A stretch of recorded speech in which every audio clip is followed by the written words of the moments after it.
Hi, colleagues, participants. Sorry for this inconvenience. We are waiting for the interpreters to come, so the session will start at 9:30. Thank you for your understanding.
sorry, how many panelists?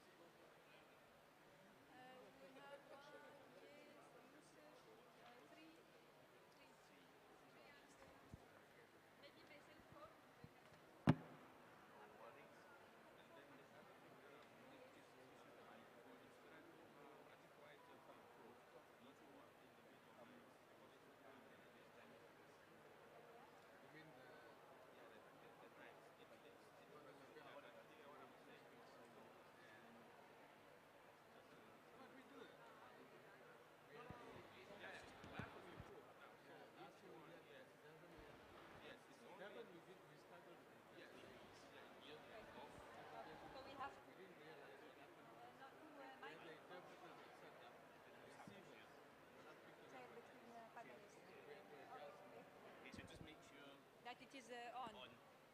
before giving. Shall I just keep them on now? Keep it on. I think it's better for the convenience.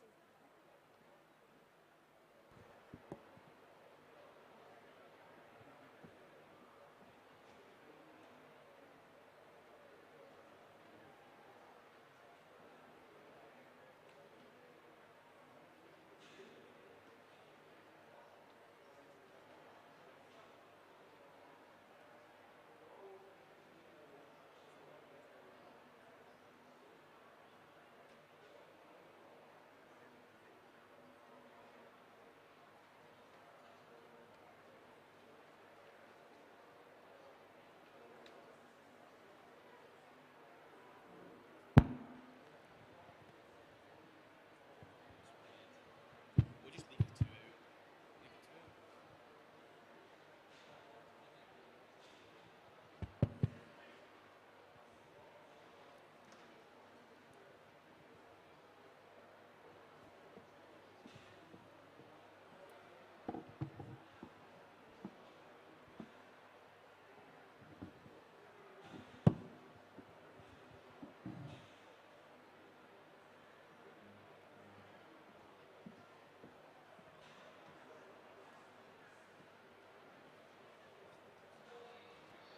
Testing, testing, 1 2 1 2 1 2, testing.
Sabah al-Khair, bonjour.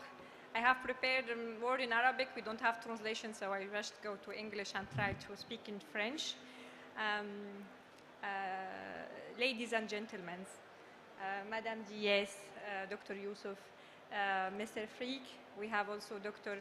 Cherero with us at the virtual participant. I am very pleased today to moderate this very important event. I will pass the floor to DS Hanan. DS Hanan is the Deputy Executive Secretary and Chief Executive Officer of the United Nations Economic Commission for Africa. She has amassed extensive cross-country experience and vast expertise in leading top-quality policy and development work, and building strong partnership working with international organizations, namely the IMF, the European Bank for Reconstruction and Development. As a former director of the macro policy and research at the African Development, she provides through leadership on economic issues and oversaw the production of rigorous analytical work. Without further ado, I pass the floor to the Deputy Executive Secretary of the ECA to give us her opening remark. Dr. Hanan.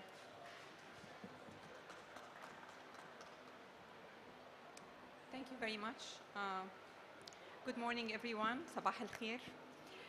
Excellencies, honorable ministers, dear colleagues from Afrexim Bank, FAO, and the World Food Programme, distinguished guests, ladies and gentlemen. Allow me first to commend the strong collaboration that actually led us here, the strong collaboration among the African Union, Afrexim Bank, and the ACFTA Secretariat in addressing global challenges which culminated in ATEC's platform. Let me start by saying that it's, having this discussion actually here at COP27 is very timely, as climate change related risks in Africa include not only flooding, droughts, heat waves, but also its impact on the agricultural sector in terms of reduced food production and reduced productivity. The climate change risks increases actually and amplifies risks related to food security for most of the vulnerable countries. And to illustrate, 4 out of the 8 key risks induced by climate change have direct consequences for food security. Inflation in most African countries continue to rise, and many countries are facing double-digit inflation rates, reaching well above 20%. And actually, of course, this is exacerbated by the sustained high food inflation across the world, along with supply chain disruptions. And of course, all this is made worse by the war in Ukraine. One of the main implications of all this has actually been the impact on the fertilizers. And we have seen already fertilizer prices significantly rising over the last year because of surging input prices, supply disruptions, and export restrictions. These price spikes in fertilizers and shortage is expected to affect the farming season and, of course, also the availability of these very key inputs. And therefore, urgent action is actually required to avoid a reduction in agricultural production. The African Continental Free Trade Agreement can help actually Africa reduce vulnerability to global shocks. The agreement is expected to provide opportunities to boost Africa's trade, regional integration, with intra-African trade foreseen to increase by 40% by 2045. The main trade gain is expected to actually be in agri-food sector, namely cereal and crops, milk, dairy products, sugar, and processed food. and all this is set to increase by about 41%. Our presence here is actually a testimony of our support to ATICS and most particularly its emergency response as an African-driven response to global food price crisis. Allow me to highlight two main aspects of the ATICS among many others.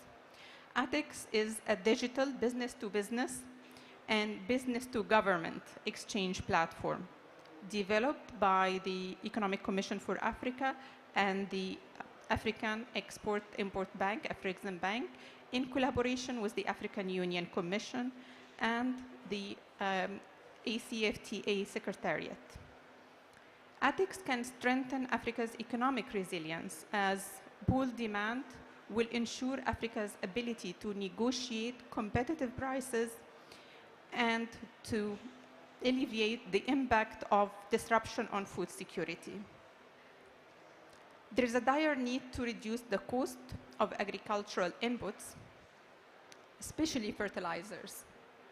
ATICS offers a huge potential to enhance intra-African trade in fertilizers, especially considering the following two aspects. One, that the value of Africa's total fertilizer exports outpaced imports by 2.6 times in 2021. Second, that 4 North African countries are among the top 5 fertilizer producers on the continent. Morocco and Egypt cumulatively exported 2.6 billion US dollars in fertilizers in 2021. That's equivalent to 70% of Africa's total. This goes without saying that redirecting fertilizers within Africa is key to filling the gap left by the war in Ukraine, specifically for nitrogen and phosphate-based fertilizers. Sourcing fertilizers as well as food commodities from within the continent would help cushion Africa from the damaging impacts of recurrent shocks. Therefore, I'm very pleased today to officially announce that 15 African fertilizer producers have now been onboarded on ATICS. We also welcome the announcement of OCP of 550,000 tons of fertilizers for African countries to be shipped urgently through a mix of donations and sale. ECA and Afrexim Bank will work with key international players to ensure channeling fertilizers where they are most needed in Africa through ATICS. Going forward, I would like to call upon African governments to support the operationalization of ATICS by, one, sharing information on demand and supply of critical commodities, two, facilitating the participation of African suppliers of critical commodities, and three, registering in the platform and starting to trade. Indeed, Africa needs to leverage the Africa Continental Free Trade Agreement and available climate finance to enhance resilience of the African food system and mitigate vulnerability and disruptions in the global food supply. For example, the continent only attracts less than 1% of global green bond issuances, despite the vast opportunities for green investments. I cannot overstate how much it's vital that we all take concrete actions to support this ATICS platform. ATICS will certainly avail access to essential commodities at affordable prices to African countries that look set to be hit the hardest by the global food price crisis, with severe implications on economic and political stability. In this way, we will set Africa on a path toward broader climate-resilient development. Thank you for your attention.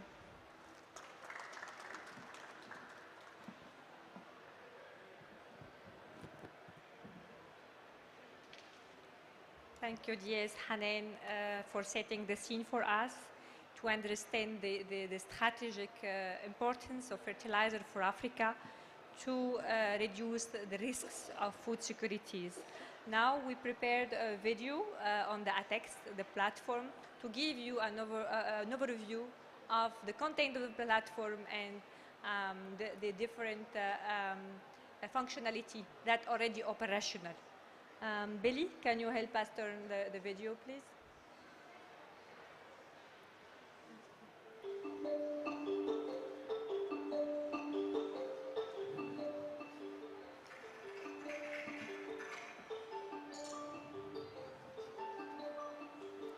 The African Trade Exchange is a business-to-business platform connected within the digital ecosystem of the African Continental Free Trade Area, AFCFTA, launched by the United Nations Economic Commission for Africa, the African Export-Import Bank, the African Union, and the AFCFTA Secretariat. ATEX provides a comprehensive marketplace to facilitate the selling and buying of African-made locally manufactured products within the continent based on AFCFTA rules. ATEX also responds to the Ukrainian crisis by digitally enabling the trade of key agricultural commodities and inputs critical to affected value chains, supporting supply chain resilience.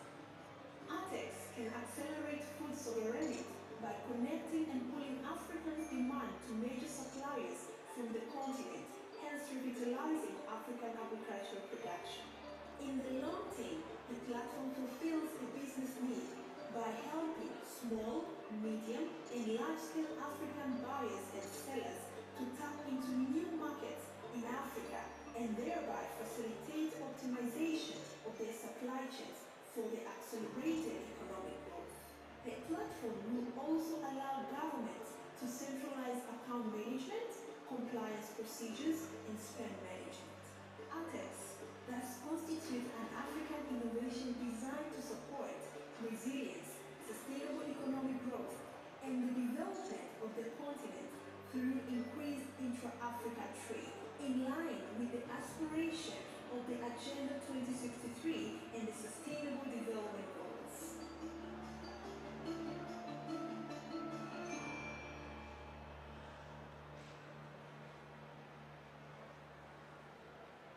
So actually, the African Trade Exchange Platform is the digital marketplace for the African Continental Free Trade Area. And we are working in collaboration with the Afrexim Bank. I'm glad to have here today with me Dr. Yusuf Daya, who is the Director of the African Union SFTA Relations and Trade Policy at the Afrexim Bank. Dr. Yusuf is a South African national with over 20 years of experience in international trade and regional integration. He has been with the Afrexim Bank since 2015 and manages relations with the African Union and other trade development partners. He has extensive experience working with multilateral partners in support of regional integration and has been actively involved in trade negotiations. Mr. Yusuf will share with us more information about the platform, how the inter-African trade in fertilizer could be encouraged through the ATEX, and why multilateral cooperation mechanism and financial resources shall be allocated to strengthen the capacity of the African countries to develop, implement, and monitor strategies, joining with the initiative, the Farm Initiative and the Crop Initiative initiated by President Macron and President Macky Sall at the margin of the UN General Assembly, last UN General Assembly. The second element that Dr. Yusuf will be sharing with us is the work that Afrexim Bank has been leading on green trade and how the ATEX could encourage greening our value chains in Africa, our agricultural value chains, and promoting innovation and contributing to reduce food insecurity in Africa. Dr. Yusuf, please join me. Good morning, everyone. And thank you very much, Wafa. She's been calling me doctor for the past week, so just to put it out there, I'm not a doctor, but I appreciate the sentiment. Wafa, I think when we talk about ATEX, obviously the Deputy ES and the video has set out what ATEX intends to do. But I think it's important to provide some context to what motivated the development of ATEX. And I'm going to take us back to when COVID-19 first hit the continent. You know, we found Africa scrambling for basic things like PPEs, hand sanitizers, face masks, these kind of things, reflecting not only the dearth of domestic production of these products, but also the fact that even though Africa had the money available, we were not able to secure supplies. And what we felt is a big contributor to that was the disaggregated demand across the continent. Small economies, each approaching suppliers individually, trying to secure supplies for small quantities. And on the back of that, working with the UNECA and Africa CDC at the time, we developed the Africa Medical Supplies Platform, which provided a platform to aggregate demand across the continent. And given the scarce supply that was out there, the platform also provided an opportunity to allocate those products across the continent in a fair and impartial manner. And we saw the success of it eventually leading to the deployment of the vaccine supply through the AMSP as well. When the Ukraine crisis hit, we saw fertilizer and food and fuel becoming equally difficult to source globally. And we felt again that this model, which proved so successful under COVID, could be applied to secure supplies for the continent. So we repurposed the ATEX to facilitate pool procurement of fuel, fertilizer, and food to support supply across the continent. The bank obviously has come in on the financing side. At the outset of the Ukraine crisis, we launched a Ukraine Crisis Adjustment Program in an amount of $4 billion US, which supports the procurement of food, fuels, and fertilizer. And we're using the UCAPFA program to underpin the platform of ATEX. So UCAPFA facilities provided to countries under the ATEX platform can be used to purchase these commodities. And the UCAPFA program includes a number of financing instruments. It includes import reorder cost adjustments, specifically to help countries meet immediate import needs. There's an oils and metals buyback financing program to refinance over-collateralized loans. There's a commodity export revenue stabilization mechanism in there as well, so that countries can enter into derivatives given the rising prices. We also have a tourism revenue deficit financing to help offset some of the costs arising from the loss in tourism revenues from Russia and the Ukraine. And also a national export revenue acceleration facility. This specifically is quite important. We have our director for project sitting in the audience as well. And this idea is to accelerate the completion of impactful export-oriented projects. The Deputy ES talked about Africa exporting more fertilizers. Yet those exports, Deputy ES tend to focus outside the continent. How do we rechannel those exports to meet African demand? The ATEX provides one such mechanism, but certainly on its own, it's not going to offer the solution. There's also a need to put pressure on the international community to renegotiate some of these long-term supply contracts to ensure that African producers can supply into the African market. I think I'll come to the other questions a bit later.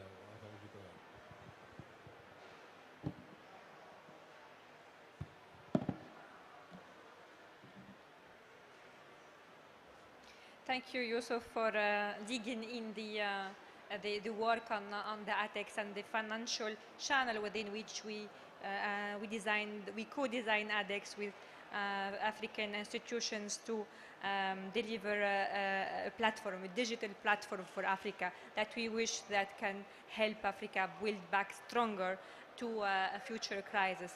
I'm happy today to have a virtual speaker with us, Mr. Maximo Torero Collen, the Chief Economist of the Food and Agriculture Organization.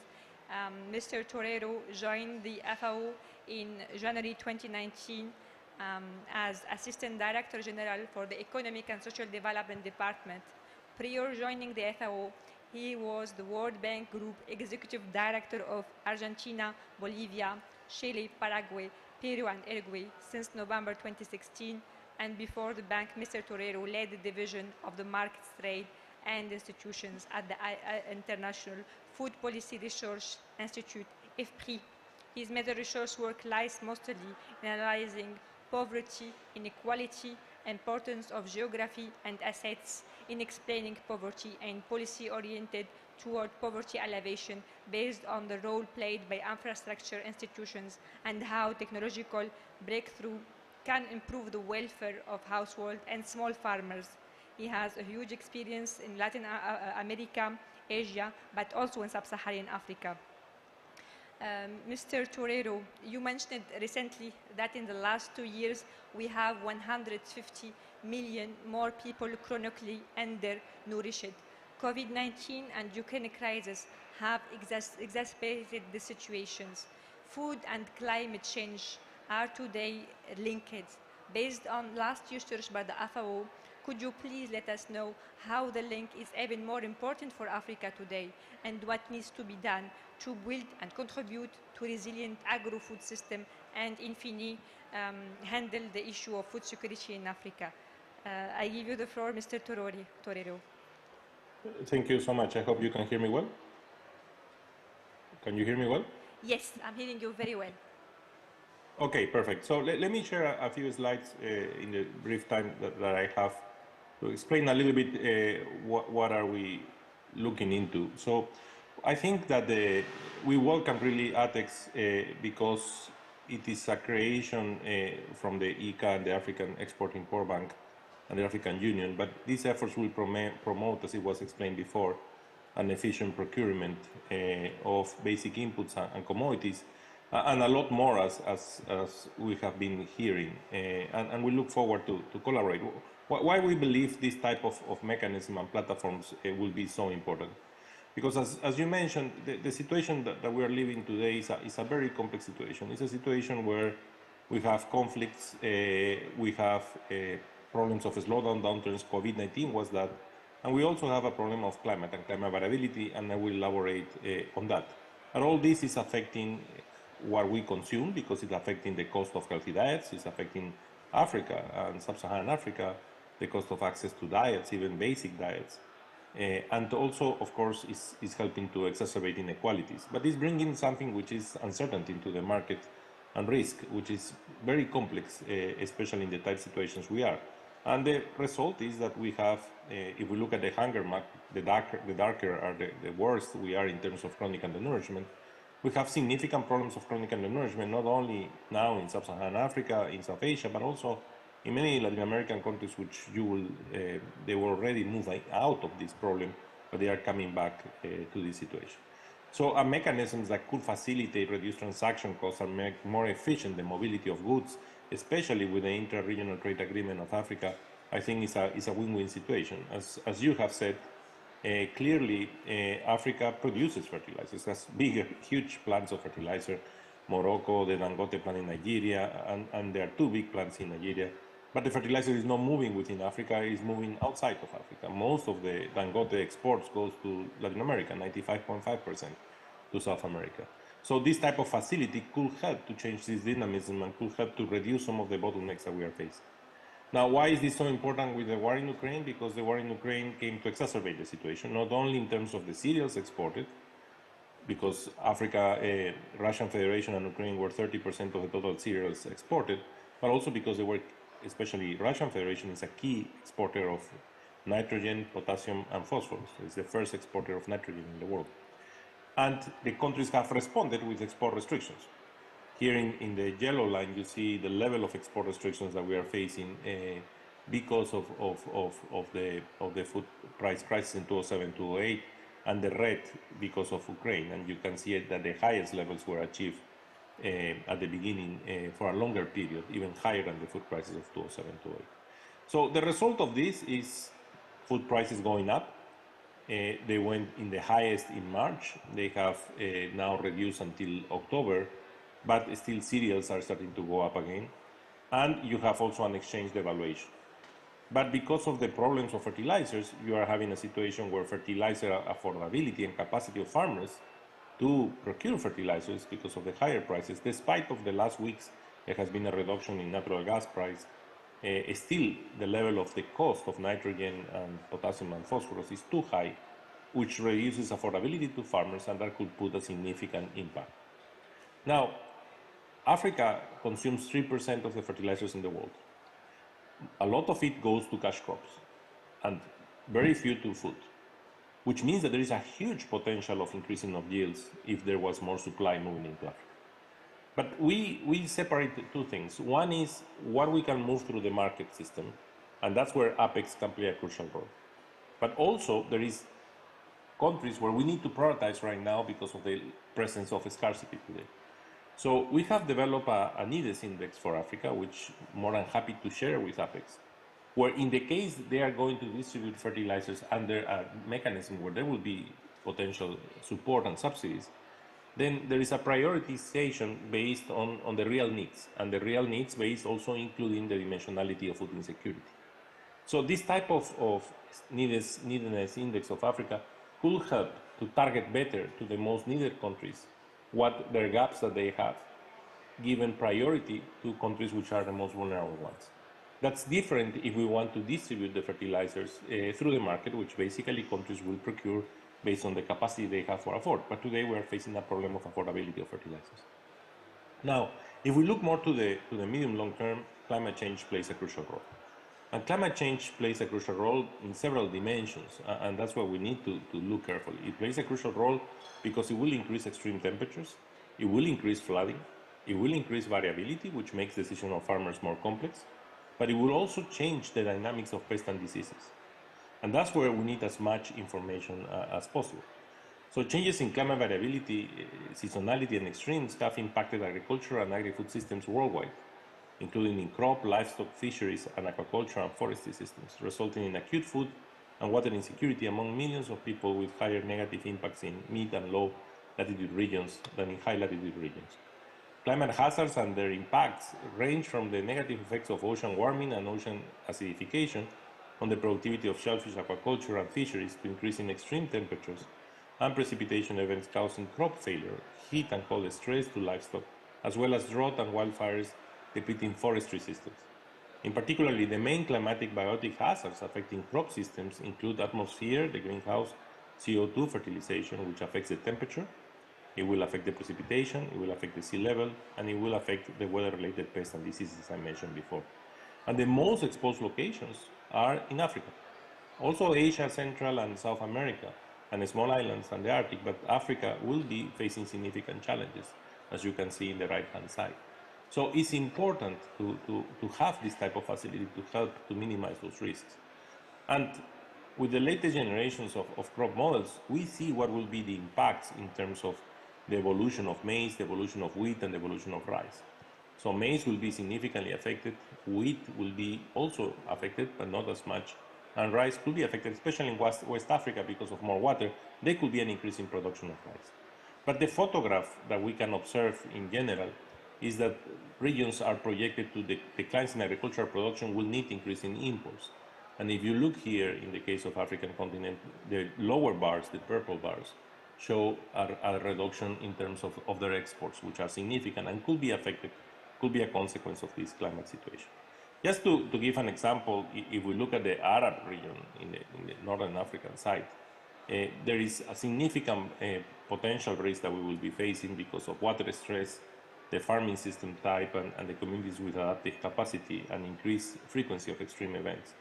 So the most vulnerable will include the Upper Nile Valley and the Southwest Arabian Peninsula and the Northern Horn of Africa. So those are the things and the challenges that we will be facing, and those are the challenges that we need to find alternative mechanisms to increase our resilience. Solutions need to be urgently implemented on the ground, and there is potential to build on regional mechanics already established. So on-farm responses, we can look at climate-smart agricultural practices that we know and that has been tested and validated so that we can assure that they don't only increase resilience to climate and minimize impacts on climate, but also improve the productivity and incomes. Because if not, farmers won't adopt them. We also need to scale up diversification of crops using drought and heat-tolerant varieties, rainwater harvesting to use of sustainable irrigation methods, improve water accounting, ecosystem restoration, and how we can reduce food loss and waste. And this type of facility, if you are able to have a mechanism like Apex that will facilitate at the end of the line the transactions between the suppliers and the demand, it could also help to minimize potential losses, because at the end of the line, you will enter into a virtual e-commerce element, which is what is the aim, and that will accelerate the process of mobility of goods, and that will help to be able to achieve the goals that we want to achieve. Now, almost 3.1 billion people could not afford a healthy diet today, and food systems currently consume 30% of the world's available energy. So energy is responsible for about 35% of the greenhouse gas emissions from the agri-food systems, excluding those in the land use changes. So any mechanism of repurposing strategy is dependent on a range of factors and country-specific circumstances involving policymakers and all relevant stakeholders through public outreach and communication strategies to ensure the buy-in of policy across this transformation across all food systems. And this includes measures of mitigate negative short-term impacts, especially for the most vulnerable groups, including smallholder farmers, and many of whom are women. But let me finish with this slide, which basically what we're trying to bring here is that the agri-food systems are going to move into risk and uncertainties. Of course, we have humanitarian shocks. We have the shocks in the same sector, which includes inputs and suppliers. We have been seeing during the the war in Ukraine and COVID, that will affect trade, as I have shown. It will affect the logistics, and it will affect, of course, production, and that will be reflected in prices, as I show. But it will also affect diseases. But then we have the other dimension, which is the macroeconomic side, which clearly the energy linkage with the agri-food system has shown to be extremely relevant, especially for input prices through fertilizers. But also the situation, the macroeconomic situation and the devaluation because of the policies implemented in developed countries, which is affecting the exchange rate of countries, and that also increased the food import bill. And of course, there is the risk of nuclear contamination of land. But all this happens in a world which is growing in terms of population. Yesterday, we arrived to 8 billion people, and is evolving in a climate change and in water stress. So we need to change the way we think, and these virtual platforms help enormously to minimize transaction costs, to jump bottlenecks, and to try to accelerate the process of what we are doing. And we as FAO, we support countries to integrate climate ecosystem risk into the agri-food policies and strategies, scaling up investments in nature-positive solutions for climate and nature, and also align national agri-food and climate and environmental commitments and policy instruments. So we are more than happy to help with our tools, the Apex facility, to help them to better target, to help them with our soil maps that we are starting to deploy, that will allow them also to put the combinations of NPK in the platform that the regions and the sub-countries need, so that they can make a better display of potential different NPK blending that will respond more to the needs of the specific countries and the commodities and the crops that they are. Thank you so much.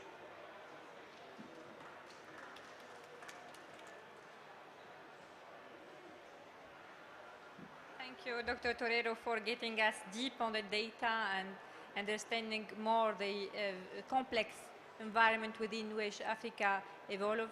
We don't have only a food crisis, but we have climate change, who is a major factor impacting on productivity in Africa, the energy crisis, looking also to the water issues we have within our continent. Hopefully the work, the groundwork that it is led by FAO is very helpful for us to understand the challenges and to build on. The ATEX is the solution, an African-driven solution that hopefully will help us to build a green agriculture value chain that will be able to move our continent beyond this vulnerability, economic vulnerability. I'm happy also to have with us today Dr. Martin Frick, who is the director of the World Food Programme Globe Office in Germany. Dr. Frick joined the World Food Programme as a director in 2021. Prior to that, he was Deputy Special Envoy to the Food System Summit in 2021.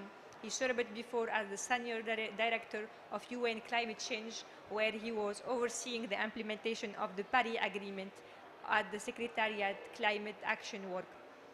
He served as Director for Climate Change at the Food and Agriculture Organization of the United Nations, also as Ambassador to the international organization based in Germany.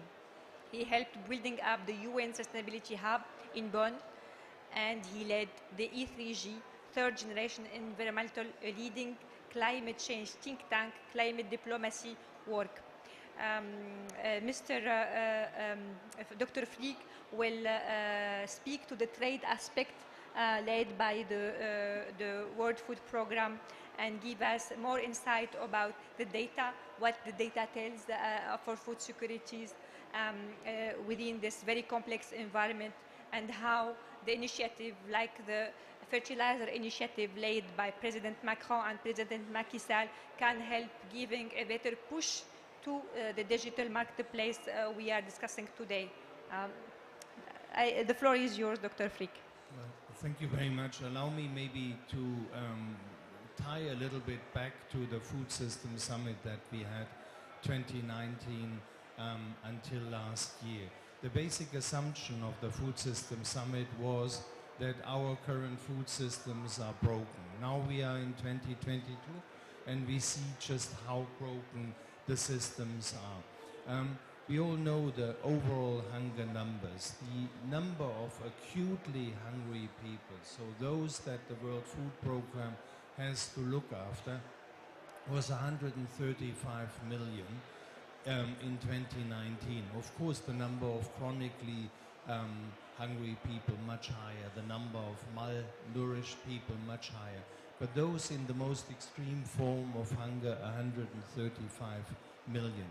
December last year, we were already at 276 million people, and that was before Russia attacked Ukraine, which happens on the 24th of February. And our boss, David Beasley, spoke already in December last year of the biggest humanitarian crisis since Second World War. And then the war of aggression of Russia against Ukraine started, taking offline the fifth largest producer of wheat and other foodstuffs offline, and that resulted in a price spike of 345 million that we have today.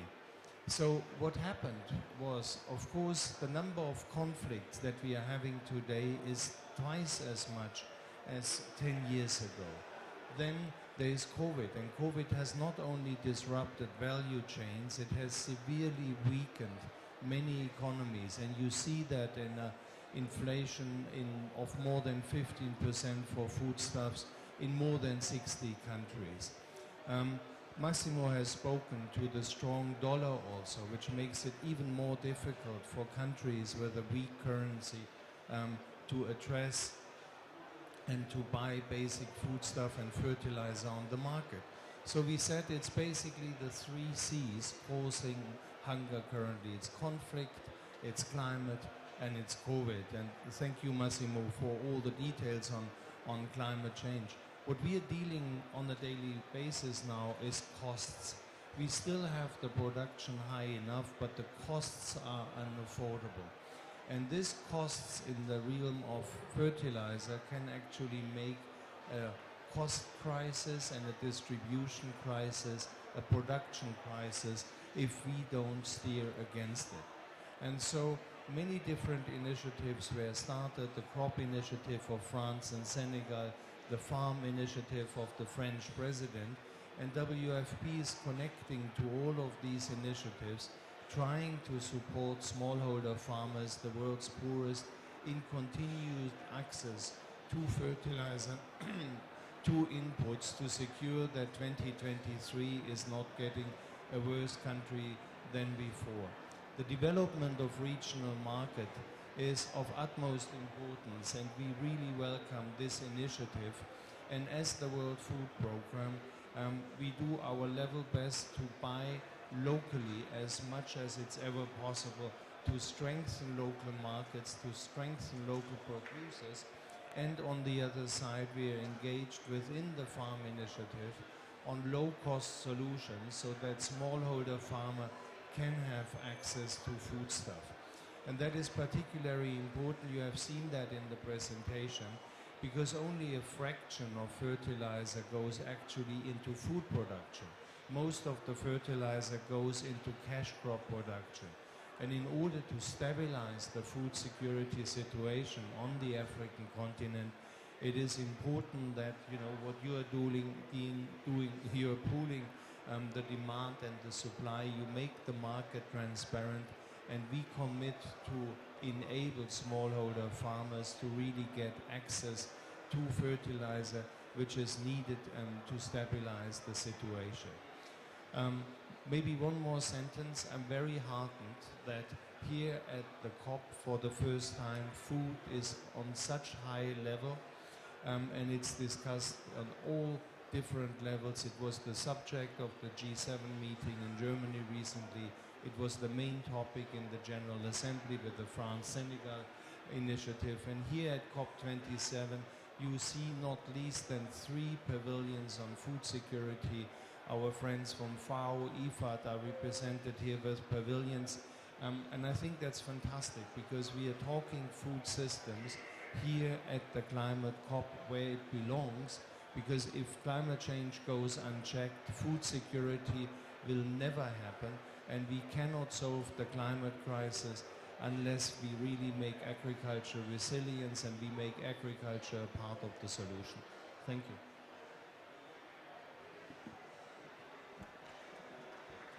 Thank you, Dr. Fee, for getting us deep to the history and to better shed light on this strategic importance today of food securities, and the gathering here today on COP27 around this issue is clear demonstration of this. We will take 2 questions from the floor. We have some delay. We planned for 20 minutes, but we will just shorten for clear engagement of our panelists. There is any questions from the floor?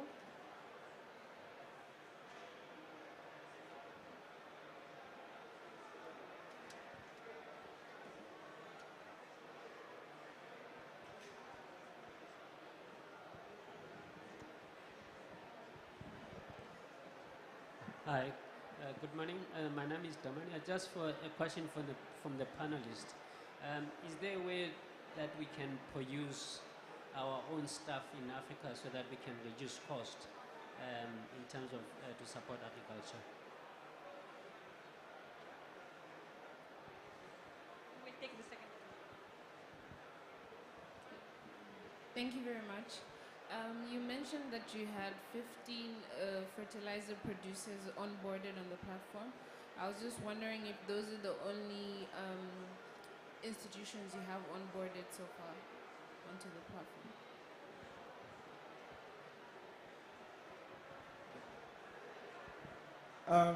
You mentioned about food systems changing on the continent, and given how different governments are dealing with food crisis at the moment, what do you think should change to make sure that in the next 10 years, whether there be a war, whether there be famine, Africa can be able to stand on itself?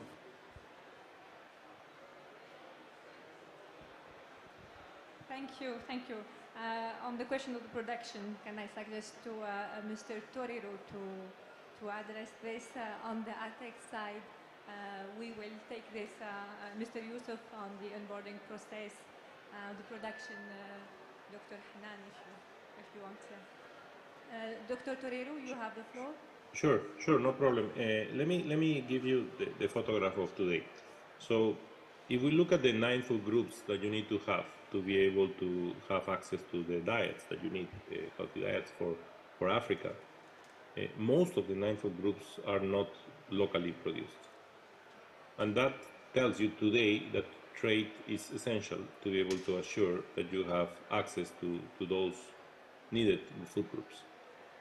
And not only global trade, but also interregional trade. That's why the African Free Trade Agreement is an excellent opportunity. And that's why we need to facilitate and accelerate trade interregionally too. That doesn't mean that you shouldn't produce locally, and that doesn't mean that you shouldn't try to increase efficiency in the way you produce locally. The potential that you will have, even including climate change, for example, as I was saying, in West Africa, there will be more water, therefore more potential to produce rice. It is significant, and that requires starting to bring technology and try to bring access to inputs that will allow you to effectively and efficiently produce more with less. But that will take time. But today the photograph tells you that that's only living from what Africa produces is not possible.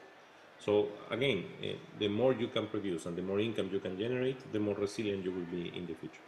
One lesson learned from the war in Ukraine, especially for only Africa, which were the major importers of cereals from Ukraine and Russian Federation, is that they need also to diversify their portfolio from where they procure.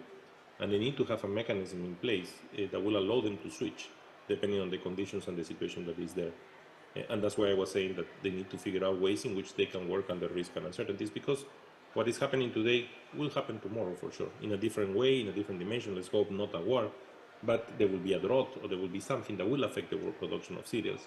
And the market of cereals is very concentrated. So I think that's where the portfolio approach to handle risk and uncertainties is really important. Thank you, Dr. Torero, for addressing the question on the production side. May I give the floor to Yusuf, maybe, on the onboarding, please? Yes, thank you very much. Just on the onboarding for ATEX, we have an operator who's been put in place to manage the day-to-day operations of the platform. Fortunately, I was grilling my colleagues last night in preparation for this, so I have the most up-to-date numbers. The suppliers onboarded onto the platform so far are 104 African suppliers and 30 non-African suppliers.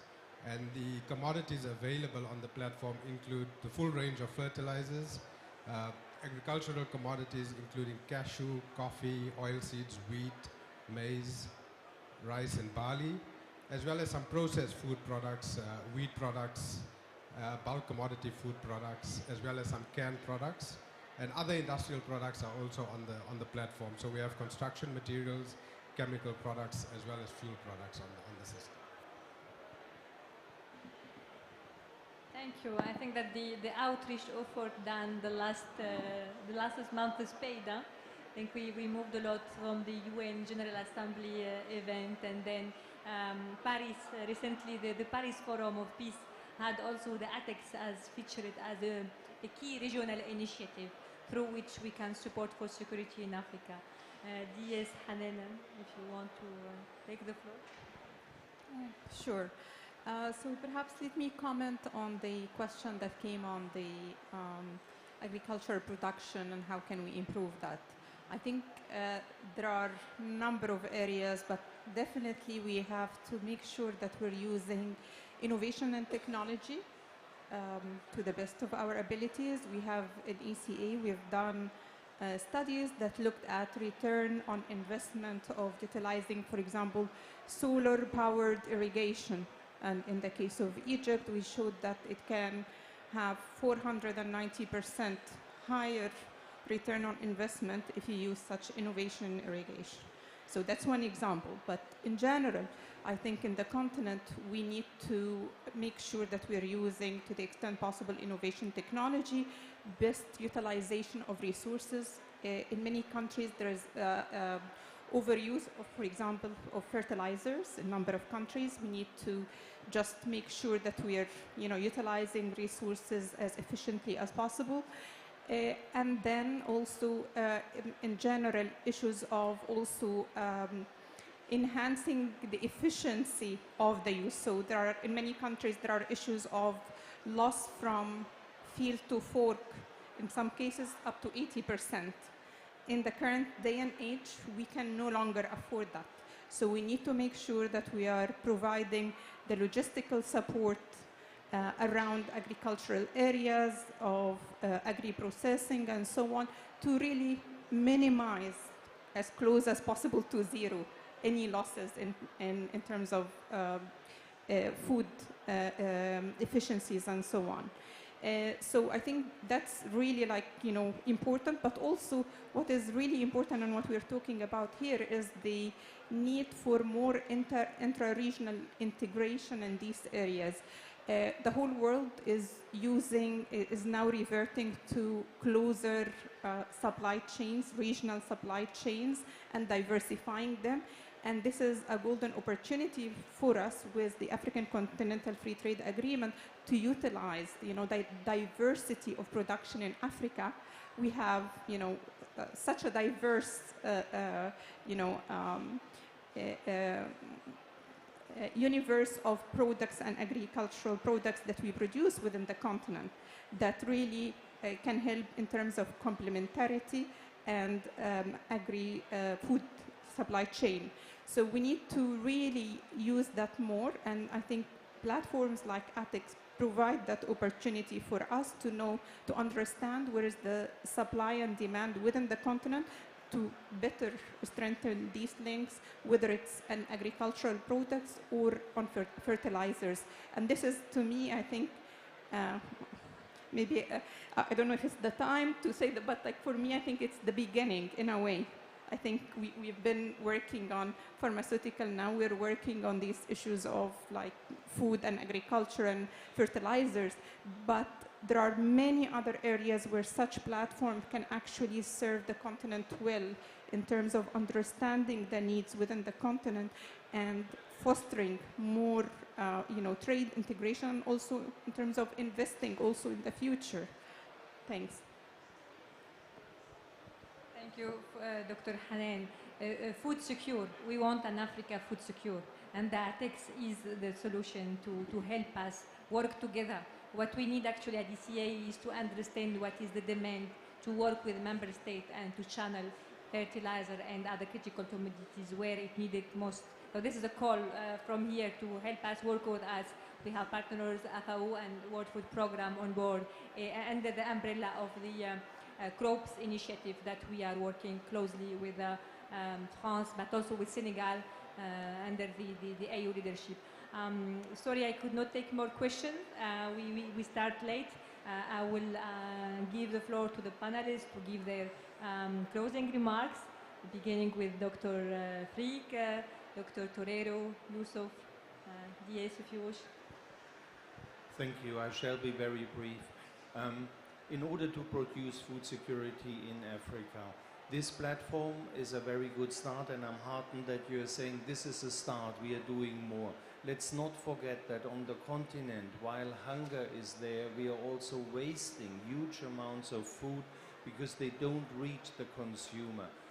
Supporting smallholder farmers, also to build back soils, to compost, to build up natural capital is absolutely essential. And then if we combine that with the nutrition agenda, we also need to expand what we are producing, produce more traditional crops in a more diverse way for better nutrition of people and also to be more resilient against shocks.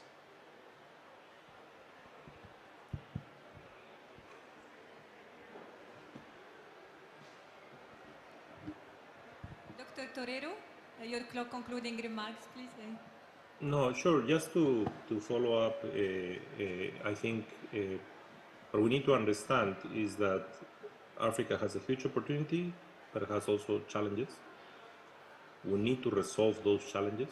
The platform like APEX could help enormously to achieve that, but a lot of effort is needed to bring as much as possible information to the platform so that you get closer the supply and the demand, and that you have the elements to simplify the processes so that you reduce transaction costs and release the bottlenecks. What you want is that tomorrow, tomorrow could be a few years from now, but a plant like the Dangote plant in Nigeria finds it profitable to supply fertilizers to the African continent and doesn't need to move fertilizers out of the African continent. And the same with the other plants. But to achieve that, we need to have precision on what is needed and what will be the optimal demand for farmers so that they can be as efficient as possible in what they procure. So again, I think this is a great initiative. We need to work together to try to improve it and to bring as much as possible technical information into it so that it really can increase and evolve over time. Thank you. Thank you very much, Rafa. I think from me also, I'll be very brief in my closing remarks, is just to re-emphasize that what we saw under COVID with the AMSP is how Africa can come together to provide solutions for itself. And ATEX is another demonstration of that. We encourage suppliers and producers to be onboarded onto the platform, to use the platform as a mechanism for the supply. And maybe a parting shot, given that I work for a bank, the call for capital, capital, and capital. If we talk about producing in Africa, changing our production systems, ensuring food security in Africa, we need the capital to make those investments, and we need the technology to do that. Thank you. Thank you. I think as a final word, perhaps, I think to me what came to my mind is the saying, as we say in economics, never let a crisis go to waste. And I think this initiative really does that, because we're taking that from the heart of what the crisis we're facing, how we can come together with solutions that can really lead to the better lives of many Africans in terms of food security. So I think we need to really focus on getting that off the ground to become, for that hub to become a source of information for supply and demand, and where are the areas of opportunities where we can have better integration. And as I said, I think it's the beginning, and I hope that this will play even a bigger role going forward in terms of driving the intra-regional integration, not only in food, but food and beyond. Thank you, Dr. Hanan, for these insightful closing remarks.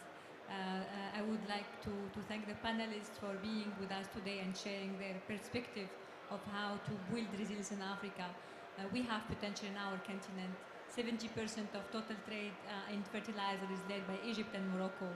And potential production of uranium, phosphate exists in Africa.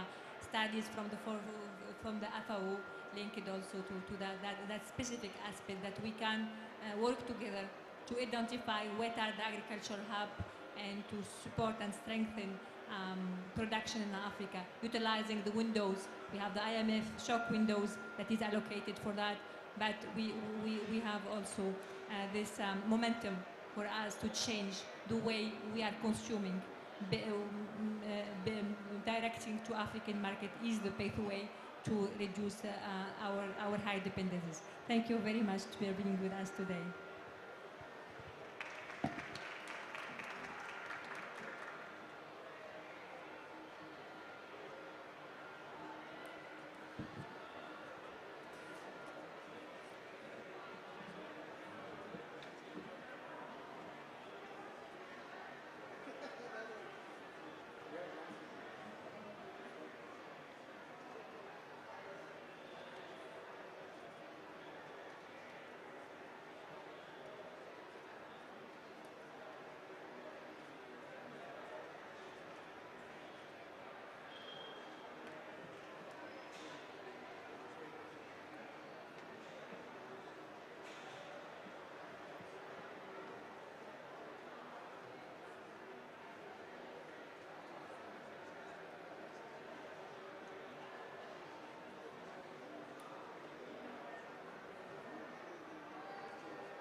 go with the video.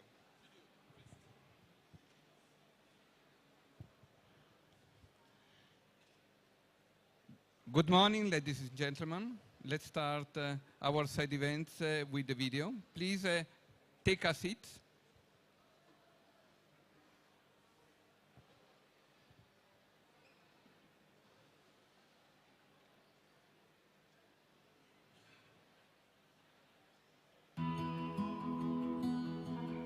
Essentially, the CLIMSA program seeks to assist us in developing our climate services. I mean, we've been doing this in the region probably close to a decade now. In fact, when we finally launched our GFCS program, Global Framework for Climate Services, this is back in 2013 in Trinidad. And we have, through a number of initiatives, been expanding our climate services, our climate information. But we've reached a stage now where, you know, I think our activity across the region as an RCC, a regional climate center, the word is now out, the number of information products and support to our particularly socioeconomic, key socioeconomic sectors. And now it is to enhance these. We know that there are a number of things that we can provide or improve that would assist in decision making to reduce risk from climate-related hazards in the Caribbean. And CLIMS is there to help us enhance those products, help us to build new ones that we know that our clientele would be able to utilize to make those important decisions that, as I said, will reduce risk in their sectors.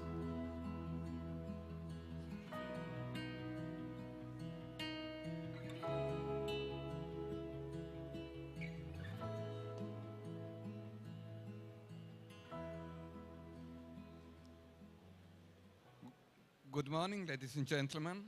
Welcome to this side event hosted by the Africa Pavilion and organized by Intra-ACP Climate Service Program and related application program and Karl Höhe Institute of Technology on climate service for socioeconomic benefits and proactive decision making. Please be informed that there's a translation support for Francophone person, so please go see on your right. Thank you. So let me introduce first of all the speaker of this event.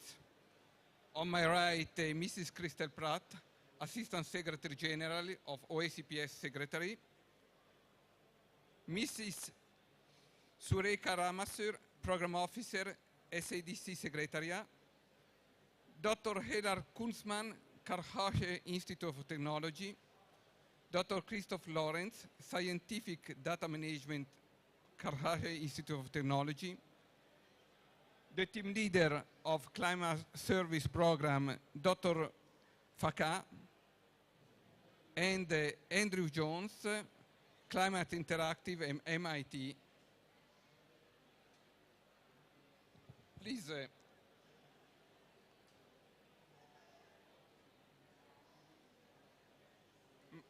My name is Ottavio Novelli. I'm a biologist, and I have the honor to be the project director of this program, financed by European Union. And I'm also the director of IESA Climate Change Environment. I manage for 20 years project on climate change and environment in the field, in Africa and in Caribbean. And I've been witness many times for the importance on the use of climate service for beneficiaries, for the end beneficiaries, and the difficulties to transfer this data of climate service and their results to the decision maker for strategic decision and policies and action. Now, as we have a lot of intervention, I will let the word to Mrs. Pratt. Thank you. That's very heavy.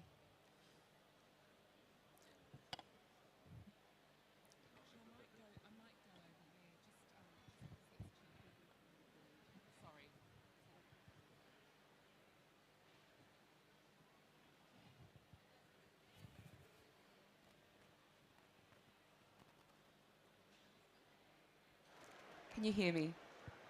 Great. I'm sorry, I've got a sore wrist, so I can't even hold a microphone at the moment. I didn't want it to be so formal, in fact, in that I really wanted to be able to sit as if it were a conversation. But thank you very much, Ottavio. And good morning and warm greetings from the Organisation of African, Caribbean and Pacific States, or the OACPS, as it is called. We're a group of 79 member states of the Global South, already living the dire and, and life-changing impacts of climate change. I'm pleased that we are co-hosting this side event with the Karlsruhe Institute of Technology, I hope I pronounced that correctly, who are also working on climate services and its socio-economic benefits. The Intra-ACP Climate Services and Related Applications Programme, CLIMSA for short, seeks to strengthen the capacity of decision makers at all levels for mainstreaming climate information into policies and planning, as well as for practice decisions. The implementation of CLIMSA is a multi-partite effort coordinated by the OACPS Secretariat and implemented in the 6 OACPS regions by the Southern African Development Community, the Intergovernmental Agency for Development, the Economic Community of West African States, the Indian Ocean Commission, the Secretariat of the Pacific Regional Environment Programme, the Caribbean Meteorological Organization and the African Union Commission. It also benefits from key implementing partners, the World Meteorological Organization, the EU's Joint Research Centre, and the European Organization for the Exploitation of Meteorological Satellites. So, friends and colleagues, we are all aware that climate action is a fundamental human right for the survival of our peoples and places. Your presence today reflects your commitment to seeking stronger climate action through innovative tools and solutions to build the resilience and sustainability of OACPS citizens, communities, and nation states, using climate information, climate services, and applications. Unlike in developed countries where the impacts of variable climates are easily mitigated through massive investments in infrastructure development, this is not often the case for Africa, the Caribbean and Pacific regions. We need to invest in strengthening our enabling environments, including our institutions, technological and financial systems, and building our human capacity.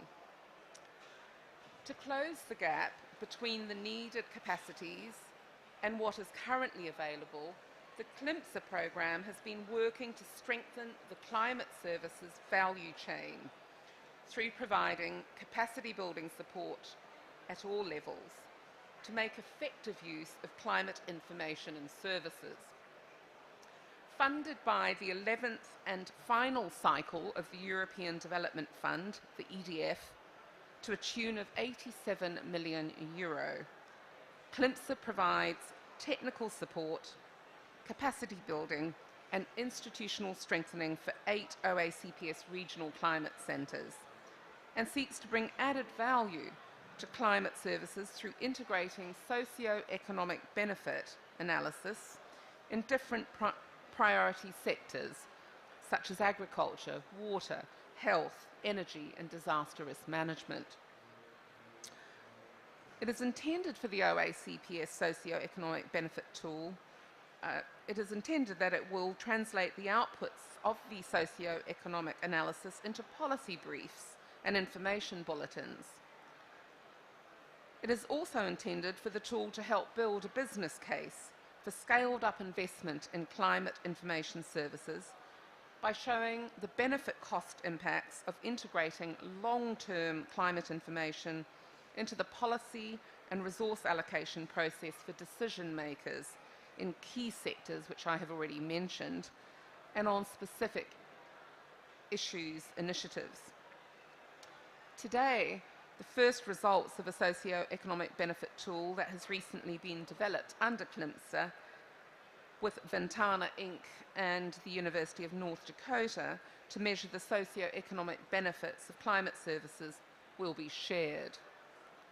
On behalf of the OACPS, I trust this side event would help decision makers appreciate the critical importance of climate information towards building resilience and sustainability, and spark opportunities for reviewing national policies and resource allocation priorities, favouring investment in climate services for better informed climate information decisions that accrue greater socio-economic benefits in key sectors of importance for our peoples and our places. I thank you all very much, and thank you for your attention and for participating today. Thank you. Thank you very much, Christelle, for your opening remarks.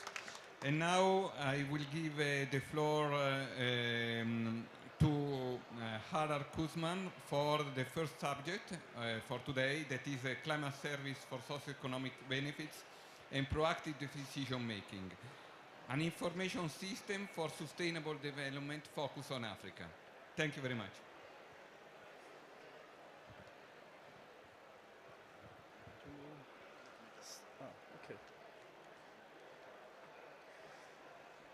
Dear ladies and gentlemen, thank you very much for your interest in the topic of climate services and proactive management. My name is Harald Kunstmann. I'm from the Karlsruhe Institute of Technology in Germany, one of the biggest research institutions in terms of employees, and also the University of Augsburg. I'm professor for regional climate and hydrology, and I work in the field of climate services, and particularly on the continent of Africa for many years. I share this presentation with my colleague Dr. Lorenz, who will follow in a few minutes from now, and to my colleague Tanja Pottele, who presented these kind of results and achievements last week. What can science offer to climate services? What can we climate scientists offer to you? What have we already achieved to support proactive decision making? And that is particularly what we would like to present you today. And that is on seamless predictions, on seamless seasonal predictions, which means how well can we predict weeks and months ahead anomalous conditions. There is a very, very big need for proactive water management. Looking now to the situation at the Greater Horn of Africa, which faces the 5th consecutive anomalous dry season. Millions of people are in danger and suffer from these very dry conditions. On the other hand, we have the other extreme, the other extreme of too much water, like in South Sudan, a big flooding occurred in this summer. If one knows much more in advance that something like this will develop and come, then of course actions can be taken. And then proactive management could be initiated. So this discussion in this presentation today, it is on climate services for disaster preparedness with respect to droughts, heat and floods. And how can we Earth system scientists contribute to that and to support decision making? Meteorological departments for decades are very successful and more successful in predicting weather days and maybe a week ahead. In climate science, for many years, we address the big question, which situations, which climate do we face in decades from now, in 50 or 100 years from now? But for decision making, a decisive time scale is the so-called seasonal time scale. And that means what do we expect weeks and months ahead from now, because many decisions in water management, in agriculture, are based on this knowledge. Farmers can choose their seeds better. Water management can either release or fill a big reservoir much earlier to be prepared for what is expected to come. And in the meantime, I can tell you, we are already able to derive the socioeconomic benefit of decisions if they are based on this kind of early time information. So there is a real value in dollar or euro. So how does that work, seasonal predictions? That works the following, like this is an example of the European Center of Medium Range Weather Forecast, a specific raw product called CIS5. And every month, an ensemble of 50 predictions are started with slightly perturbed initial conditions. So at the end, you get 51 informations, and that allows you to see how the range of the developed weather likely will be. The example you see is in a very important region. These are the catchments of the Teketse Adbara and the Blue Nile. And we are well aware, meeting here in Egypt, that more than 80% of the Nile's water come from the Blue Nile in the mountains of Ethiopia. So what happens there is of utmost importance for all downstream countries. There are WMO and weather services worldwide work with seasonal predictions on a global scale, in the US, in Europe, in Asia, and so on. And then more regional initiatives, the so-called climate outlook forums, they use this information and have a closer look on what is expected to happen in their specific regions. In East Africa, for example, is Garkov. In West Africa, it's Bressau. And then people, the scientists and decision makers from different countries, they sit together, and at the end, they come to a consensus. They find a consensus about what the region is likely to expect. However, it needs to be said that this consensus from different countries comes from different backgrounds. There is not usually a common methodology which is applied. Still, objective measures, objective methods are still needed and now need to enter this decision-making process. However, the big problem is that the so-called raw output data of this seasonal forecasting, the global seasonal forecasting centers, they have very strong limitations.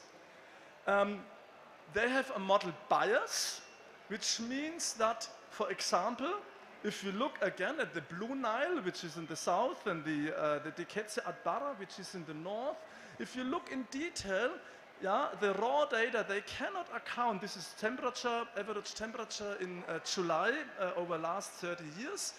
For the high mountain effects, for the elevation differences in the high mountains of Ethiopia, this raw data cannot really reflect these details. And models therefore get a bias, which means it's an error which goes usually in specific directions. So we need much higher spatial resolutions to account for that. In addition, there is the problem of model drifts, which means if I predict, for example, that July, 7 months ahead, 6 months ahead, 4 months ahead, we get different, let's say, climatological values, which would not make sense. So in science now, in our work, our role is that we found methods to statistically correct and regionalize this raw data to much higher resolutions. And therefore, we are able to correct typical errors of bias and drifts, which means that these raw products are either too dry, too hot, too wet, or too cold. And that is exactly where science and method development comes in. Harald, you have 2 minutes maximum. 2 minutes left. Yeah.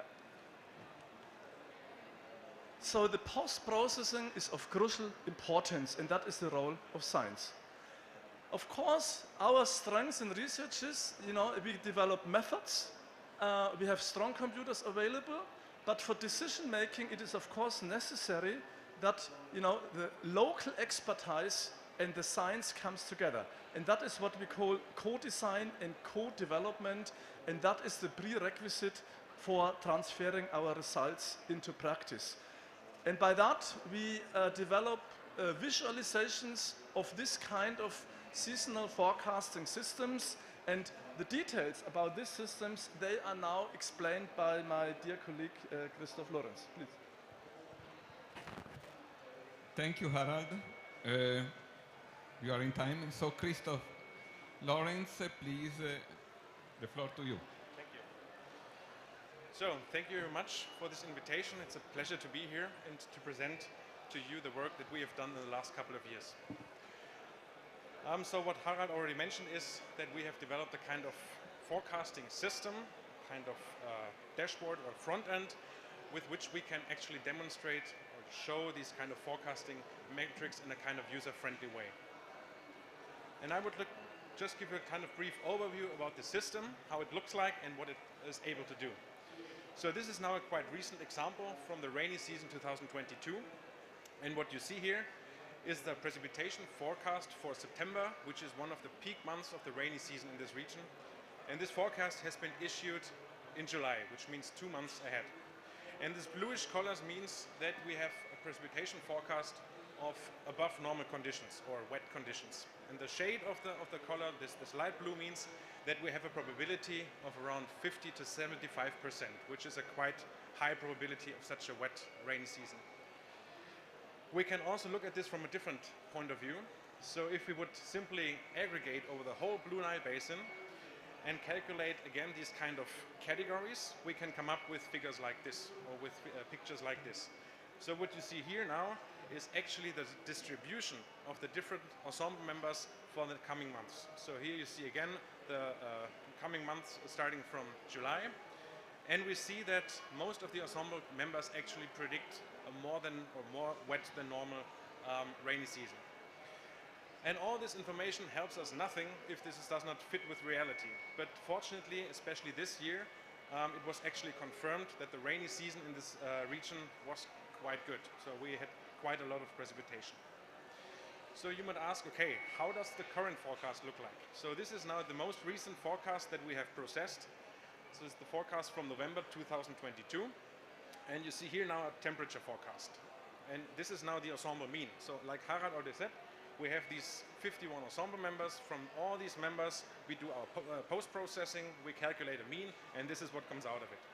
And now we can go forward in time. So we have now December 22, January 23, and so on and so forth. So we can see now the temperature goes up, especially in these northern parts of the basins. And again, if we do this exercise and we calculate these categories, we come up with something like this. And what we see here now is that actually for the coming months, all the forecast ensembles predict more warm than usual conditions. So I think especially in this figure, it's quite astonishing that we achieve a probability of 100%, which means the forecast is quite certain. But of course, we will have to see if this really becomes true. But what can we do with such kind of information? So if we know in advance that it will be very dry or very wet or whatever. And this is something that we have studied in a small experiment. So we have actually used some numbers from the Tekese Atbara Dam. These numbers, they are not artificial. They actually come from the dam managers themselves, because we have worked with them in a project together for quite some time. And we just want to explore a little bit how we can somehow use this kind of information for a better water management of such a quite normal dam. So what you see here now is actually the water level of the reservoir in the top figure and the produced energy in the bottom figure. And you can see in the starting of the dry season, the water level in the reservoir goes down, and then the rainy season starts in July, August, the water level goes up, and at that particular time, we also can produce a lot of energy. Now in a very dry year, it might look like something look like this. So we see that this peak flow, that this does not happen in July or August, but it happens a little bit later. So we can see that the water level drops even further, and this also means that we see a quite substantial drop in the produced energy. If we would now this kind of information in advance, working?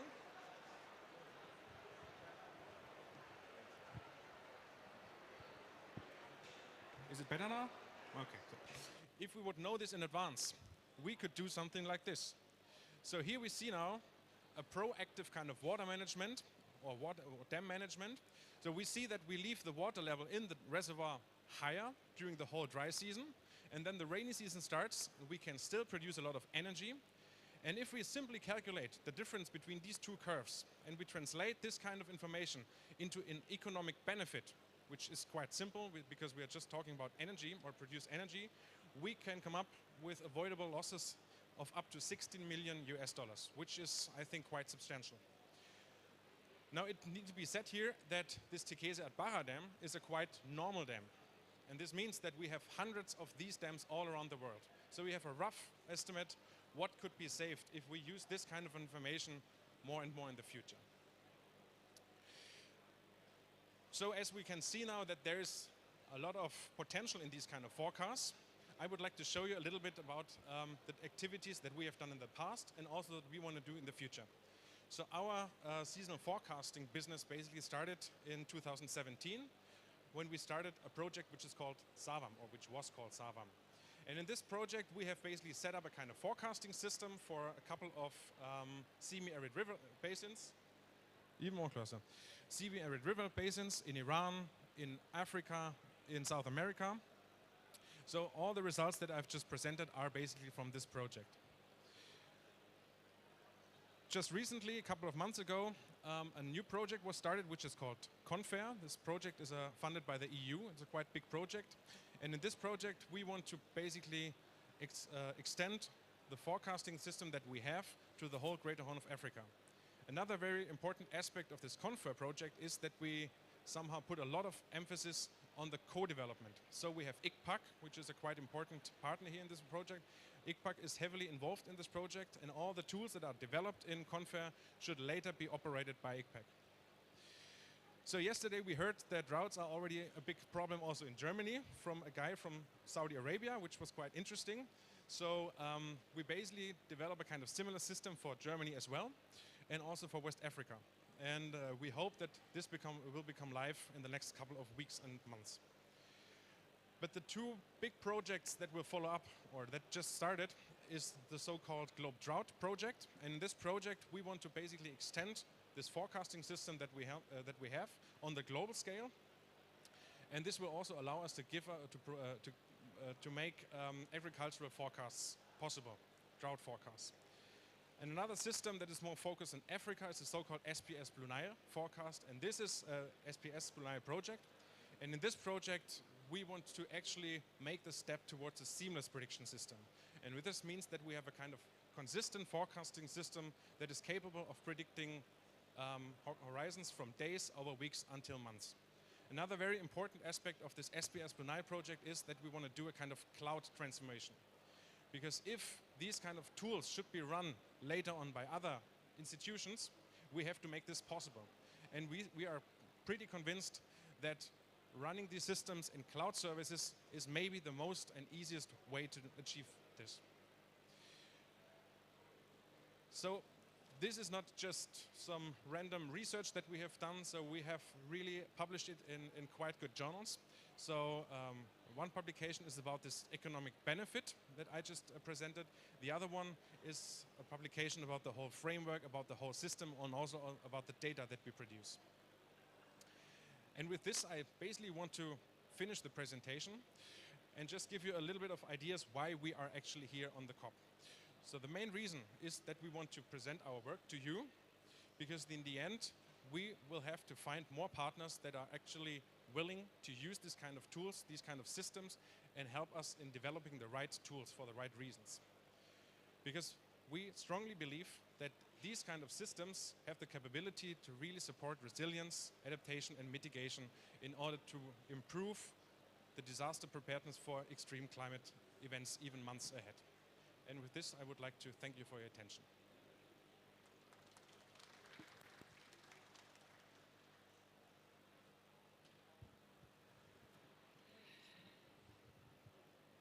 Thank you, Christoph.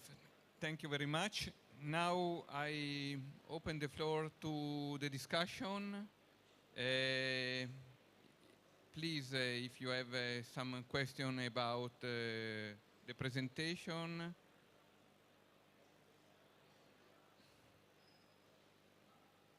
Yes, please.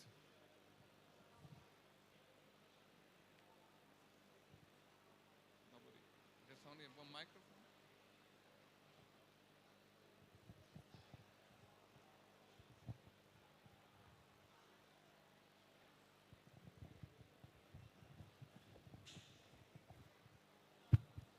Thank you so much. Steve Lemba from DRC, and I really appreciate the presentation, and thank you for the presenter. You did good jobs so far. And my address is concerning the panelists, and you talked mostly about seamless prediction from weeks to months. And my questions are your considerations about the access to resources. For you to try to contribute to what people needs, don't you think that the knowledge that you have has to be shared? And what are your approach of getting people the knowledge? I'm summarizing like that. So mostly about access to knowledge resources. And the second question is concerning the model drift. I would also add something on limitation, but I'm focusing on the model drift. I think there is something related to the baseline of the way people are building their model. Is there any reference through the capacity building which CLIMSA includes to accompany some institution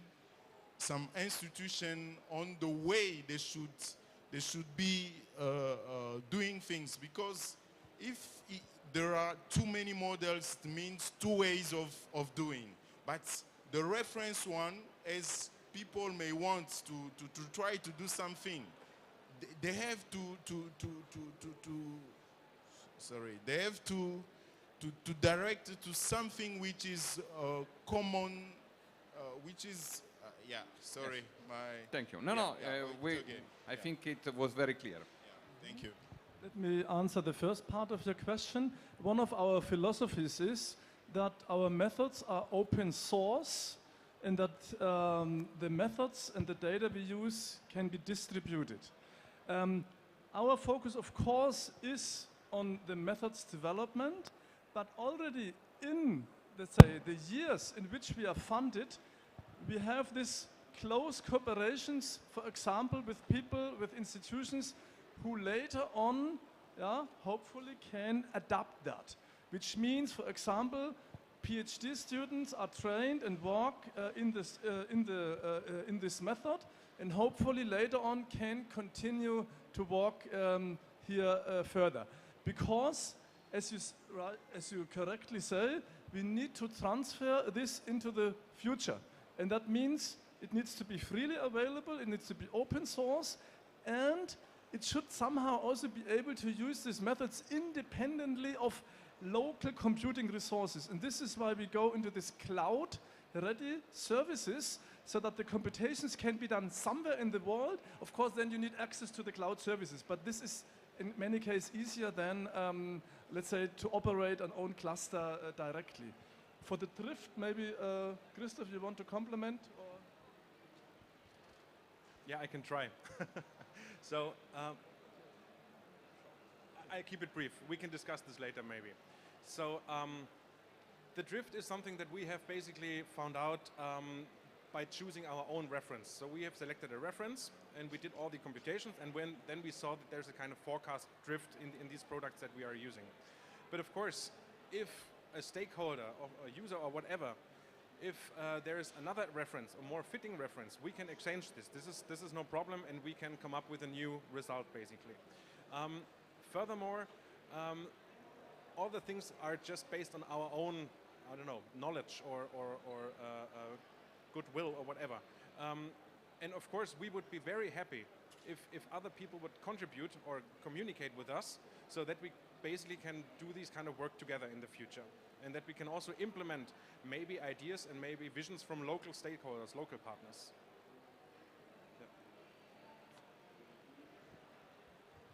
Okay, perhaps please be quite short, so we collect two.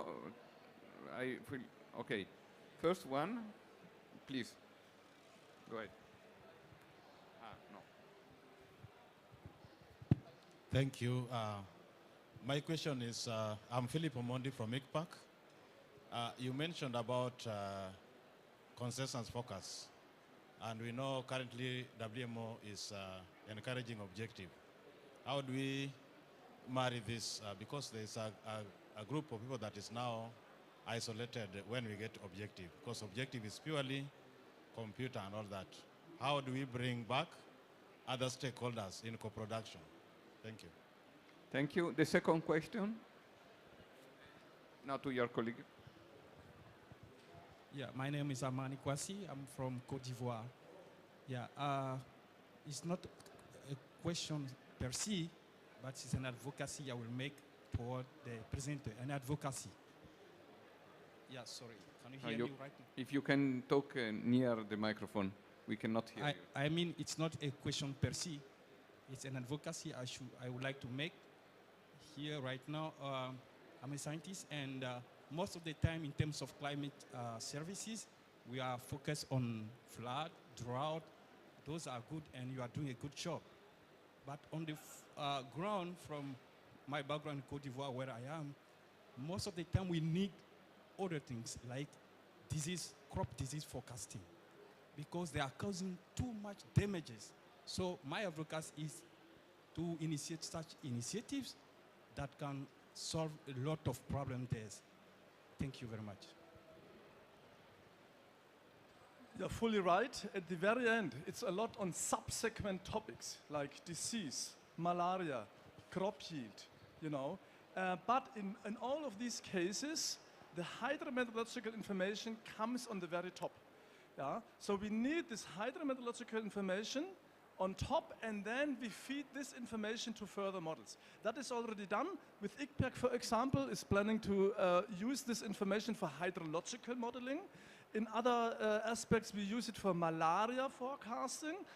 What I want to say is that if you use this data in subsequent modeling, the issue of bias correction and drift becomes even more important. Yeah, because the small errors in hydrometeorological forecasting can give big errors later on in the subsequent models. Yes.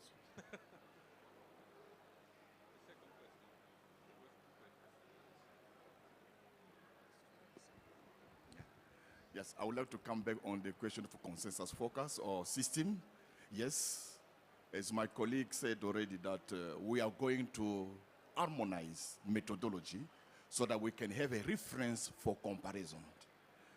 Objective focus is built on the physics of the system, made on the mathematical representation to mimic at least how the nature works.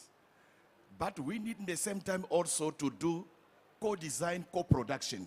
So your question was, how should we make the co-designing process while we are focusing or advocating to the objective focus? That way we need to say, even for my colleague just raised the issue of the impact focus, what we call in our language the impact focus, how to use climate information to specific sector.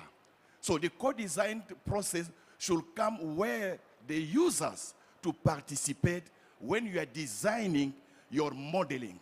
Because by getting the output of the objective focus, the user must come to see how that information can be useful for their side or to direct us the way we need to build the new product. So the impact forecast should be having the input from the user side to tell us exactly in diseases which kind of information they need to predict the disease. We need the ecologists to tell us exactly the role of the temperature in the development of the disease so that we can see how that temperature can be fit in our model to deal with your issue. Co-design, making a let's say, multi-vision, multi-group. Yeah, okay, you get it. Involve everyone when we are designing our methodology. That way we can call about co-design. Thank you.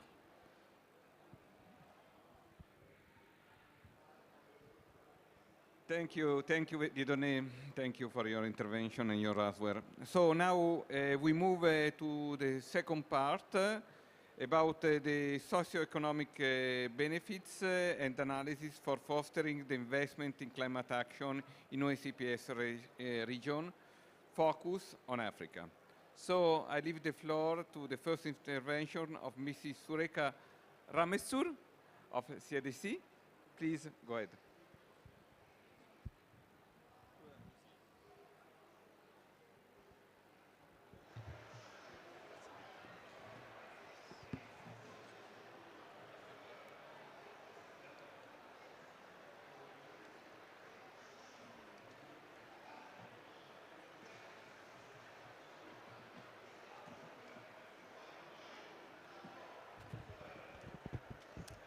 Okay, good afternoon, everyone.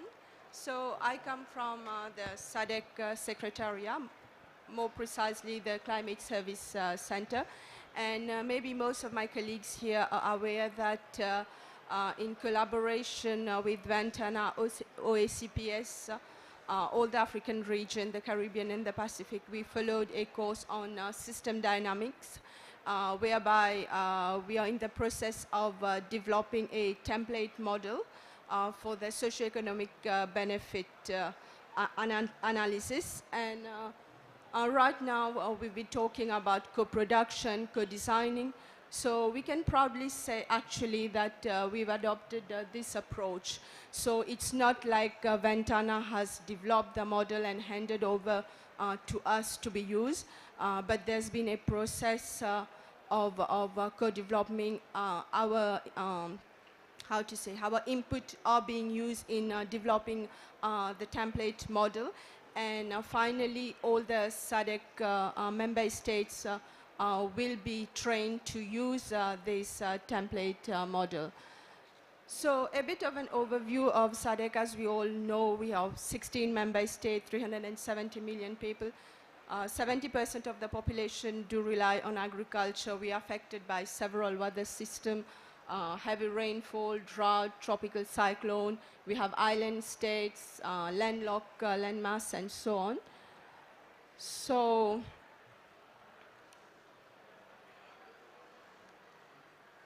yes, so let's go to the, I'm skipping a few of the slides because Dr. Faka will talk about it. So for the OACPS template model, we've considered several key sectors. As we can see, for example, we have the WEF, water, energy, disaster.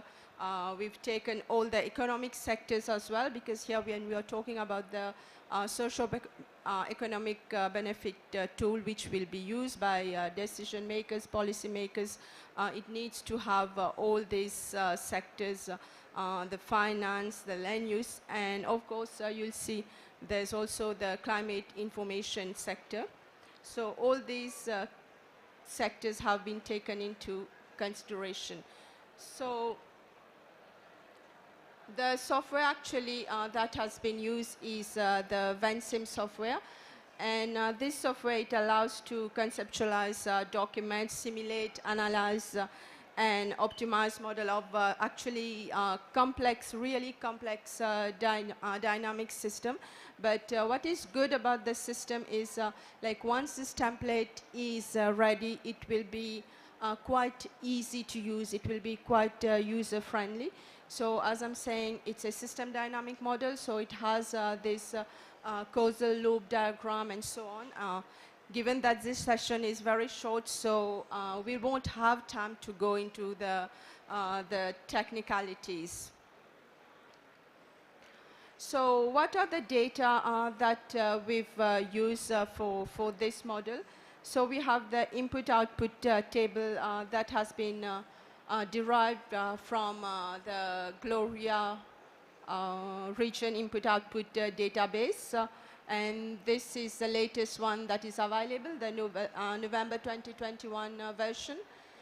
And actually the data is imported in an Excel version, then it is kind of imported in the Vensim model. So the data source, when we look at the, how it's called, the crude data, it has 96 sectors, which is a lot. Like you'll have the mining sector, tourism, 96 sectors in all. So for our use, we've finally kind of aggregated it into 8 sector, which is which we found, like after discussion and all, will be relevant to the SADC region. For example, we have agriculture, energy, water, infrastructure, transportation, health, industry, and services. So these are the sectors, and now I'm just showing some of the result that has been simulated. And for the presentation here, actually, I've chosen Mozambique as a case study. So I've fed Mozambique data in the template model, and these are the results. And I would like to put on a disclaimer here, since the model is still under development. So this is just a demo version. So there might be, like, how to say, less accuracy in the result, or some sectors which have no data for the time being. So this is just for demo version. So for example, we are simulating the cost-benefit evaluation. So for here, the data used is like population data in terms of birth, death. Then we have GDP, labor force, migration data, population, and the population is also disaggregated by age as recommended by economists. Given that we are Met people, these are a bit difficult for us initially, but as I said, this data has been set as a proper template, so finally it becomes quite easy to use. So here we are comparing 2 scenarios. For example, when we take a climate change scenario with an increase in temperature of 0.04 degrees Celsius per year, and a scenario of, like, let's say for a country like Mozambique, 4 millimeters sea level rise per annum. So we see that for a warming climate, the GDP is expected to decrease in the coming decades, up to 2,100. This model has been simulated. So now if we simulate, like for the same scenario of sea level rise, 4 millimeters per year, so we'll see, yes. So for example, we can see the fraction of land that will be doomed, land that will become unusable. So we see, like, the normal climate, if the normal trend versus the warming climate, what is expected to happen. So for example, the land that will become unusable after 2020, if we compare these 2 climate scenarios. So actually, there are similar results from En-ROADS as well. So now if we simulate in terms of the fresh water adequacy, So as we see in blue, we have the normal climate and the warming climate. So we see there is a decrease in freshwater adequacy over the decades. So we see how it is expected to decrease. So when we are talking about water adequacy, obviously this will have impact on, for example, people migrating out of the country. This will have impact on the tourism industry. It will have impact on the agriculture and so on. So all these sectors, they are interrelated. 1 minute, please. 1 minute left. Yeah, thank you. So we have also simulated like what will be the benefit of climate information.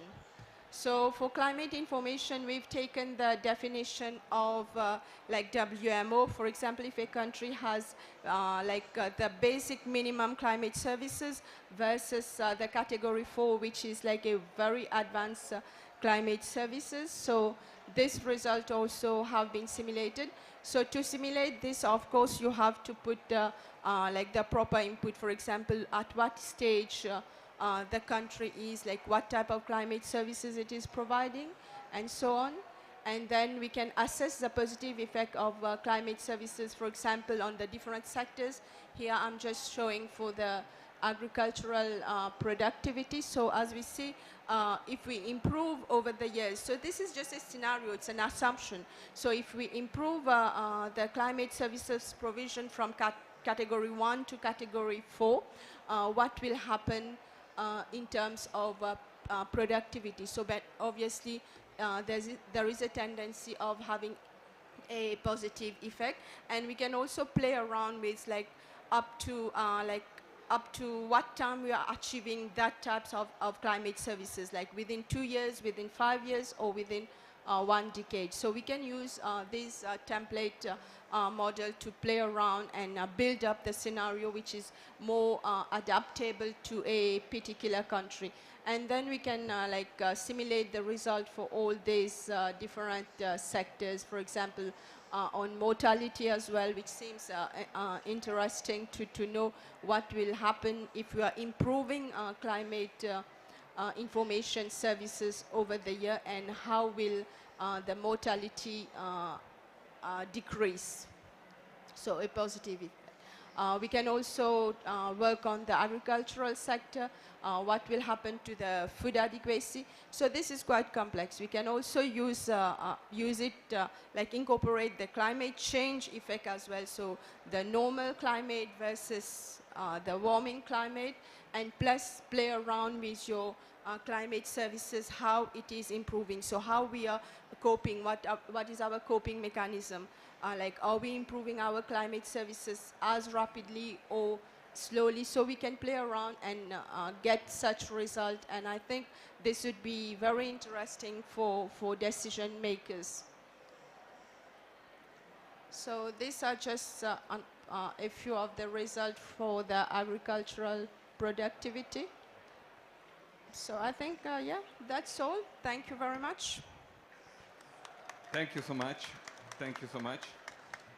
So I invite Dr. Faka to his speech. Please, Doctor, we are running out of time, so... Yeah, thank you. I will rush, since our colleague already put the scene of the methodology.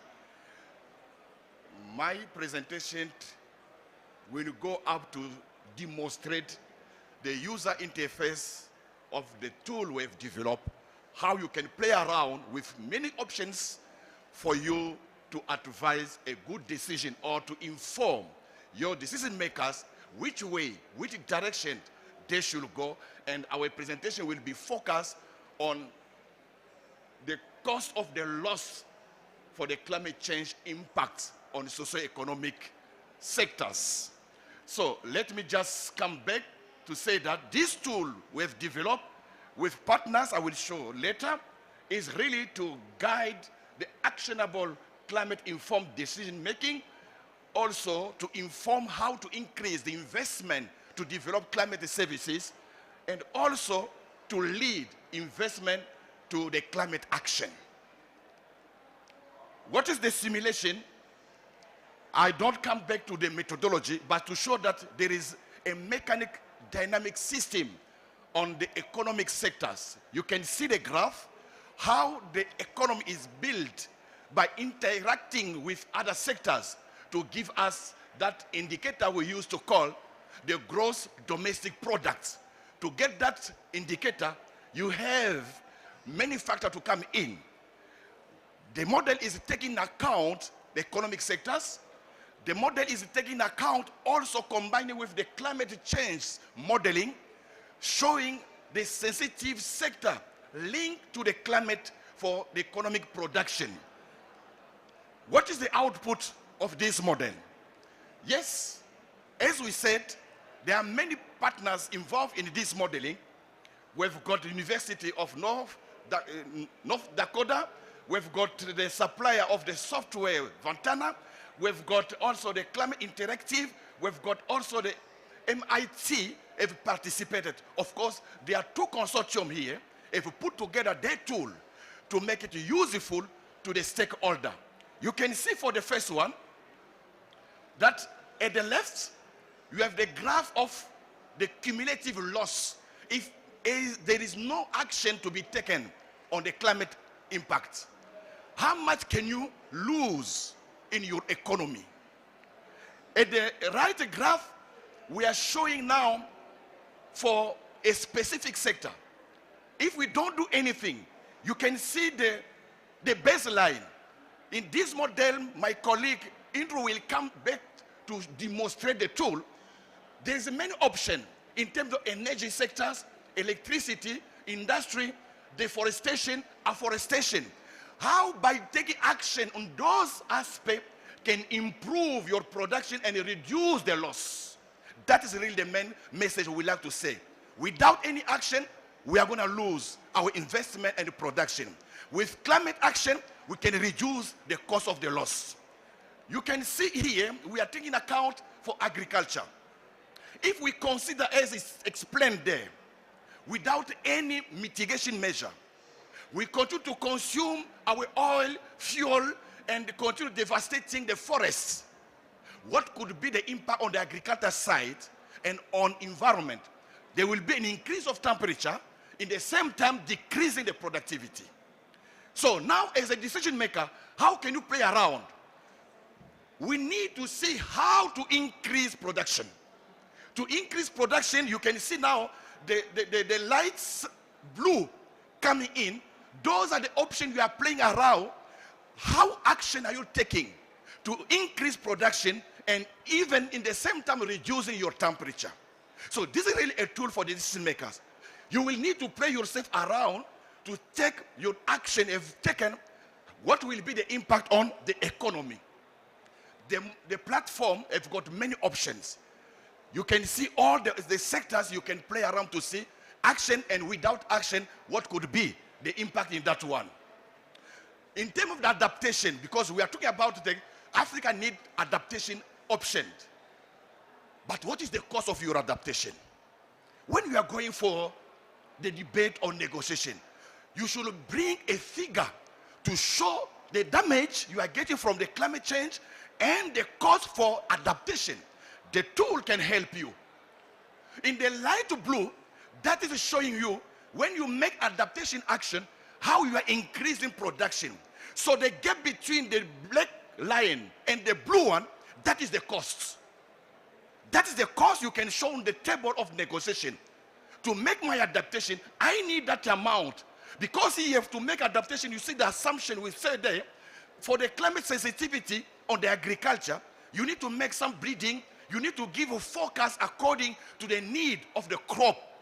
You need to give the forecast. Those are showing how better the production can increase. You can get also another scenario by showing the impact of water, the adequacy of water in your sector. By increasing water availability for agriculture, how it will increase production. So you need to invest in irrigation. You need to invest in a good forecast to know exactly which type of species to be cropping so that you can use the available water. And Those are the options you can have in this platform. So as a decision maker, you have got many options to see the impact and to see the level where you are decreasing the outcome as the temperature raises. So I will just leave my colleague to go through on demonstration, and that will bring you maybe some question for you to answer, for us to answer. I will call now Andrew to come and to make us, but I will leave that one because it will come back. Okay. Thank you very much. So I would like to introduce Andrew Jones of Climate Interactive and Meet, that he will continue with a demonstration, a practical demonstration on how the tools is working. Please. Thank you very much. Hello, everybody. We're going to shift into a somewhat different mode and do an interactive exercise and play a game for a few minutes using the simulator that you just heard about in the last two presentations. Dr. Faka laid out some of the key insights and the setup and how it can be used for reports, developing graphs. I'd like to introduce you to a different way to interact with this kind of analysis that comes from our team. I am with Climate Interactive. My name is Andrew Jones. We are a nonprofit think tank. We grew out of MIT, the Massachusetts Institute of Technology. I'm here with some people on my team. Yasmin Zahar, Clara Iglesias is here as well. Clara is in the back. So after this, if you'd like to speak to somebody to learn more about it, speak to Clara, speak to Yazi, speak to Dr. Florian Kappmeier, who is working on this as well from Germany, from the Business School of Reutlingen, and or Dr. Faka and you all who are working on the model behind it. Okay, so this is going to be a different mode. If you're standing in the back and you want to come in, there are a lot of seats. Sir, you've been standing all day. Why don't you come in? It's much more fun. Marcus, Heinrich, it's so much better if you're sitting down. I know it's hard to find a chair, so please join us. Are you ready to do an exercise? Okay. You saw this graph a minute ago. This is now in the live version of the model, showing on the left cumulative loss to GDP and GDP in the example country. The mouse used to be really big. Oh, it's only big there. Florian's got a huge mouse on his screen. I was hoping you could see it up there. Okay, so what we're going to be doing is running a global model and trying to prevent this horrible loss of GDP in this example country that we're imagining. How do we prevent, what is that? $55 billion of loss by 2100. There are many ways to do it. We're going to simulate some of those ways.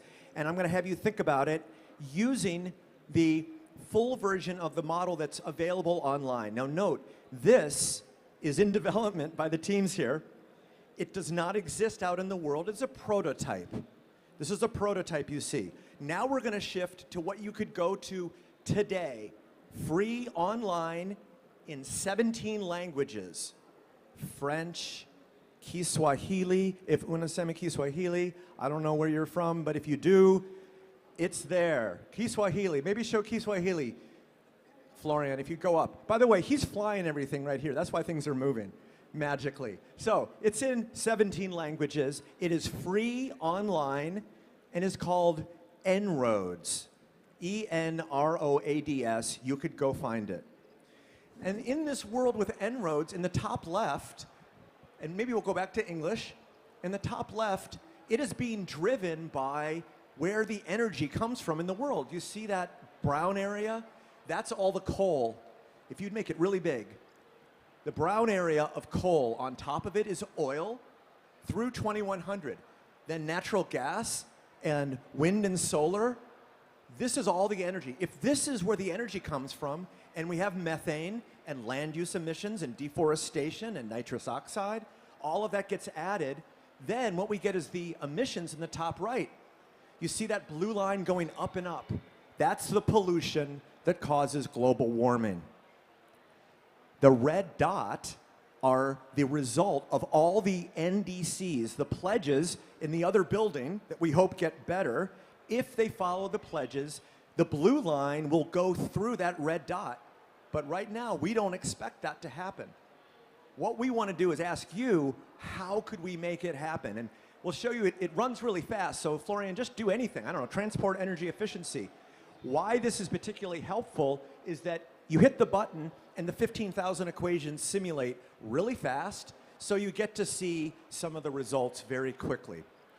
Okay, we're going to test now your thoughts on how we can prevent climate change to change the graphs that Dr. Faka just showed you, to avoid some of those damages. So you can set a carbon price, you can electrify the world, you can have nature-based climate solutions, you can cut methane from waste, you could imagine different futures for carbon removal, coal, oil, gas, all the things you see on the bottom part of that screen. So I'm going to ask you now, take a minute, turn to a person near you. This is a whole setup of the negotiations. We have to talk to each other from around the world, right? Turn to someone near you and say, I think the best solution to preventing those losses is to do this. We should do this to prevent future warming. So I'm going to ask you to move outside of what's socially accepted usually here. Meet a stranger and a neighbor. So really, turn to someone. Sir, please, if you turn to the person next to you and tell him, I think we should prevent climate change with this. You two have a chair between you, but you can still talk. So please, for real, I need your help. Do me a favor, talk to each other for a minute. How can we prevent future warming?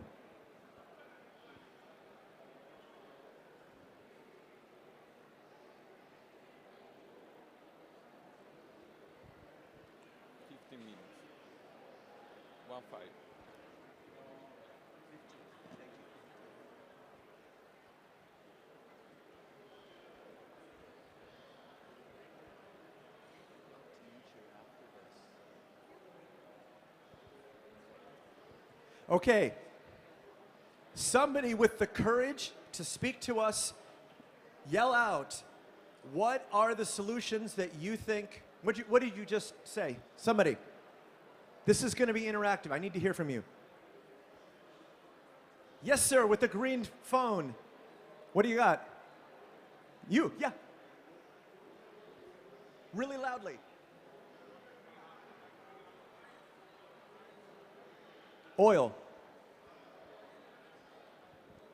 Actually, if you could give him the, yeah. Here comes the mic. Thank you. If we minimize using coal and oil and depend on renewable resources, we yes, can, oil and renewables. Yeah, oil and renewables. Fantastic. Thank you. Oil and renewables. So let's just focus and see where is the oil in the system. If you make the top left graph really big, Florian, you can see the red wedge is the contribution of oil. That's the red wedge. It's growing over time, and maybe Florian, bring it up as a primary energy source in the top left graph. Oil. What if we have less oil? And so where it's expected to go right now is rising. Do you see that little dip in 2022 or so? That has been the COVID effect on oil, but it is still expected to go up. If you look in the production gap report, many countries around the world are expanding oil. However, as it gets more expensive, as we run out a little bit, it doesn't run out entirely, it starts getting expensive. So it is expected to balance out. Less oil, we would see that going down. How could we do that? There are many ways. So in the simulator, you might ask, what are the various ways and which ones help a lot? So I'll start with one. One is just the efficiency of transportation systems.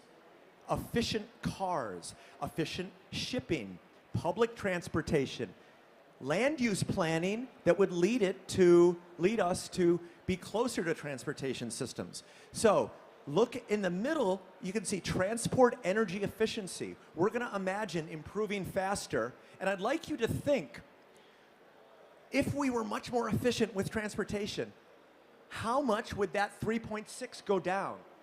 Does it go all the way to 2, 1.5, 2.5, 3, 3.4?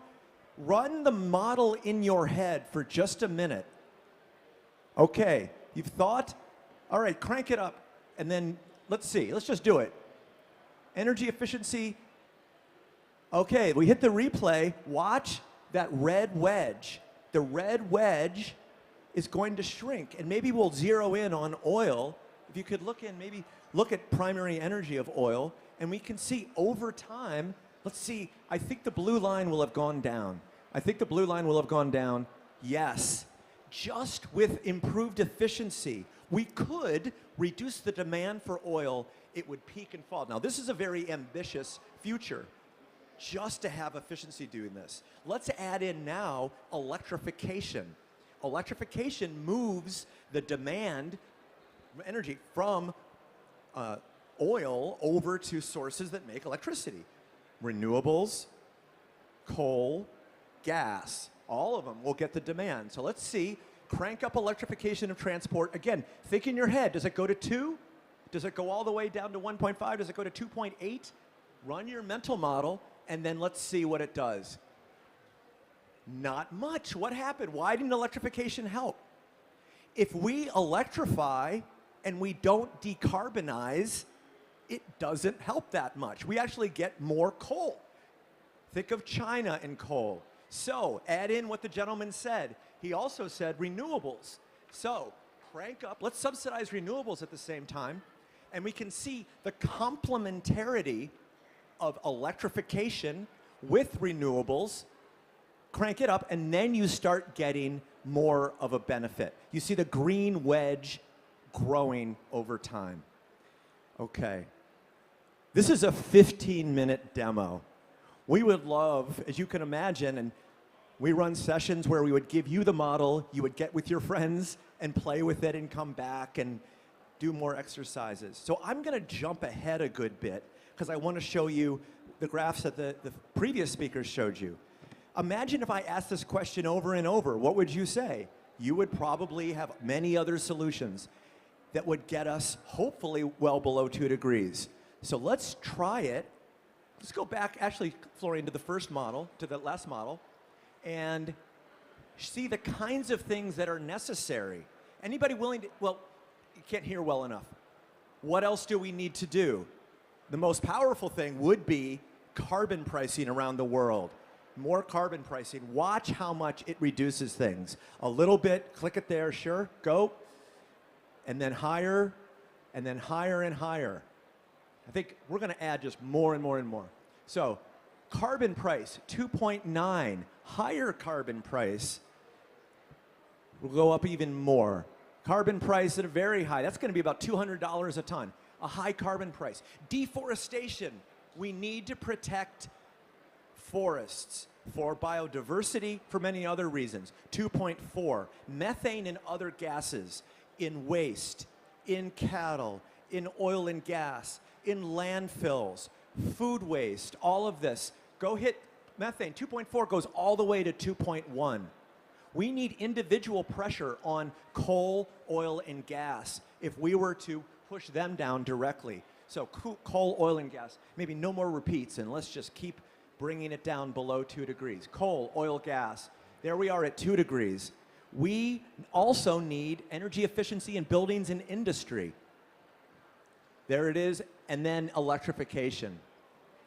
These are the kinds of things that reports for years have told you.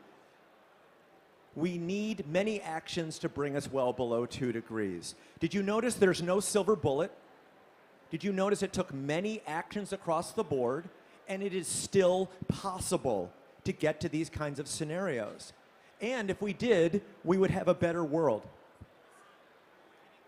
And notice, Florian reminded me, look at the little red dot for the NDCs. We are exceeding the NDCs in this scenario, and we are getting close to net zero. If we looked at CO2, carbon dioxide would be net zero. Let's look, though, at what happens around the world. Sea level rise. What happens to sea level rise should we achieve this kind of future? One of the things we've added, ocean acidification, crop yield, biodiversity. This is a map And we saw this before, the folks showing the map, loading the map from Climate Central. We can see what would happen to sea level rise. Pardon me, I'm going to look at the time and see how I'm doing. Yes. Okay. So we could show here is around Alexandria, Egypt. And if you go to the northeast, you'll see some green areas. And green areas, just kind of move it, there it is. Some of these green areas would have been flooded under a baseline future. But because we came up with policies that limited warming to only 1.9 degrees, the green areas are not at risk to flooding. We saw a graph similar to this for Mozambique in the earlier presentations.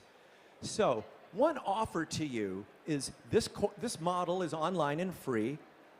There's actually a course that Yazzie and Clara and our team built, so you can watch videos to learn how to run this workshop that I'm doing right now. Many of the assumptions are changeable as well, and it's in 17 languages.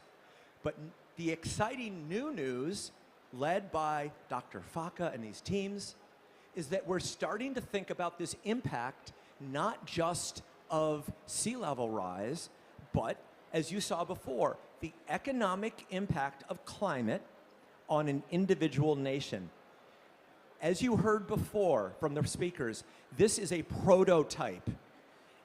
I come from MIT. We first build a prototype, and then we test it a lot. So our big dream was to come to COP27, Sharm el-Sheikh, and stand here together, test it with you, see what you think. So tell Clara and Yazzie and Florian and our team, what do you think of this kind of approach? Because here it is. So the idea is, look in the top right, you can see GDP for an example country, if you'd make it really big. If you wanted to know how much loss and damage, or what would be the economic impact, first you need to know what would the GDP have done if there was no climate change at all.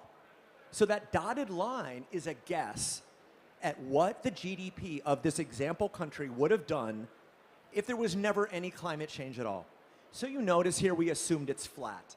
In the future, you can change that and decide, oh, it's going to go up 1%, 2%, 3%, down 1%, 2%, 3%. But for now, let's assume it's flat. Then the OACPS model that you heard about calculates with 8 different sectors, if you pull up those graphs, agriculture, services, infrastructure, energy, all of those at the bottom, health and industry, the interactions of those sectors produces GDP output and the damage that comes from warming. That's what gives us that line for GDP. Andrew, 1 minute. 1 minute. 1 minute.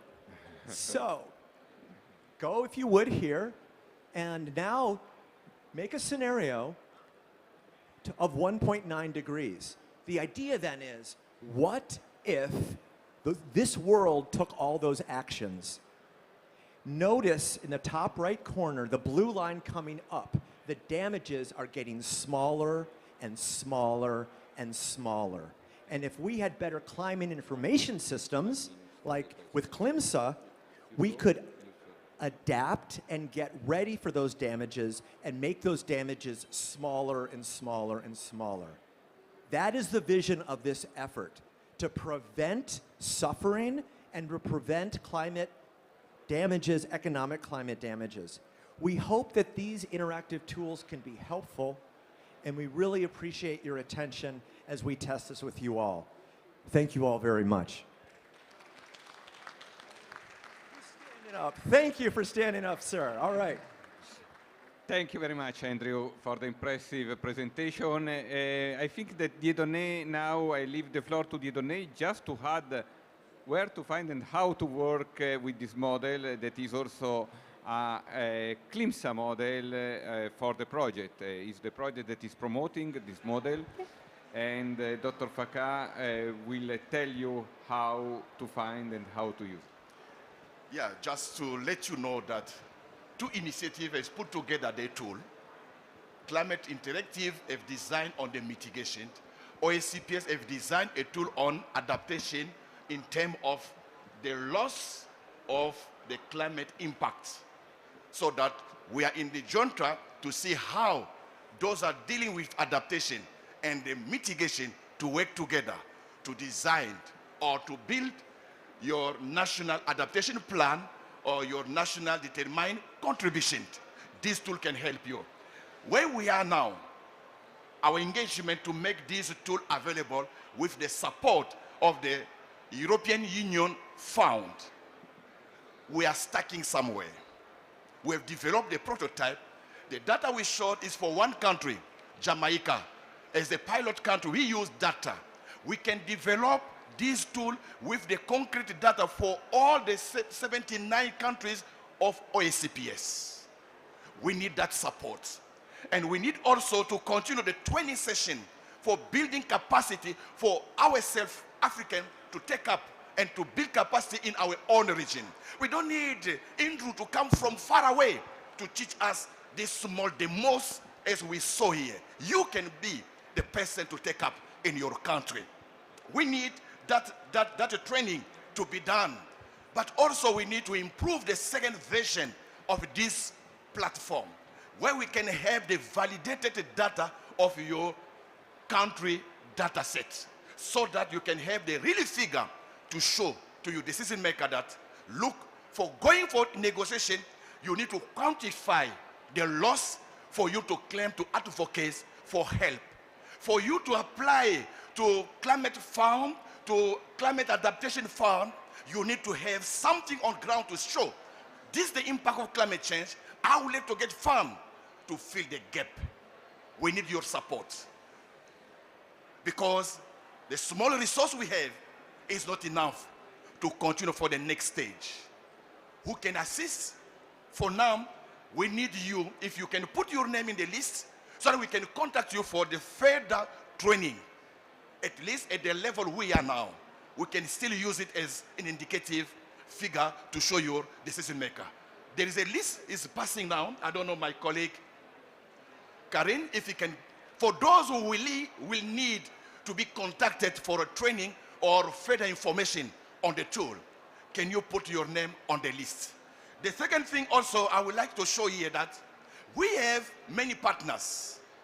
I would like to introduce, to give a word to my colleague Robert. We're also developing something. Robert, please, Robert, please. Where think energy can bring us to fill the gap of the losses? Do you have an answer to propose to this community? Because we are working with many partners, as we saw the university from the Germany. Can you give us the micro? What can be your contribution on the energy sector, climate services for energy sector, to fill the gap of the losses? Please, for 2 seconds, just 2 seconds. Thank you, Dr. Faka. My name is Robert Kabera, originally from Rwanda, but now live in the US. So my company is Sync Energy AI, and what we do is we use AI to quantify the risks of climate. So for example, we have 1,000 companies in the US, citizen power companies. If you're a power company, we tell you the next time a tropical storm is gonna come, we tell you which section of your grid is gonna be affected, where it's gonna affect it, how many people are gonna affect it, and we can do this up to a 96% accuracy 4 months in advance. The people talked about cloud solution. We've been in the cloud for 7 years. They talked about stimulus prediction. I have paying customers, and we were in Samoa at the end of September. I met people from the island of Pilau 6 weeks ago. Last week, we just finished an assessment of the entire island in 2 weeks. Now they have information they are using in their negotiation today.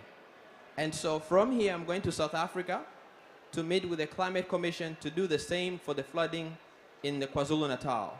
So the tool we have is here, it exists, it's real. You get solutions in 6 weeks, not 5 years. So I'd love to be able to engage with you all and see how we can give you that same information that's user-friendly. It's as easy as using WhatsApp, right? My mentor started the music channel Pandora, and his assignment was build a one-click solution. My solution is a one-click solution. Thank you. Thank you, Robert. There is another solution to prevent losses, you can get in touch with us and we'll link you to know exactly how you can have support for your country, for your economy. Can we get some questions in the audience for those who have got interest on what we have said? Yes, please. We are a bit short of time, but we leave 5 minutes for the question. And after, please, after this, we offer a coffee break.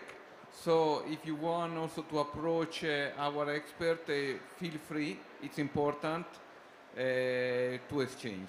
So you will have extra time to exchange. Please, go ahead. First question. Yeah, micro. Yeah.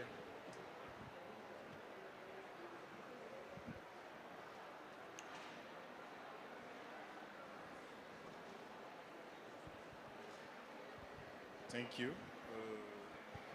I salute the presenter for the communication. It was very interesting. One question is about the accuracy of the model.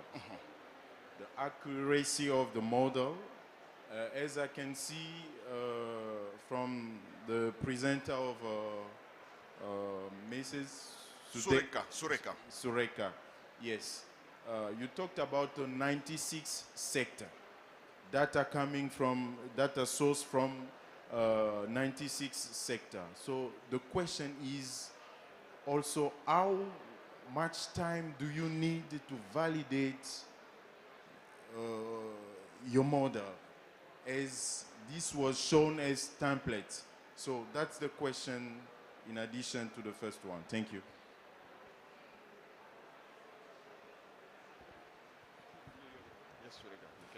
Thank you very much. My name is Wong Inamavimbela from the SADC Secretariat.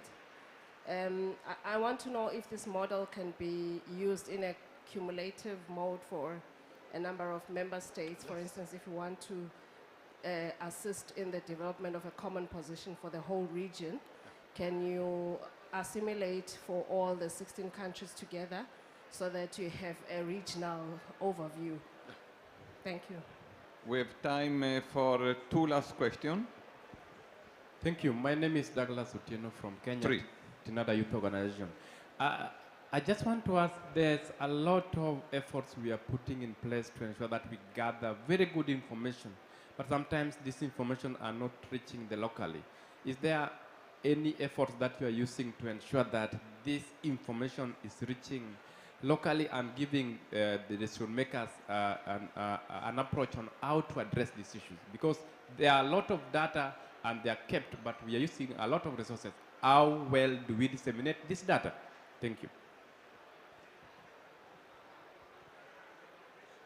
Yeah, we can answer first. We answer first so that we cannot lose. Yeah, exactly. Yeah, second round. Okay, for the first round, I will just go straight for my colleague from SADC. Yes, the model can build at the regional level, the regional scale. As you saw there, we are building by per country, and we can get those input to make a summary for the regional one. But we need to build that model for each country so that a sum up can come out for the regional vision. For now, we don't have yet any model for the regional scale. Sureka? Yes, in terms of the accuracy of the model, as the model is being built up, we are using the system dynamics notion. So there is a reality check and all the kind of checking the model itself. But as we know, as in any model, the input data is always very important. As we keep on saying, garbage in, garbage out. But we are using the UN Gloria database, the updated one, which is reliable, and it is mostly available for most of the countries. But for example, for some of the island states, it's not available. Then we have to seek other data sources. So if this input, excuse me, these input data sources could also be validated with kind of ground data, national data, this would also improve the accuracy of the model. One way, we are using the official database or data set validated by World Bank and the United Nations system. Our database coming from those credible institutions. Thank you. Is some concern we did not address? Yes, I think there was our colleague from Côte d'Ivoire that actually asked how long we will take from the prototype to the actual project, and then how to disseminate the data, which was asked by our colleague from Kenya. Yeah, thank you. For how long? We're expecting, if as soon as possible, we can get support to continue and complete the model or the building of the tool. It can be by 3 months, 6 months. It will depend to the availability of the fund. Financial constraint that is stopping us from now. So I can't say by 1 year. If we have support today, 3 months is already enough for us to complete the process and to make available the tool for all the stakeholders. And how are we sharing the data to the last mile, the end user, the community? We are working with the regional organization. For this case, we are working with the regional climate centers. For each sub-region in Africa, for example, we've got ICPAT in East Africa based in Kenya. We've got agreement based in Niger. We've got climate application based in Cameroon. So each region have got the regional center where people can go there and to get how to use the product and how to reach the last mile at the community level. We've got what we call the pilot country. Each region have got one pilot country or 3 countries.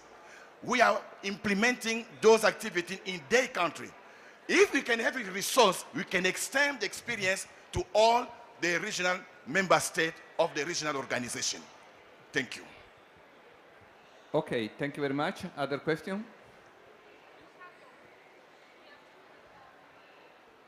Last question, because we are running out of time.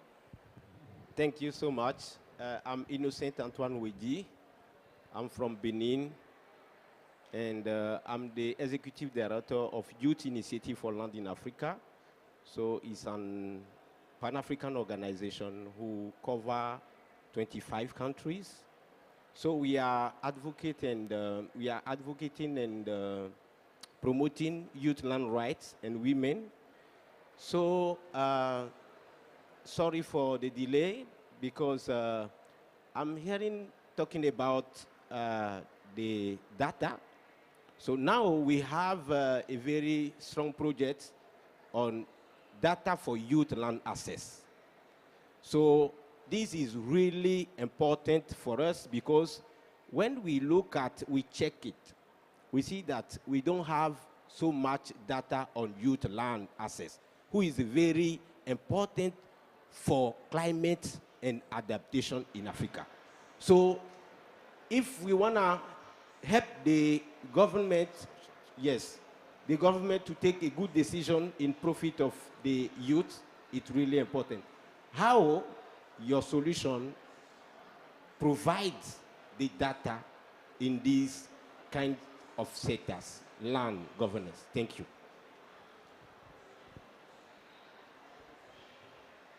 Yes, we don't have time, but we'd like to get your detail, and we can continue discussion even after the site event.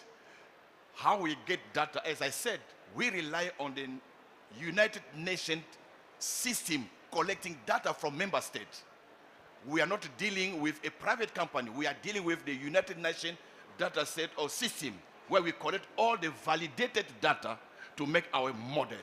And as we know, there is also the CCD, which is dealing for the land use. I think data sets will come from that framework. We can link with them and to see how to incorporate both them in this set model. Let me just conclude to say, I maintain that slide to show you how you as the decision makers can play around with the options to make the temperature to decrease, in the meantime to have the economic benefits. You need to do the deforestation. You need to reduce the rate of deforestation. You need to increase the rate of afforestation. If we commit to do this, look, our economy will be sustainable. We call all for action now by supporting this initiative to give you the tool for your negotiation, and also to see how you can get finance to fill the gap. Thank you for your interest, and we hope to see you soon in our future training by leaving your detail. Thank you, Dieudonné. Thank you to all the speakers and experts. Thank you to all the participants. There's a small cocktail that is offered. And during the cocktail, please don't hesitate to approach our expert if you have a further question. Thank you again, and thank you to the Africa Pavilion to host us.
later.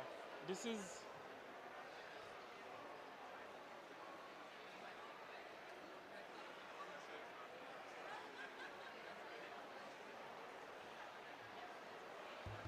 Can we start? Yes. Okay. How are you?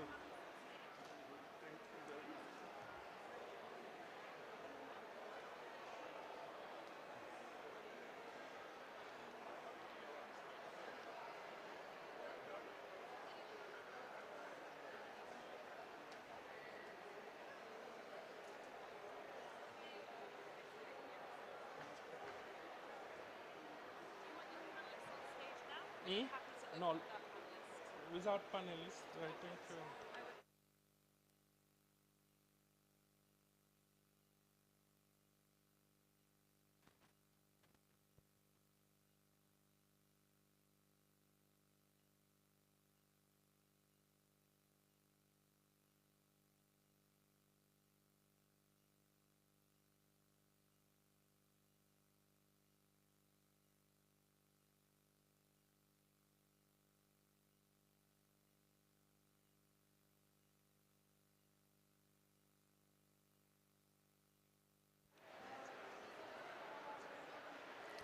Thank you. Forests are fundamental to regulating and stabilizing global climate. Halting and reversing deforestation and land degradation by 2030 will be a major milestone towards achieving the 2050 net zero target. Improper land use, deforestation, and degradation account for 10 to 12% of global greenhouse gas emissions. Protecting forests also comes with clear benefits for people, biodiversity, and sustainable development. In Kenya, deforestation and rangeland degradation are a major driver to biodiversity loss, depletion of water resources, and livelihood loss. It is estimated the forest and land degradation results to GDP losses of 3 to 5%. Okay. Good afternoon, everyone. Let's start before the video takes over again. Welcome, everyone, to this side event. My name is Mamadou Diakite, working at the African Union Development Agency, AUDA NEPAD. And today we will be having a side event on financing REDD+ in Africa for accelerating NDC implementation through forest landscape restoration. So we know that REDD is an essential instrument for slowing down the cost of climate change impact, land degradation, desertification, droughts, and other impact of climate change in Africa. And through this event, the status of REDD+ in Africa and how it is driving climate action under the nationally determined contribution will be discussed, with a specific focus on Kenya, which is one of the pioneer countries who will demonstrate the linkages between the forest landscape restoration agenda and the NDCs. And also to bring in this occasion the discourse of the climate change security, because Kenya is currently a member of, non-permanent member of the UN Security Council. So now, before starting the high-level opening, we will see a short video, then move to the opening remarks. Please. Forests are fundamental to regulating and stabilizing global climate. Halting and reversing deforestation and land degradation by 2030 will be a major milestone towards achieving the 2050 net zero target. Improper land use, deforestation, and degradation account for 10 to 12% of global greenhouse gas emissions. Protecting forests also comes with clear benefits for people, biodiversity, and sustainable development. In Kenya, deforestation and rangeland degradation are a major driver to biodiversity loss, depletion of water resources, and livelihood loss.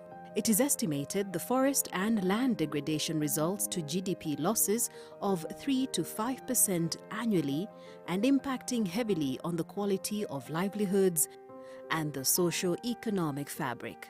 Climate change is complicating our roadmap towards socio-economic transformation and achievement of sustainable development goals. I have directed that a long-term and sustainable solution to the planetary challenges be put in place.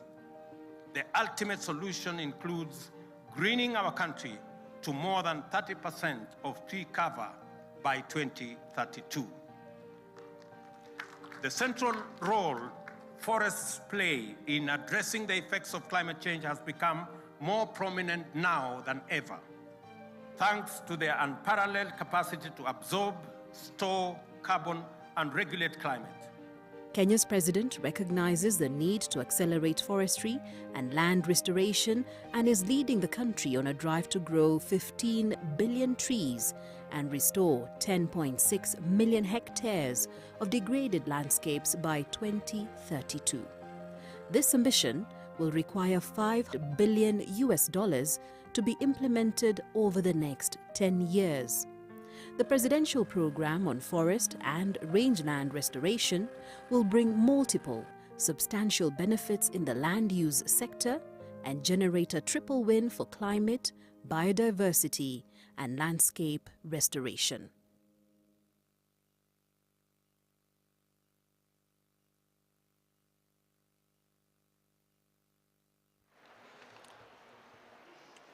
So after this short video, now we will move to the opening remarks by two distinguished delegates.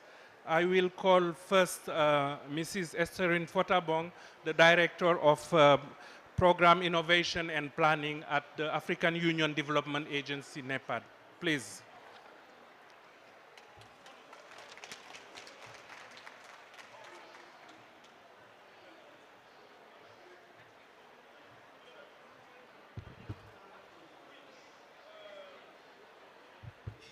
Thanks, Mamadou, moderator of this session. Thank you. Good morning, everyone, and thank you for being here. On behalf of NEPAD agency, myself, and all the colleagues and partners working together with us on this very important subject on landscape and protection and reforestation, I want to welcome all of you and to say I know there are some ministers, parliamentarians, civil society. I see so many colleagues on the floor, but let me say all protocol observed. This afternoon, we are going to discuss a subject that's at the heart of Africa's current and future development priorities: sustainable forests and sustainable forestry and enhancing financing action on ecosystem restoration. I don't think it will be an exaggeration for me to say that today, which is Biodiversity Day of COP27, it will not be an exaggeration to say this is one of the most important days for Africa in the last 2 weeks of COP27 discussions. I think Mamadou just mentioned the title of the side event, of this very important event, Financing RED Plus in Africa for Accelerated NDC's Implementation Through Forestry and Landscape Restoration. Today, we are Biodiversity Day, but this day is also taking place a few weeks before the start of the most important summit on biodiversity in recent times, the Conference of Parties on Biodiversity, that will be COP15, holding in Montreal in just about 3 weeks, or maybe under 2 weeks from now. The expected COP is to see the adoption of global biodiversity framework, which will guide country actions on biodiversity at subnational, country, and global levels. The video that we just saw actually speaks to the very important on this topic, not just on RED, but I want to put it within the overall context on today's discussion on biodiversity. As we all know, Africa is the host of remarkable biodiversity, with many of them, of course, endemic and endangered, including mammals and plants. Africa is also rich, of course, in tropical forest. We all know about the Congo Basin forest and the important role it plays in terms of being a carbon sink. We also rich in savannas, mountains, grasslands, mangroves, deserts, wetlands. And it is, some publications have said Africa contains 1/5 of all known species of mammals, birds, and plants. Of course, as we saw in that video, it's not just these species that are important, but most important is the intertwined nature of Africans and their environment and their biodiversity. And so it plays a critical role in the human development and well-being of Africans, as it constitutes the engine of socioeconomic development by providing food, water, health, so traditional medicines, and many other services. As a matter of fact, most African economies are largely dependent on their natural resource base, including agricultural land, the forests. I'm sure we will hear of the role of ecosystem services, but also non-timber forest products that provide significant livelihoods for most Africans. So this really contextualizes this discussion, both in terms of what the opportunities that are there, but as well as the threat to this diverse and rich ecosystem that we have, and specifically focusing on the forest ecosystem with a range of biodiversity and ecosystem services that it provides. In recognition of the importance of this, the African Union Development Agency, since 2002, from the start of the NEPAD as a socioeconomic framework for the continent, identified and emphasized the role or the transformational role that nature-based approaches to combat climate change, such as landscape restoration, plays in the continent's socioeconomic development. The African Union Development Agency, which, as you all would know, is the development arm of the African Union, is leading efforts at the continental level as well as at the national level, working with different partners to implement various programs to combat climate change, desertification, and biodiversity loss. The 2013 IPC report, and I think it's been updated, noted that climate change is one of the worst drivers of biodiversity loss, and it will result in quite a bit of significant changes in our ecosystems over the next 50 to 100 years. Now, there is an urgent need to reverse this negative trend. We saw some of the causes of forest cover loss in the video. And this meeting, this side event, is an opportunity to see what we are doing and what we can do better and the kind of support that is needed for us to reverse these changes that we are all witnessing.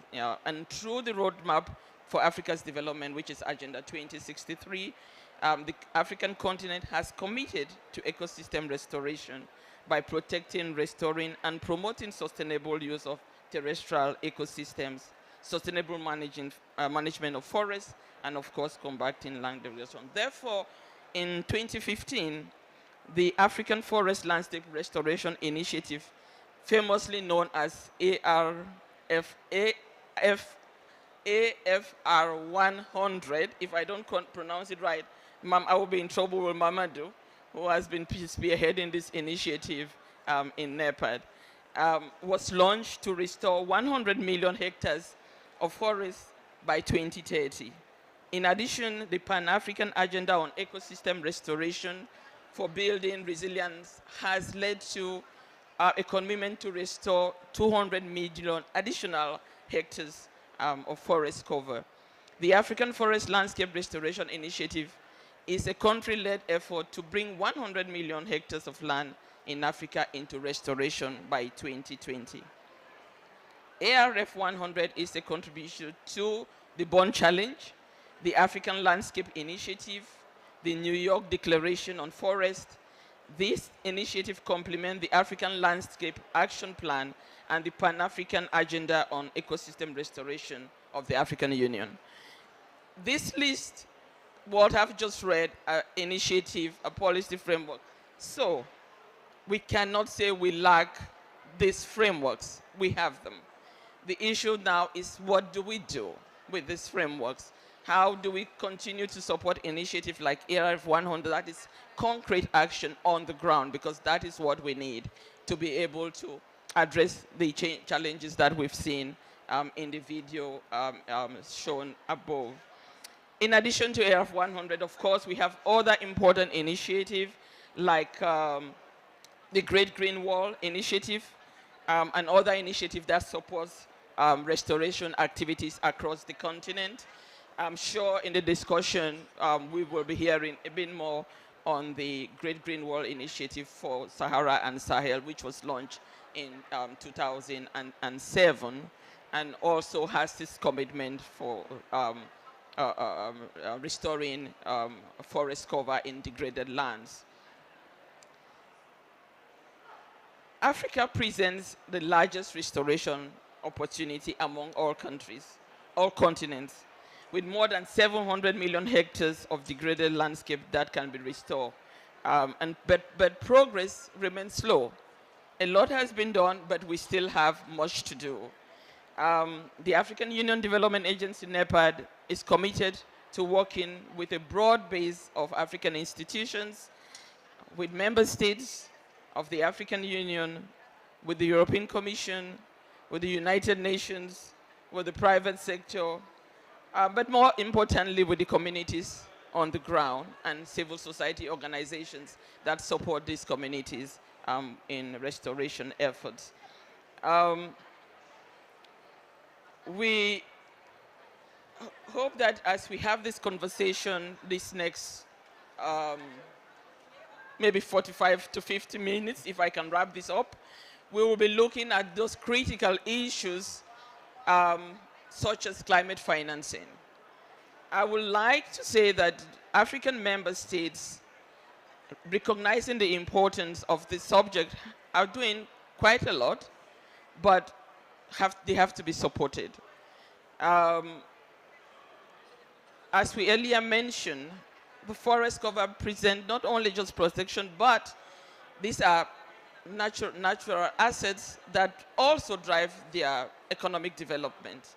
So we cannot separate conservation from economic development, but look at it in a holistic manner and see how conservation efforts are compensated or supported through bringing investments to communities that need to do conservation or restoration of degraded land. So climate financing will be critical. It is estimated that $2.5 trillion of climate finance is needed between 2020 and 2030, averaging about USD 250 billion a year. However, the total annual climate finance flow to Africa is just about 30 billion, which is just about 12% of what is needed.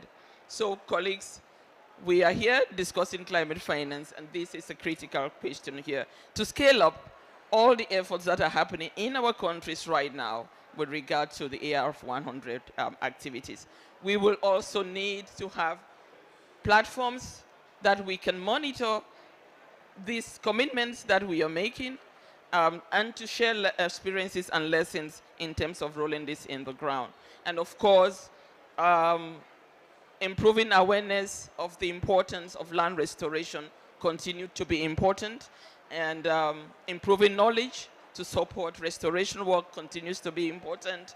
And so we count on all of you to continue to be strong partners of the African continent to work and implement this very important action on land restoration. Thank you very much. Thank you very much, Mrs. Fotabong. I think she can talk the whole day about environment issues. This is a passion. And one sentence, Africa is committed to ecosystem and land restoration. And we need those partnership and resources to do it. Now, I will call Professor Julius Tanui from the Ministry of Environment and Forestry of Kenya. Please, Professor.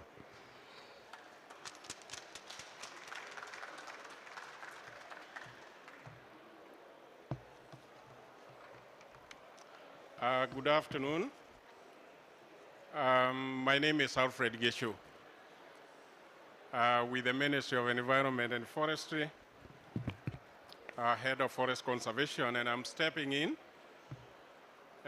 on behalf of my Principal Secretary, Engineer Festus Ngeno, who is not able to join us this afternoon for the session. And with your permission, then I want to share with you the brief remarks from the Principal Secretary. Distinguished participants, ladies and gentlemen, good afternoon. I'm delighted to welcome you to this event organized jointly by the Ministry, the Government of Kenya, and NEPAD, UNDP, and JICA. And on behalf of the organizers then, I want to thank you for finding the opportunity to join us here. These side events provides an opportunity for Kenya to share the progress made by Africa in LEAD Plus as a policy measure that promotes landscape restoration, sustainable forest management, and socio and environmental well-being. RED Plus across the continent has been identified as an important instrument for NDC implementation by supporting actions that address the drivers of deforestation and forest degradation, and for incentivizing actions that promote land and forest restoration. This event will also provide an opportunity to highlight and showcase emerging financing mechanisms to support African countries' efforts to protect and sustainably manage their forests and land restoration, as well as offer opportunities for collaboration and partnership with the global community. Kenya and our partners from Nigeria and Mozambique will have an opportunity also to demonstrate our capacities to monitor and report on forest status and changes in forest cover. And this is intended to provide an assurance to potential investors and participants that Africa has the necessary infrastructure to ensure transparent tracking and reporting on our landscape restoration efforts. This, of course, we are aware is an essential element in attracting financing at scale from both public and private sources for forest development. It is my hope that this exchange this afternoon will contribute towards addressing climate and other environmental challenges that we face, spread knowledge about good practices, about national forest management system, and support mobilization of financial resources for the necessary scaling up of our climate actions. We acknowledge and appreciate the presence in the midst of our actions of development partners who have been traveling with us along the journey of RED Plus readiness.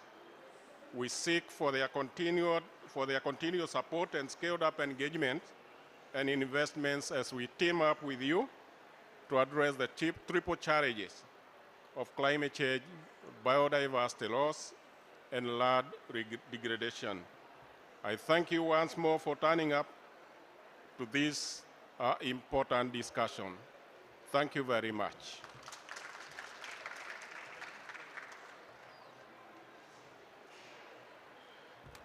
Thank you very much, Mr. Gitshu. On behalf of the Kenyan government, one sentence: Africa, the world should know that Africa is ready for investment, being public, being private, for landscape restoration, forestry, conservation, and valuation. And we have the tracking systems, the monitoring system to do so. Now, this is where my job stops here. And I will call now my co-moderator, Mrs. Yvonne Nyokabi, who will take over the moderation. Welcome, Yvonne. Thank you very much, Mr. Mamadou, and good afternoon all.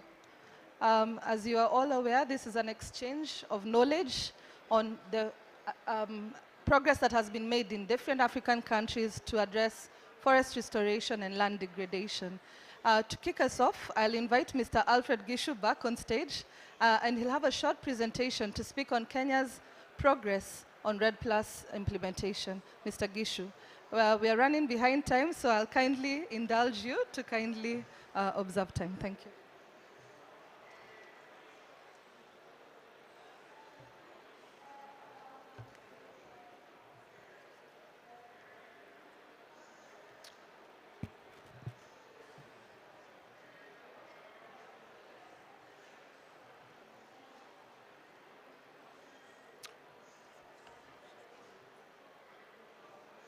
Good afternoon again. I now put on my second hat.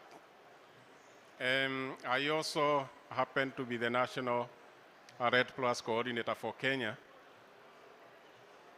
and also lead the Forest Conservation Directorate of the Ministry of Environment and Forestry. And I wanted to briefly share with you the journey we have traveled on the REDD+ process. Thank you. Now, over the last 2 weeks, as we started our discussion here at the COP,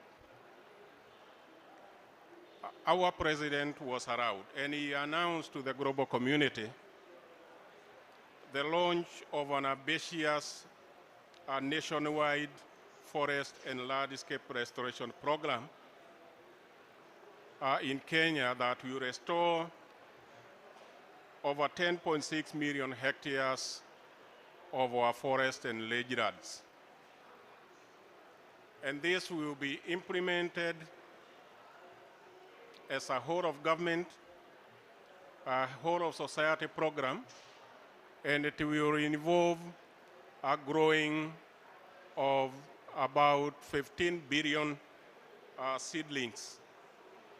And Kenya is investing in this big program in support of NDC implementation, in support of a number of policies within the country that demand that we invest heavily in forest restoration.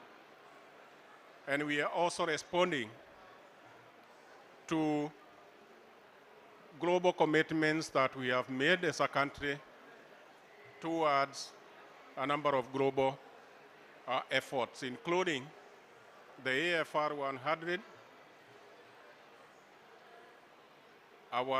which is also linked to the bond challenge, our commitment to climate, our commitment to biodiversity conservation, and our commitment to land restoration. But we also know that the program that has just been launched by the president will require mobilization of stakeholders across the country, and it will require mobilization of resources. Funding from the National Exchequer will not be enough to fund activities that we are proposing. And the discussion we have had in country is such that the REDD+ mechanism provides the single biggest opportunity for mobilizing climate finance especially, and scaling up actions around forest and landscape restoration. This is the only way we are going to achieve what we have promised the global community. But we also know that REDD+ comes with responsibility. And this is where my slide comes in. For any country that wants to do REDD+, and especially developing country parties, we need to invest in some basic elements. We must develop a national strategy that informs how you are going to deliver on your commitments. We must deliver a safeguard information system that informs how you are going to respect and address a number of safeguards that come with REDD+ implementation. You are supposed to have in place a national forest reference level, and you are supposed to also have in place a national forest monitoring system.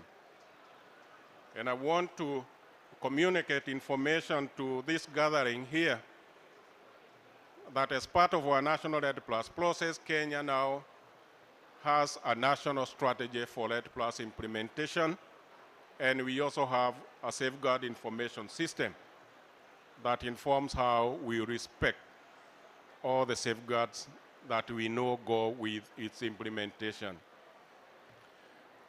We have also established a forest reference level and a national forest monitoring system. But we are still doing a lot of work around it because we know the demands that are coming from our partners out there. There are demands that are coming from the carbon market that require that we improve on our accuracy of measurements. And this is an activity that is currently going on in the country. Beyond those basic elements that I've shared, is an understanding also that we need to provide an opportunity for all stakeholders within the country to do business. The private sector will be an important stakeholder. So how does the country then provide that opportunity for private sector engagement and investment? And we know that we are supposed, for example, to nest private sector projects that some of them are already on site. We have a lot of interest that's also coming up from others. So what we are saying is that we need to invest in a policy environment that allows the current projects to continue working and the new projects to come on board. And this is a discussion around REDD+ nesting. We have also just started a program for delivering the benefit sharing mechanism. It is equally an important assignment that we must take up. A lot of discussion around capacity building, a lot of discussion around Article 6, how we can operationalize it within the country. So that is work that is still ongoing, but we hope that in the next few months, as a country, we shall have in place an environment necessary for all of us to engage and invest in scaled up effort for our NDC and other commitments that as a country we have gone into. Thank you very much.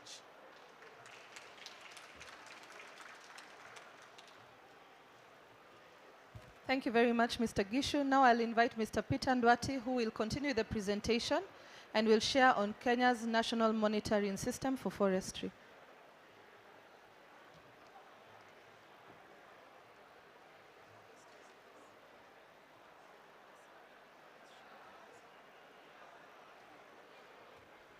Good afternoon. I'm going to continue this discussion from where our friend has left it, but I want to believe that he has wrapped it up. I may just want to come in and put in a few tidbits that makes it a little clear. Now, in Kenya and any other parties that require to implement REDD+, it's a requirement that you have a national forest monitoring system. And a forest monitoring system, we made one or created one, and we had to deal with the land use categorization. We also had to define the forest in our own way. We also had to stratify our forest because we are in the tropics, and there is a lot of variability. So we had to stratify our forests, and we had also to decide what carbon pools we are going to use. In this case, we used the above ground biomass and the below ground biomass. We also had to choose the gases, and in this case, we picked carbon dioxide gas. Now, I may not be able to see over there because of a few issues, but our monitoring system has two main components or two main parts. One is the data management part, which will deal with MRVs, and we also have the monitoring part. In the monitoring part, you have areas where you are going to monitor and report on issues to do with REDD+ implementation. You also monitor the forest area and the area change and the carbon stocks. I think Alfred has made it clear that we are embarking on a very ambitious strategy where we are going to be planting and to be covering over 10.6 million hectares. And therefore, we need to do that. Then we will be, the monitoring system supports Kenya to access the carbon markets and the carbon finance. We also need to monitor issues to do with biodiversity. Today is Biodiversity Day. We also need to look at the registration of REDD+ projects that they have been put across. We also, so that we don't have the double counting, we also need to report, national reporting on multiple international agencies like the UNFCCC, the UNCCD, the CITES, the CBD, and so on. Now, that just shows the kind of components that we have, particularly in our FIP, Forest Information Platform. I don't need to go through that.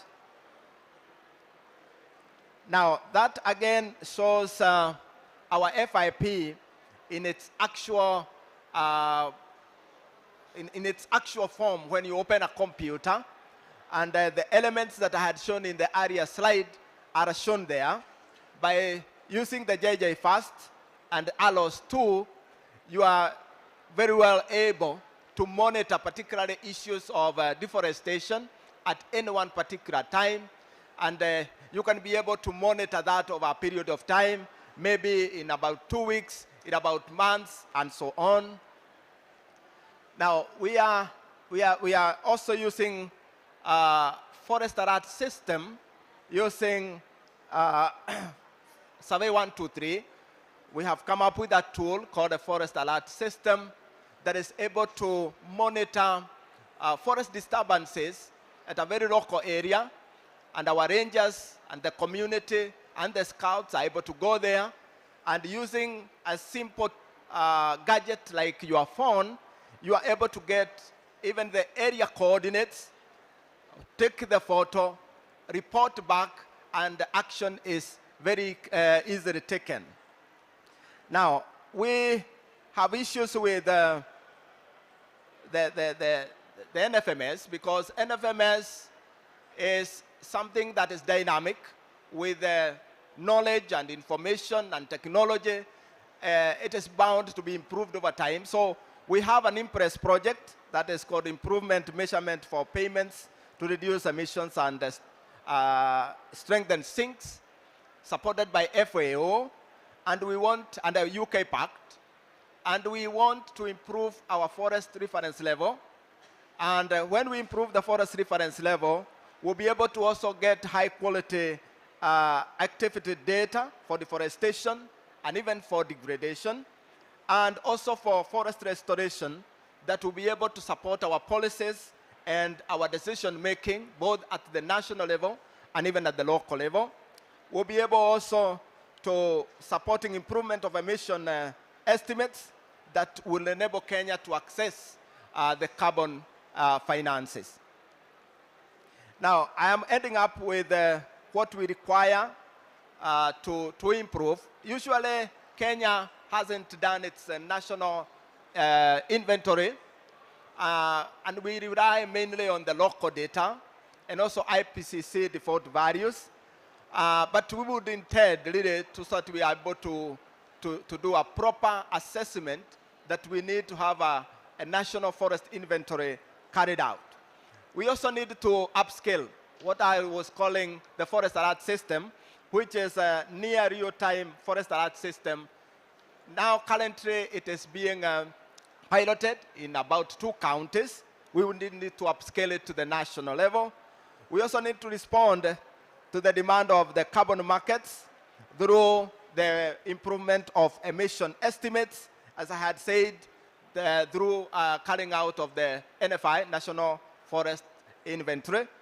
Then there is also the emerging issues of covering the tree cover. We have always insisted on forest cover, but in our country, we are also looking at the key policy document, which is our constitution, that talks of tree cover. And we need to come out with a modality on how we can assess and monitor tree cover. Thank you very much. Thank you very much. And in the interest of time, I'm going to change a little.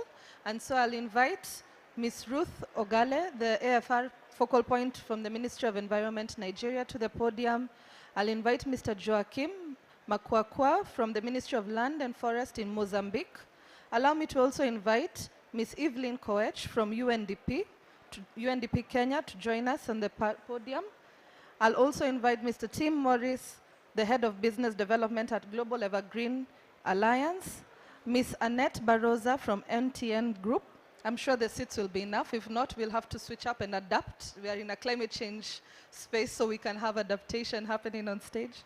And Mr. Samson Toniok. I'll invite these speakers to come and speak to us on a panel discussion. We were going to split this into 2, but we'll just combine it into 1 because of we are behind schedule. So Mr. Samson Toniok, if you could. I'll give you this seat, and I'll continue from. Yeah, we'll change from. You'll just speak a bit. Ladies and gentlemen, the microphones are in front of you, and we'll use them. I'll share some questions with you, and we want you to just elaborate a little bit, because this is a knowledge exchange forum, and we know a lot of your organizations have been supporting African countries to advance on the agenda of reforestation and land restoration. And so I'll start with Ms. Ruth Ogale from the AFR focal point in Nigeria. If you could kindly talk to us a little bit about what you are doing in terms of restoring land, and what is the target that Nigeria has to restore forest and land in Nigeria. Over to you.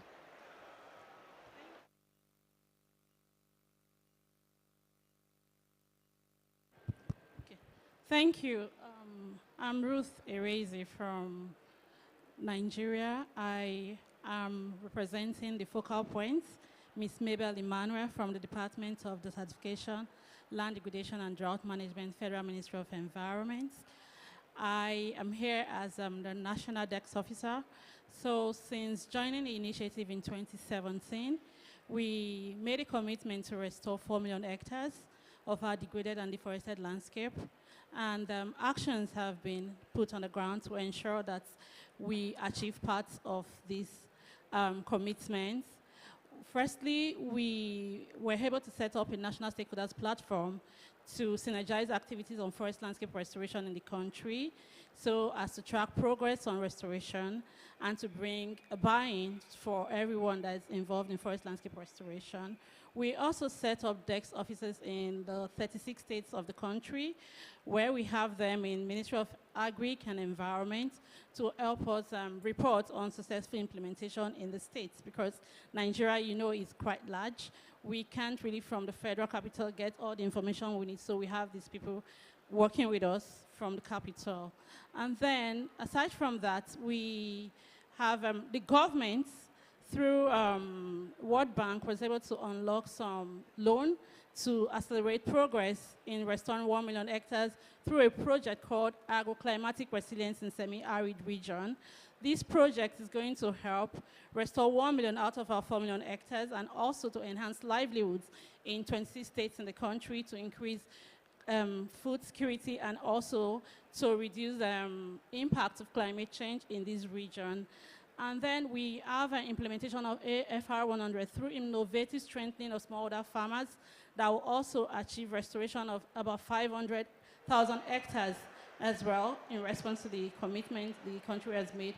Then there is also a project on Jeff 7 that will focus on a cocoa and oil palm value chain, and it also tends to restore about 700 hectares also for part of our restoration, and to increase resilience to climate change and enhance jobs, creation of jobs, and food security in the southern region of Nigeria. Okay, thank you, Ms. Ruth. Let me stop you there and interject, just so that we can also bounce that off to hear what Mozambique are doing to also achieve the target of AFR 100.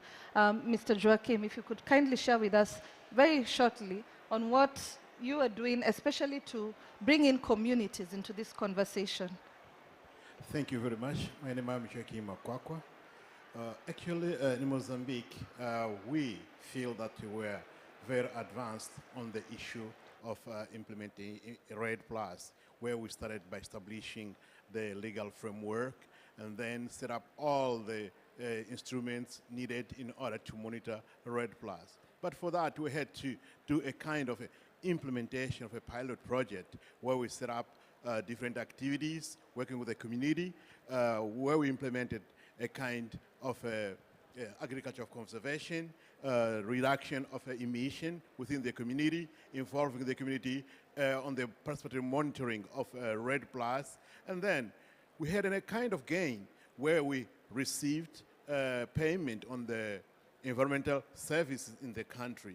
But all of these activities that we've been doing, it is to support what we started as activities to support our NDC activities. So this brings a kind of benefits, opportunity, poverty alleviation to the community. I thank you. Thank you very much for being so concise. And we know this requires a huge amount of financing. And RED+ is not a cheap affair. Kenya, as we saw in the video, Mr. Samson Toniok has an ambition to plant 15 billion trees in the next 10 years. The undertaking, I think, will cost about $5 billion. And so we want to hear from you what the government of Kenya is doing, innovating mechanisms for finance mobilization for these efforts. Mr. Samson Toniok. Thank you, Yvonne, and all protocol observed. Good afternoon. I'm glad to be here at COP27, a COP that has been themed as the implementation COP. And I think, having listened to the various presentations and the panelists, there is need to mobilize resources, and that is how we come in. My name is Samson Toniok, the CEO of National Environment Trust Fund. This is an agency of government charged with financing environmental management and conservation. So I'm glad to be here, and I'll share a few insights of what the government of Kenya is doing to ensure that the ambitious target of planting around 15 billion trees is achieved, or restoring around 10.6 million hectares is achieved.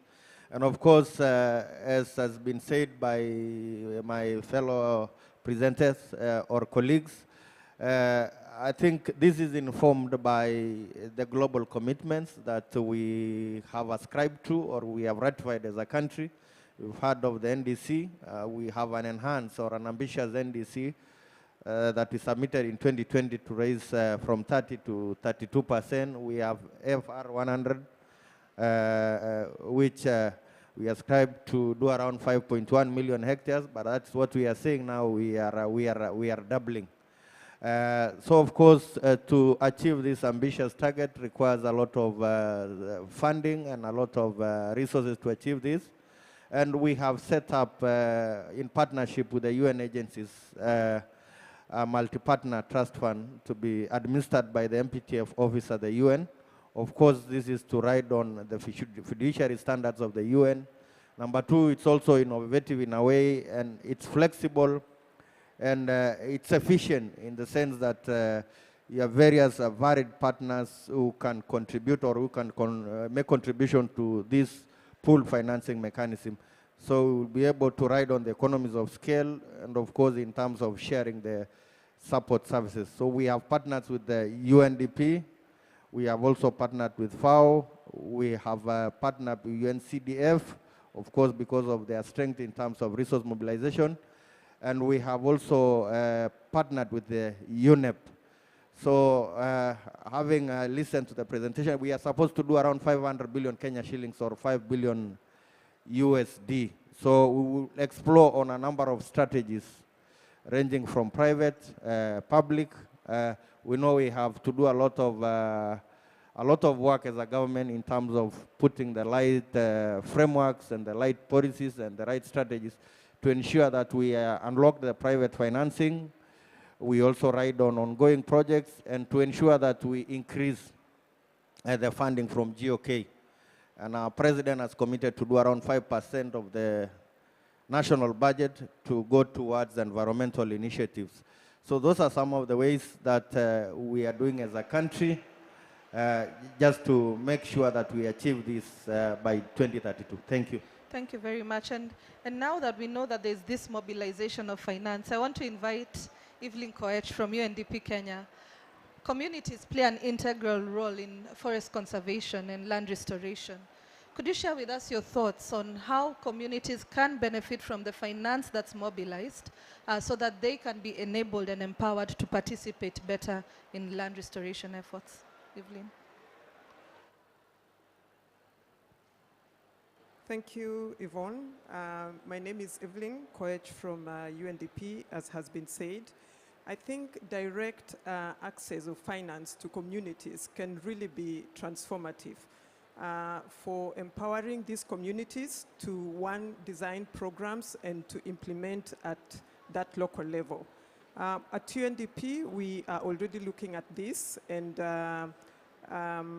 really enhancing that direct access of finance directly to community groups that are already engaging in community RED Plus as well as land and forest restoration. I really believe that communities do play an important part. They can be able to provide long-lasting solutions to climate, local solutions, and we need to make an effort for them to be able to access that direct funding so that they can be able to design these programs and be able to implement them at their level. But there are things that we need to do to support these communities. Number one, they need capacity for them to be able to develop bankable programs.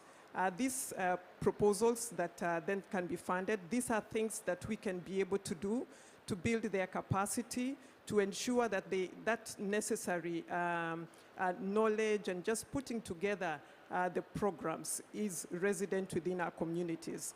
Number two, we need to reduce the red tapes. We need to look at the bureaucracies that are really excluding communities from participating. And that is something that, as different stakeholders, we can be able to support these communities so that they can be able to reach the table. For example, what organization of communities do we require? What capacities do they require? How can they be able to to be able to be on the table. So really reduce this, these red tapes. But really communities do have and play an important role in looking at local solutions and long-lasting solutions. Thank you very much, Evelyn. And I'll just ask you to pass the mic to Mr. Tim Morris, the Head of Business Development at Global Evergreening Alliance. And let me start with just sharing with that meeting the announcement that Global Green Alliance has already made, Global Evergreening Alliance has already made here at COP27, that there is a pipeline of about $3.8 billion to restore 30 million hectares and benefit 29 million households. That's a huge undertaking. But congratulations, ambition. Please tell us a little bit more about this, and let the meeting understand what this pipeline looks like and who are the beneficiaries. Thank you. Sure, thanks Yvonne, and thank you for AUD NAPAD for inviting the Evergreen Alliance to be on the stage today. So we're a membership-based organisation with around 80 members, international NGOs, from research organisations to humanitarian agencies such as World Vision, CARE, Oxfam and the World Agroforestry Centre. And the way we work is that we are a platform to aggregate finance, be it philanthropic, equity-based finance or grant-based finance, through to these programs around land restoration in farmer-managed communities that are resilience building focused. So in terms of the pipeline, it is a big ambitious target, but what we're able to say is that we're delighted that programming of $150 million worth of programming is already underway with climate asset management. And that's a program that's based in 6 countries in East and Southern Africa. We've also at the COP had announcements of another $432.5 million committed by Mirova, a Parisian-based investment house, Climate Impact Partners out of London, and also the Rabobank Acorn, who are targeting the West African part of our Restore Africa program. So that's just shy of 600 million worth. We have around an equivalent in train in terms of contracting that in. And also we have a range of other strong leads coming through that pipeline where we wish to fill and close out 3.8 billion. So it's moving very quickly. We're very pleased with how it's moved at COP just this week. And in terms of the beneficiaries question you ask about, well, it's very much community driven through our NGO partners on the ground. And it's driven through very tangible programs around farmer-managed natural regeneration, climate-resilient agriculture, agroforestry, models and techniques that are proven and work, where we are simply enabling it through the private finance markets, grants, philanthropy, and the carbon markets. So that gives you a bit of insight. Yeah, thanks a lot for that. And I'll just quickly jump to Ms. Annette Barroza to share with us what the MTN group is doing in terms of project development. Because as we all know, finance needs projects to be developed. And we would just want to hear from you what that looks like for the MTN group. Yes, hi, my name is Annette. I'm head of legal and operations at MTN Group. And we are developing high carbon projects in Africa, currently in Uganda. Our main focus is afforestation on degraded land and agroforestry. We are empowering local communities to benefit the most from these kind of projects, because until now in carbon markets we saw that there are different kind of stakeholders who are benefiting from these kind of projects, and the local communities didn't receive enough finance. So we are actually designing new financial models so the local communities can benefit the most. Thank you very much. And in the interest of time, I know we could ask you lots of questions, but let me just thank the panelists. What I hear from everyone here is that there's ambition to restore, there's finance and innovative models that are being developed, but there are a lot of partners on the ground to support African countries be able to meet their ambitions. So let me thank you all for joining this panel. We were going to have a Q&A for 2 minutes, so I'll give a chance to anyone from the ground who wants to ask a quick question. Anyone who wants to ask a quick question to the panelists? I see smiles, I don't see hands, so there's a hand there, okay. You can get the mic.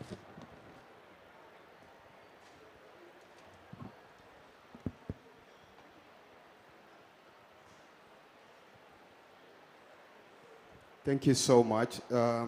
And I want to thank the Kenyan government for doing a lot in trying to encourage tree planting. But my question goes to the gentleman in charge of the financing. Uganda apparently is under a development of the COP, that's the pipeline. And some of the things are passing through a forest called Bungoma Forest. This is kind of in the western part of Uganda. And the president, I think 3 days or 4 days back, went on Twitter ranting about, you know, how the Western countries say they're going to bring in money, and then after that they back out, and, you know, then after that they start saying you can't have this because you don't have, you know, the finances to handle these other catastrophes that may happen. And he's saying that if I drill my oil, I can be able to get the finances to be able to run, you know, these catastrophes and, you know, safeguard them. So my question is, if you don't, my question is, how are you going to convince such governments that are, I don't want to say that they are non-patient, but how are you going to convince such governments that want money, and this money seems to be just, you know, trickling in, but not really satisfying in a way that, you know, they are comfortable leaving these projects that may destroy the forests and, you know, go into the thing that you want them to do, and that's saving the forests and planting trees. Thank you so much. Thanks for the question. I think it can't be understated the importance of early government engagement with the work that we do. And in June of this year, we held a multi-government stakeholder engagement in Uganda, in Kampala, where the government was at the table developing a 15-country concept, various government ministries developing a 15-country concept for East and Southern Africa. So what we're hoping to do is, by including those governments and ministries in the plan and getting their agreement and buy-in to that, is a much stronger way than, you know, coming later on and asking for permission when there are conflicting projects in place. So essentially advocating and working with them from the beginning. Thank you very much, and that was a good question. We'll wrap this up now, and I'll invite Dr. Yasuko from JICA Kenya, who will speak a little bit about a project that is supporting Kenya on its REDD+ ambition, which will allow us to then wind this down. Dr. Yasuko. Thank you very much, Yvonne. And ladies and gentlemen, so this is the final part of this side event. I am doing closing remarks on behalf of our organizing committee members. These are the Ministry of Environment and Forestry of Kenya, UNDP, ODA, NEPAD, and JICA, us. So who are preparing together with a strong partnership and collaboration. I'm Yasuko Inoue, as kindly Yvonne introduced. I'm working for a JICA project in Kenya for strengthening forestry sector development and community resilience to climate change through sustainable forest management and landscape restoration. That is a technical cooperation project among JICA, Ministry of Environment and Forestry, Kenya Forest Services, and Kenya Forest Research Institute. By this project, NFMS with a robust, transparent, and credible MRV is going to be developed. It also brings together government, private sectors, and various stakeholders on the development of sustainable wood production policies with indigenous tree species whose qualities are improved by breeding. By these activities, we hope to promote better living and climate resilience local communities across the country. So based on this understanding, this side event was focusing on financing REDD+ in Africa, which is a bottleneck of accelerating NDC implementation through sustainable forest and landscape restoration, based on a robust technological foundation, including NFMS. As presented in her opening remarks by Mrs. Essling, Director of ORDER, NEPAD, today, we thank AFR 100 initiative, which is promised promote our collaboration forest restoration efforts at scale across Africa. We also had a good opportunity of learning today from Kenya, Nigeria, and Mozambique by exchanging each country's experience and progress developed so enabling environment, including NFMS, and to achieve NADCs through REDD+.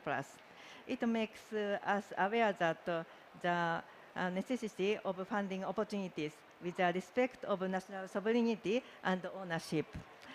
Last but not least, so various emerging financial opportunities, including the Tree Growing Fund of Kenya, the Global Evergreening Alliance, and by the one, South Bridge, which gave us hope to bring about a major change to this challenge on the ground. So we thank you very much. So, and in this regard, we conclude the event with a special thanks to all who joined us today.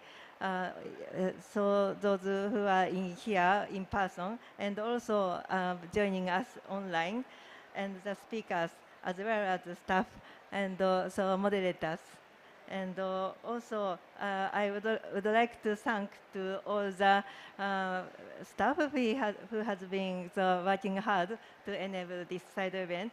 So Dr. Kwame Ababio, Mr. Stephen Kingo, Ms. Faisu Mutueli, and Mr. Peter Shirayo, among others, including in Johannesburg, in Nairobi, and in Tokyo.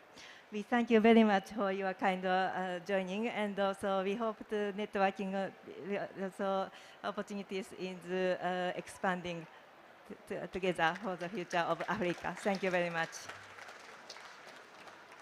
Ladies and gentlemen, that brings us to the end of this session. I want to thank you for joining us, and we hope that you can interact and now network with the different governments present, and that we can make this an engagement that is more meaningful as we go back home after COP. Thank you very much, distinguished panelists. We may now stop for a photo, and then you can leave the stage. Alfred, please join. Yeah.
L'agriculture assure les moyens de subsistance à plus de 70% des populations du Sahel et de la région de l'Afrique de l'Ouest qui n'ont pas toujours accès aux informations météorologiques pour mener à bien leurs activités. À travers le projet CLIMSA, le CIL souhaite relever le défi de la diffusion de l'information climatique afin d'aider à améliorer les rendements agricoles et ainsi augmenter les revenus des paysans.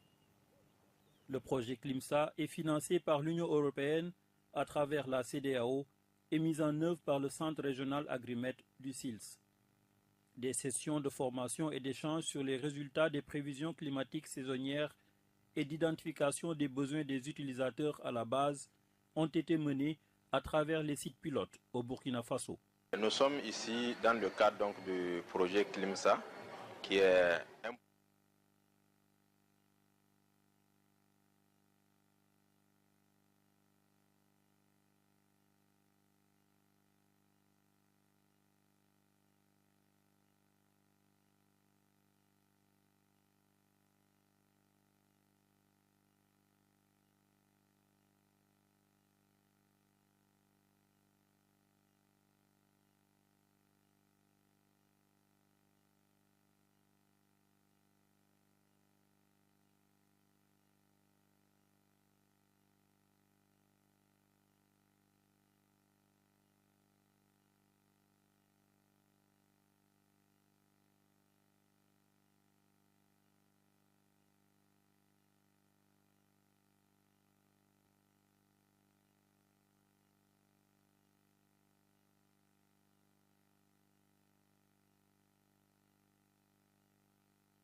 L'agriculture assure les moyens de subsistance à plus de 70% des populations du Sahel et de la région de l'Afrique de l'Ouest qui n'ont pas toujours accès aux informations météorologiques pour mener à bien leurs activités. À travers le projet CLIMSA, le CIL souhaite relever le défi de la diffusion de l'information climatique afin d'aider à améliorer les rendements agricoles et ainsi augmenter les revenus des paysans. Le projet CLIMSA est financé par l'Union européenne à travers la CEDEAO et mis en œuvre par le Centre régional Agrimet du CILS. Des sessions de formation et d'échange sur les résultats des prévisions climatiques saisonnières et d'identification des besoins des utilisateurs à la base ont été menées à travers les sites pilotes au Burkina Faso. Nous sommes ici dans le cadre donc, du projet CLIMSA, qui est un projet qui a pour objectif donc, de transmettre l'information climatique produite donc, à partir du niveau régional jusqu'au niveau national et délocalisés donc au niveau local. Donc l'objectif ultime, c'est que les communautés à la base aient accès donc à l'information climatique pour pouvoir les intégrer dans leurs activités quotidiennes. La formation portait sur la dissémination de l'information climatique, c'est-à-dire les prévisions saisonnières de cette année à l'endroit des producteurs et également aux différentes structures techniques déconcentrées de l'État, telles que les services d'agriculture, les agents de services d'environnement et les collectivités locales, afin qu'ils puissent s'imprégner de la couleur de la saison à venir pour pouvoir planifier leur activité agricole. À propos de la saison, on a retenu tout premièrement que la saison cette année, elle sera normale en attente accidentaire. Ça fait un. On sait que la saison va s'installer du 1er juin au 25 juin. Tout le monde s'apprête à ça. Déjà, c'est une bonne information qui va nous faire débuter notre production. Et de deux, on a retenu qu'il y a une période de sécheresse qui est là, à partir de 50 jours après semis. Bon, les 50 jours après semis, tu comptes, tu sais qu'il y a une période de sécheresse. Qu'est-ce qu'il faut faire pour que tes plantes puissent convaincre, vivre au temps de la sécheresse? Chez nous, on nous avait conseillé, il faut faire des ailes, il faut faire des cordeaux purés, il faut faire amener la fumure organique, ce qui est résistant, qui fait que la plante peut résister à la sécheresse. Il y a les semences améliorées qui nous aident à maintenir les plantes, à résister contre la sécheresse aussi. La formation, vraiment, elle a été très bénéfique pour nous. La première des choses, c'est le fait qu'ils nous ont donné la prévision saisonnière de cette année. Ils nous ont dit que la campagne sera normale à tendance précoce. Donc cela va nous permettre de pouvoir suivre nos producteurs dans le choix même des semences d'abord. Et puis avec les bulletins que nous recevons chaque jour, ça va nous permettre aussi de suivre les producteurs dans leurs champs. Ça va nous permettre quel jour le producteur doit épandre son engrais, quel jour il doit faire ses différents traitements. On a eu aussi les définitions de quelques concepts comme le changement climatique et la variabilité. Bon, auparavant, nous-mêmes, on confondait le changement climatique et la variabilité climatique.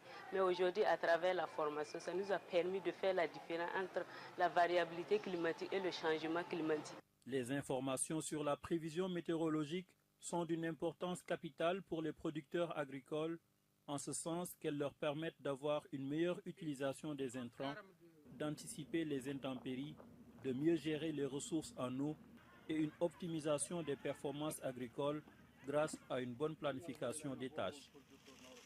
De nouveaux outils technologiques ont été développés et mis à disposition des producteurs et des techniciens.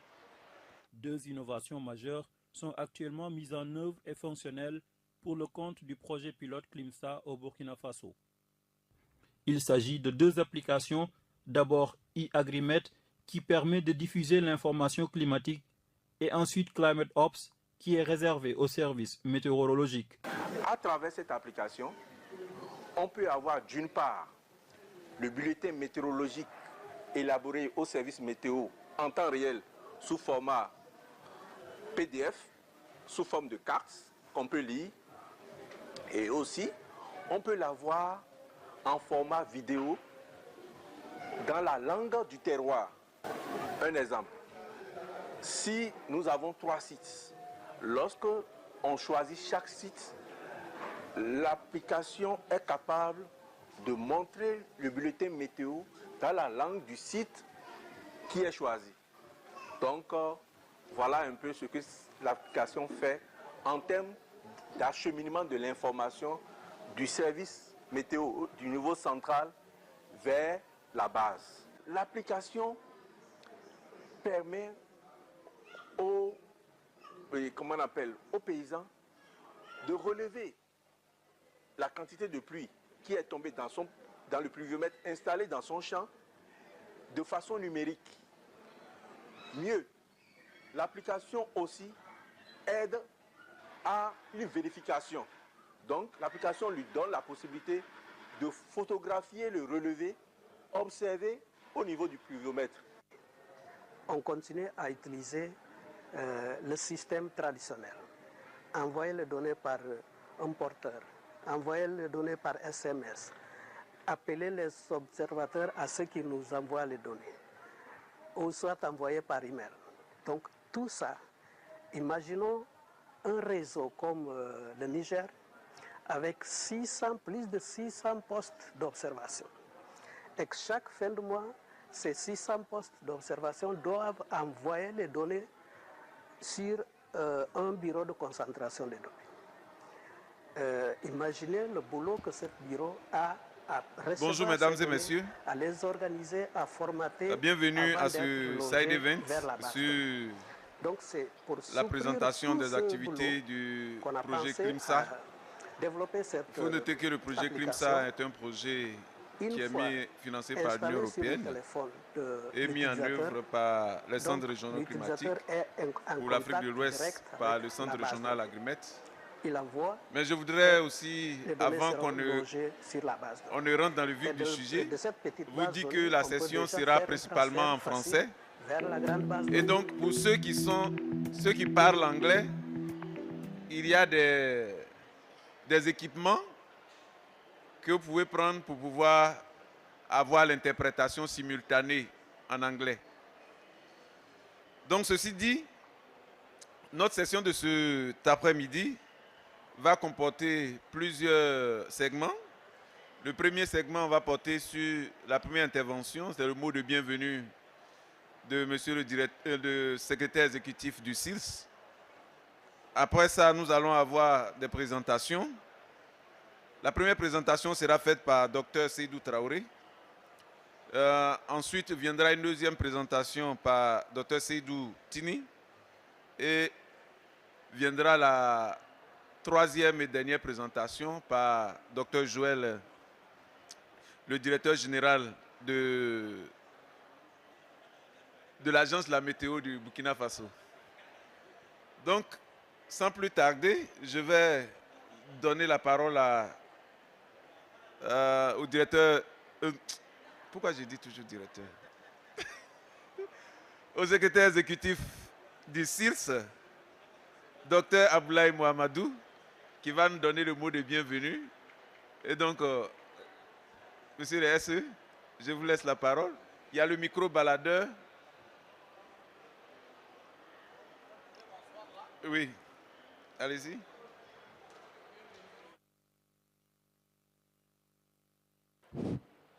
Merci, monsieur le modérateur. Bonjour, mesdames et messieurs les participants. C'est un plaisir pour moi de prendre la parole à l'entame de ce panel pour vous souhaiter d'abord la chaleureuse bienvenue à ce panel. Et je voulais aussi en profiter pour remercier les principaux partenaires de ce projet, l'Union européenne, l'Union africaine, l'Organisation mondiale de la météorologie, le secrétariat des ACP, l'Agrimet et puis la direction de la météorologie du Burkina Faso. Je voudrais aussi rappeler peut-être l'origine de ce projet parce que comme vous le savez, la région Sahel est l'une des régions les plus affectées par les risques climatiques. Alors, qui dit risque climatique dit incertitude de la campagne. Et c'est pour ça qu'il était important d'envisager la production de l'information climatique et sa diffusion auprès des utilisateurs, en particulier les producteurs agro-pastoraux de notre région. Donc l'objectif de ce projet, c'est à la fois de renforcer les capacités de l'Agrimet, mais également de produire de l'information pour des services climatiques de proximité aux utilisateurs locaux. Donc je vous souhaite de passer une bonne séance. Voilà, monsieur le modérateur, ce que je voulais dire. Merci. Ok. Merci beaucoup, monsieur le secrétaire exécutif. Donc, je vais appeler les panélistes déjà ici. Docteur Seydou Traoré.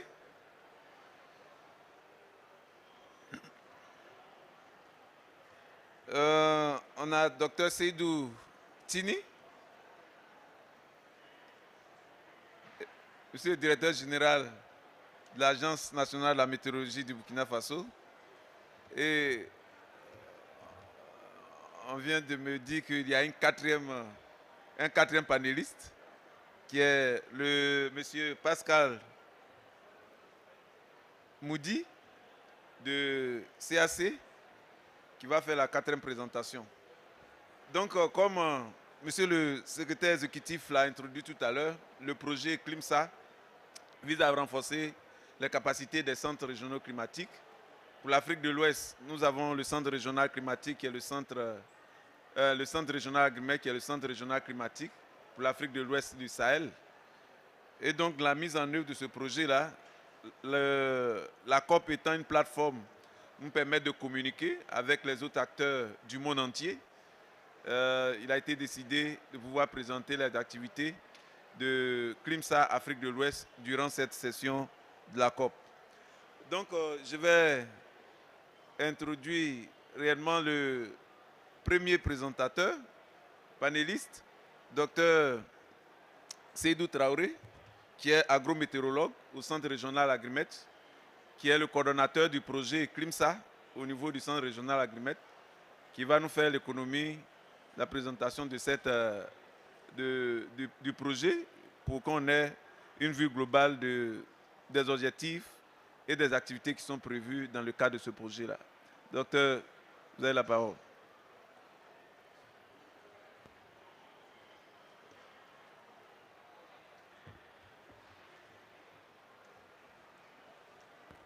Ok, merci Raoul. Donc, je vais donc passer en revue donc, le programme de cet après-midi. Donc, dans un premier temps, je vais vous faire une brève introduction sur le projet CLIMSA Afrique de l'Ouest. Après quoi, mon collègue Tini va faire une démonstration de la plateforme donc, RCC, donc le Centre climatique régional pour l'Afrique de l'Ouest et du Sahel, que nous avons développé dans le cadre de ce projet. Et ensuite, nous allons donner la parole au directeur général de l'Agence nationale de la météorologie du Burkina Faso, le pays pilote donc, que nous avons choisi dans notre sous-région, pour qu'il nous parle un peu des activités que le projet mène au niveau du Burkina Faso.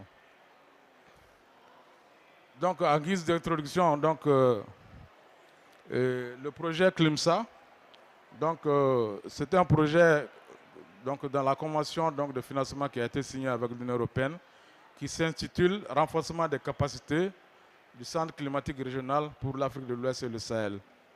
Donc, c'est un projet donc, financé par l'Union européenne pour une durée de 48 mois et pour un montant de 8 millions d'euros.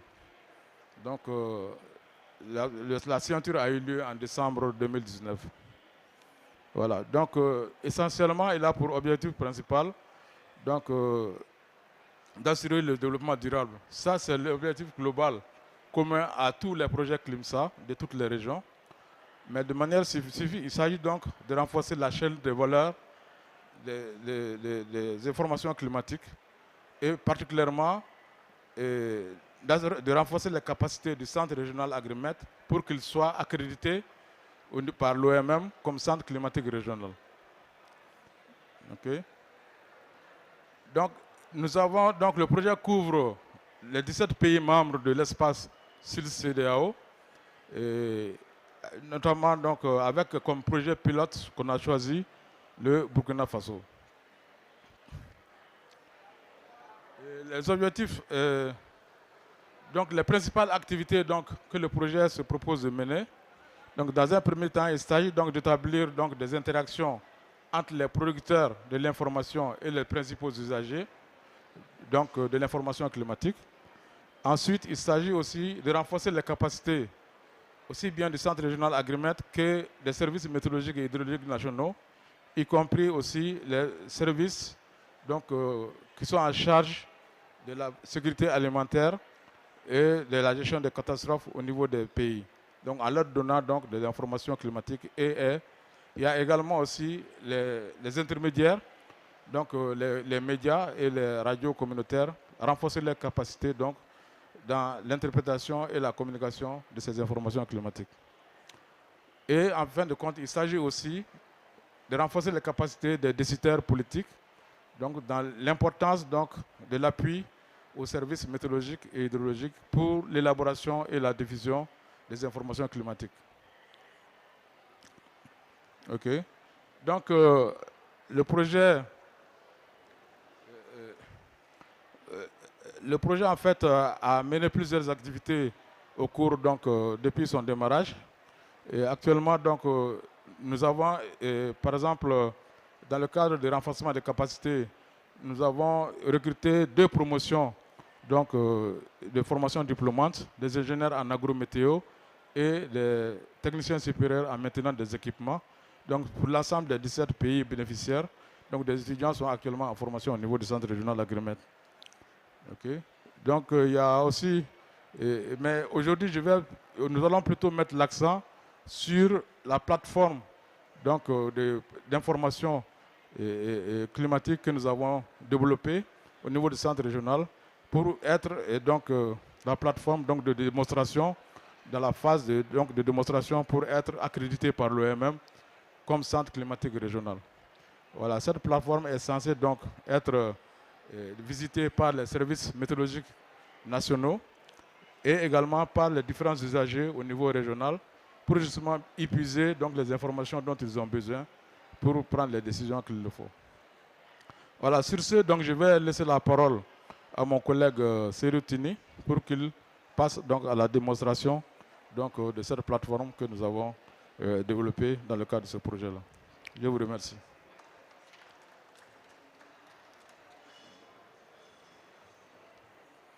Tu avances le bouton.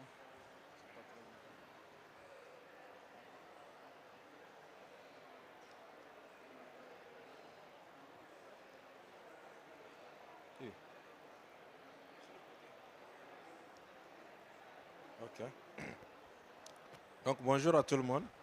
Donc je vais passer donc un peu en revue donc cette plateforme qui a été mise en place donc dans le cadre donc du Centre climatique régional pour l'Afrique de l'Ouest donc et le Sahel. Donc la plateforme, donc ça c'est l'interface de la plateforme, donc c'est le RCC Agrimet donc .int, donc qui nous permet donc d'aboutir donc à cette plateforme là. Et cette plateforme donc a été conçue donc sur la base donc du guide donc de l'OMM et pour mettre en place donc les centres climatiques régionaux. Donc à savoir donc les fonctions obligatoires et aussi donc d'autres fonctions hautement recommandées. Donc il y a 4 fonctions obligatoires, donc à savoir donc le suivi climatique ou la surveillance climatique, donc les prévisions de longue échéance, donc les services donc de base de données et également donc la formation. Donc ce sont les 4 fonctions là qui sont obligatoires et que chaque RCC donc doit remplir donc ces fonctions. Au-delà donc de ces fonctions obligatoires, donc il y a des fonctions hautement recommandées, donc à savoir donc les fonctions donc sur le changement climatique, sur donc les prévisions intrasaisonnières et bien d'autres aspects. Donc par exemple sur les services de données non opérationnelles, etc. Donc c'est par rapport à ça donc que nous avons œuvré. Donc nous avons œuvré donc pour mettre en place donc cette plateforme là. Donc peut-être un peu d'historique, c'est que donc il y a eu donc la mise en place donc opérationnelle donc du centre climatique régional et suite donc à l'endossement donc par la CEDEAO donc en juillet 2020 et également à partir donc de cet endossement là donc il y a eu donc une déclaration d'intention donc adressée à l'OMM donc pour entrer donc dans la phase de démonstration. Donc cela a été fait en 2021 et également donc nous sommes, comme je l'ai dit, nous sommes basés donc sur les modalités d'établissement donc d'exploitation donc d'un centre climatologique régional donc de l'OMM et également donc nous avons commencé donc à la production donc des informations liées donc à cette plateforme là. Donc là, c'est à peu près donc l'architecture que nous avons adaptée donc pour pouvoir donc implémenter donc ces produits qui sont actuellement sur la plateforme. Et là, la démarche est qu'il faut avoir donc les fonctions obligatoires, les 4 fonctions obligatoires, mais également d'autres fonctions qui sont donc d'un intérêt donc capital donc pour la région. Donc c'est à peu près ça. Donc nous avons en vert donc les fonctions obligatoires donc, et les sous-fonctions, et en rouge donc les fonctions donc hautement recommandées.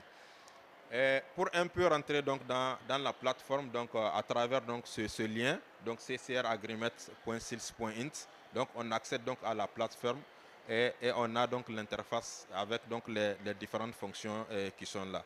Donc, pour un peu donc, rentrer donc, dans les fonctions obligatoires, donc, nous avons la fonction donc, de suivi, de surveillance climatique, donc, par rapport auquel donc, nous développons un certain nombre de produits, parmi lesquels donc, figurent donc, les références climatologiques que nous élaborons donc, régulièrement, donc, chaque mois, donc, comparé donc, à une moyenne donc, de référence. Donc, nous établissons donc, ces références climatologiques là, qui peuvent comparer donc, aux différentes périodes climatologiques donc, indiquées donc, par l'OMM. Donc actuellement, c'est la moyenne 91 donc 2020, donc qui est la moyenne donc en cours. Et cela, nous le faisons donc en utilisant différentes sources de données. Donc là, nous avons donc ce sont donc les données CHIRPS qui sont utilisées, mais il y a d'autres données également qui peuvent être utilisées. Et même les données des stations également sont utilisées donc pour faire ces moyennes-là.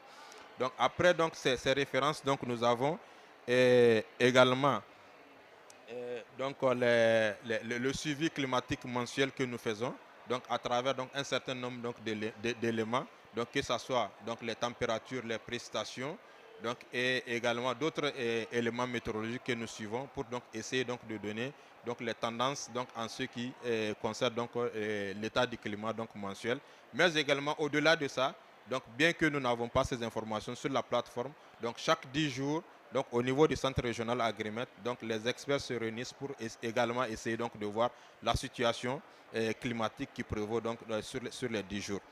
Et après cela, donc nous avons également donc le suivi donc des indices que nous établissons, donc à savoir donc les indices, tout ce qui est suivi d'indices océaniques. Donc nous essayons donc de suivre mensuellement l'évolution donc de l'évolution donc des températures ou de ces conditions donc sur ces océans là à travers donc le suivi donc de ces indices. Donc il y a plusieurs indices qui sont là. Donc l'indice donc d'oscillation estrale, donc l'indice de l'océan Indien, etc. Tous ces indices là, donc nous les passons à revue donc de manière mensuelle, donc pour essayer donc de voir donc l'anomalie et les impacts donc sur les conditions climatiques donc dans notre zone.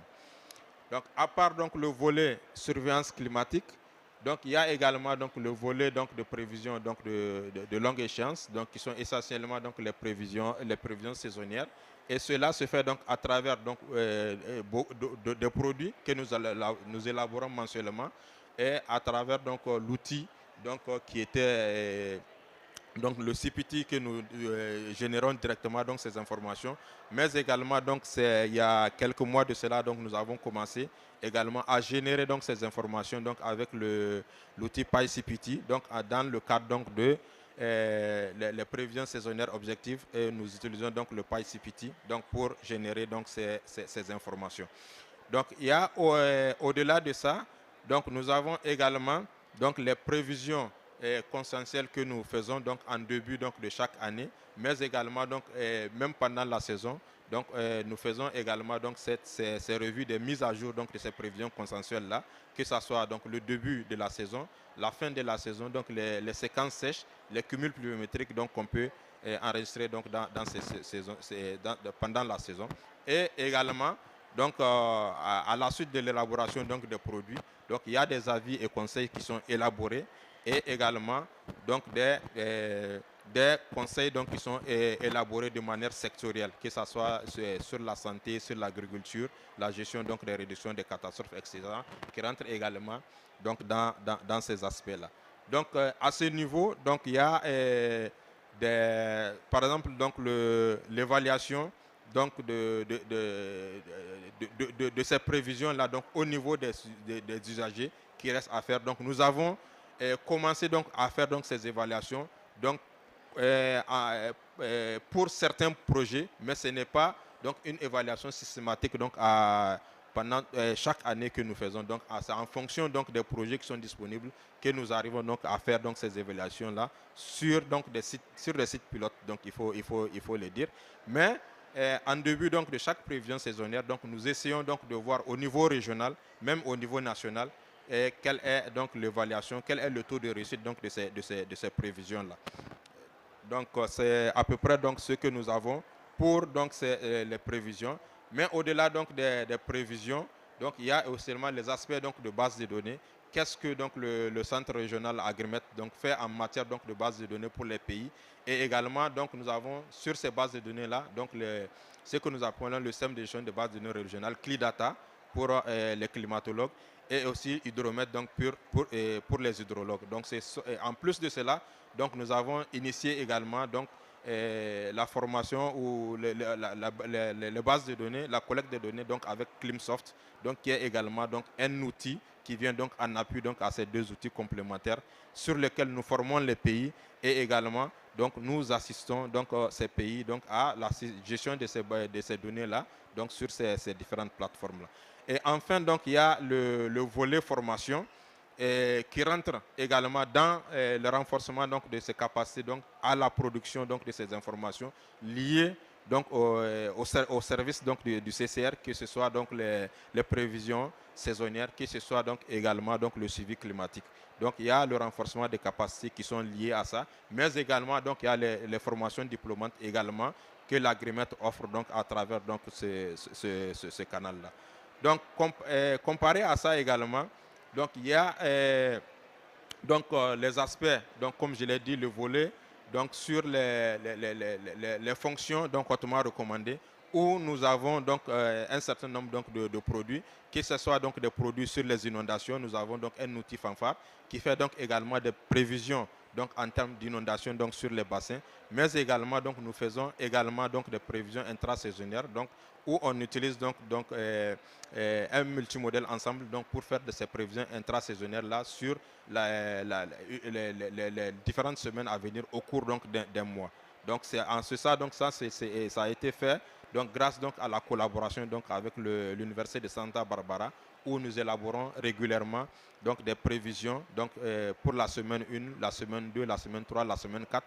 Donc en tout cas au cours du mois, sur tout ce qui est donc prévision en termes donc de pluviométrie, en termes donc de nombre de jours donc de pluie qu'on peut avoir dans la saison, mais également en termes donc de séquences sèches, donc le nombre de jours consécutifs donc sans pluie qu'on peut rencontrer donc au cours donc de ces semaines-là. Donc ce sont les éléments sur lesquels donc j'ai voulu donc vous entretenir par rapport à ce que nous faisons sur donc cette plateforme-là pour le Centre climatique régional pour l'Afrique de l'Ouest donc et le Sahel. Merci. Ok, merci beaucoup, Dr Tini, pour cette présentation sur les activités qui sont faites, et surtout cette plateforme qui démontre réellement que les choses avancent dans le cadre des renforcements des capacités du Centre régional climatique et du Centre régional Agrimet. La plateforme a été présentée, les activités ont été résumées, présentées. Donc les activités sont menées, et donc il y a un pays qui a été choisi comme pays pilote de démonstration de ce qui est fait. Et donc il y a le Burkina a été choisi. Donc je vais laisser le directeur général de l'agence de la météo du Burkina Faso nous dire réellement ce qui est fait au niveau du pays en relation entre les services climatologiques et les utilisateurs finaux de ces informations-là. Monsieur le DG.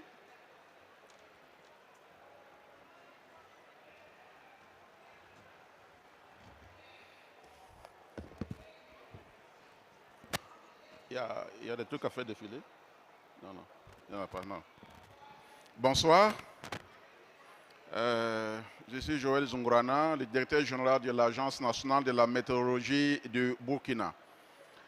En effet, dans le cadre du projet CLIMSA, le Burkina Faso a été choisi comme pays pilote pour l'application des activités, notamment l'encadrement directement des producteurs, c'est-à-dire des utilisateurs finaux sur un certain nombre de sites.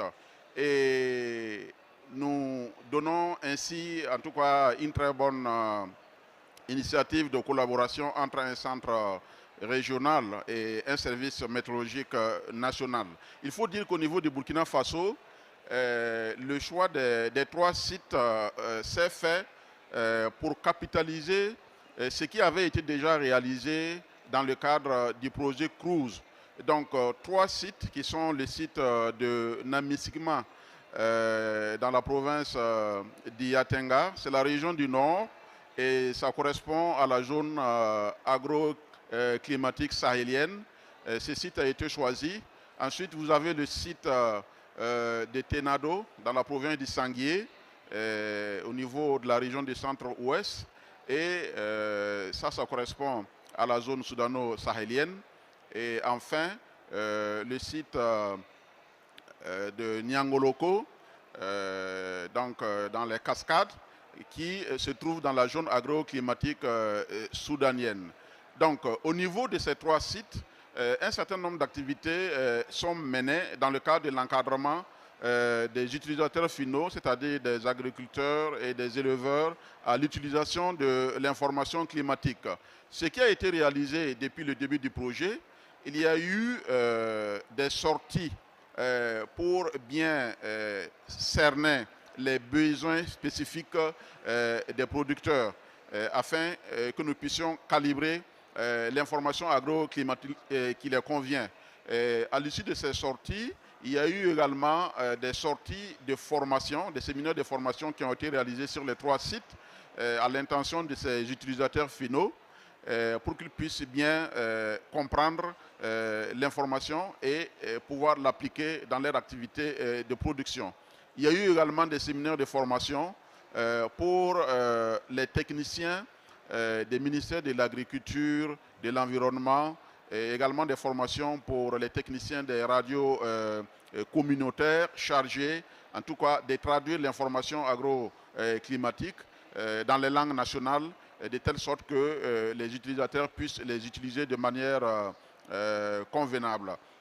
Alors, donc, dans le cadre de ces activités-là, il y a eu la distribution de pluviomètres paysans et la formation des utilisateurs à les utiliser.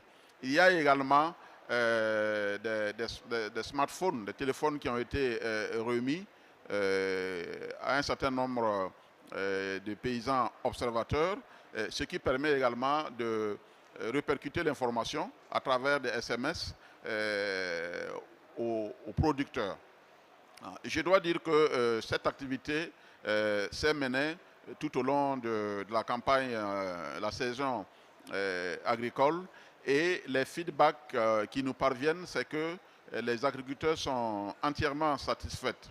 Une activité assez importante, c'est la traduction des prévisions saisonnières aux paysans. C'est vrai que cela, ça s'est fait dans un langage technique, mais grâce aux appuis du centre régional et aussi à la formation qui a été donnée aux paysans, aux techniciens des radios communautaires et aux agents municipaux, les informations sur les prévisions saisonnières et agroclimatiques de la saison ont été traduites dans un langage intelligible aux agriculteurs. Il s'agit notamment de l'installation de la saison. Vous savez que les dates d'installation de la saison, quand elles sont maîtrisées, ça permet aux paysans de ne pas faire des ressemis. Il y a aussi le choix des cultures en fonction de ce que la saison va être dans les prévisions. Et tous ces éléments-là, et les séquences sèches qui pourront être observées soit en début d'installation de la saison pluvieuse ou au cours de la saison, en fin de saison, ce sont des informations importantes. Dès qu'elles sont maîtrisées par les producteurs, cela permet d'améliorer le rendement, cela permet également d'éviter de subir des pertes dues à des séquences extrêmes. Et donc, tout ceci se fait sur le terrain grâce justement à la sortie des techniciens de l'Agence nationale de la météo qui font des sorties de suivi sur le terrain. Et en même temps, cela permet à la météo de recevoir le feedback des producteurs sur le terrain en termes de pluviométrie quotidienne et aussi leur appréciation et leur niveau de satisfaction sur les informations qui leur sont communiquées. Du point de vue des informations qui sont communiquées, donc en plus des prévisions saisonnières qui sont expliquées en langage intelligible et traduites dans les langues locales, vous avez des bulletins agro-décadaires, vous avez des bulletins hebdomadaires et aussi des prévisions quotidiennes qui sont faites. Ce sont des prévisions spécifiques dédiées aux régions en question et correspondant aux besoins qui ont été effectivement exprimés par les producteurs à la base. Donc toute cette activité se mène et je pense que le Burkina est un bon pays pilote et ce que nous sommes en train de réaliser pourra être capitalisé et mis en application par la suite dans les autres pays qui sont concernés par le projet CLIMSA. Donc voilà ce qui se fait de manière grosso modo sur le terrain, outre les renforcements des capacités de nos propres techniciens que nous avons, dont nous avons bénéficié avec le centre régional Agrimet pour pouvoir nous déployer et vaquer aux occupations sur le terrain. Je vous remercie. Merci beaucoup, Monsieur le Directeur Général, pour toutes ces activités. Nous voyons que l'information climatique est importante pour les agriculteurs. L'agriculture est le moteur de développement dans nos régions. Et donc, c'est important d'avoir des informations. Et l'information climatique aussi, nous en avons besoin. Venez ici, nous tous, nous avons pris l'avion. Et donc, pour venir ici, nous avons besoin des informations climatiques, d'où l'importance de toutes ces questions. Nous avons vu un peu tout ce qui est fait au niveau de la région Afrique de l'Ouest avec le projet CLIMSA. Comme je l'ai dit, le projet CLIMSA concerne aussi plusieurs régions. Donc, nous avons vu pour la région Afrique de l'Ouest. Nous allons maintenant partager un peu l'expérience de l'Afrique centrale avec notre collègue, M. Pascal Moudi, qui va nous donner un peu ce qui est fait au niveau de l'Afrique centrale. Donc, M. Moudi, vous avez une présentation?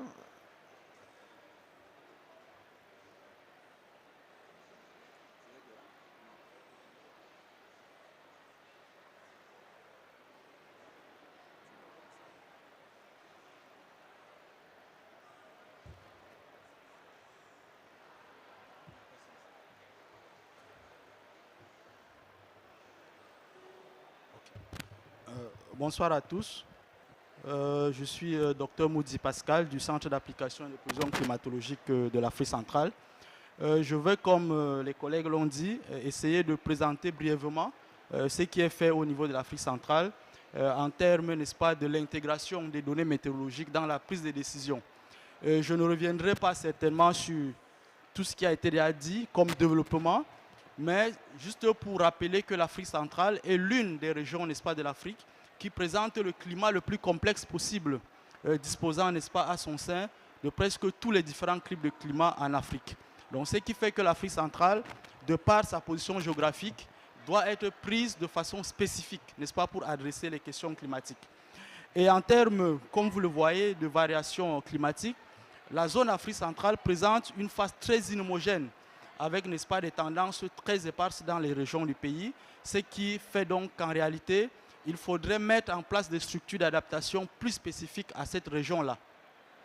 Et quand nous regardons aussi les tendances en termes d'augmentation des températures, l'Afrique centrale est l'une des régions qui a vu sa température augmenter un peu plus par rapport aux autres de la sous-région, avec, n'est-ce pas, la présence du bassin du Congo et de toutes les autres structures en termes d'écosystème.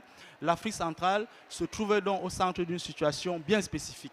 Et donc, si rien n'est fait dans ce sens-là, cela va remettre, n'est-ce pas, en cause tous les efforts de développement qui sont déjà faits au niveau de nos structures sous-régionales. Et durant ces 3 dernières années, l'Afrique centrale a connu beaucoup de catastrophes naturelles. Donc, tel que résumé sur cette carte que vous avez, vous vous rendez compte que tous les pays de la zone Afrique centrale sont, n'est-ce pas, vulnérables notamment aux inondations, aussi au glissement de terrain et d'autres, n'est-ce pas, catastrophes naturelles. Et sur les différents secteurs concernés, vous allez vous rendre compte que tous les différents secteurs socio-économiques sont impactés par les variabilités et le changement climatique. Et quand vous prenez seulement au niveau des systèmes alimentaires, environ 34% de la production agricole, n'est-ce pas, a été impactée depuis 1960 par rapport à ces variabilités-là.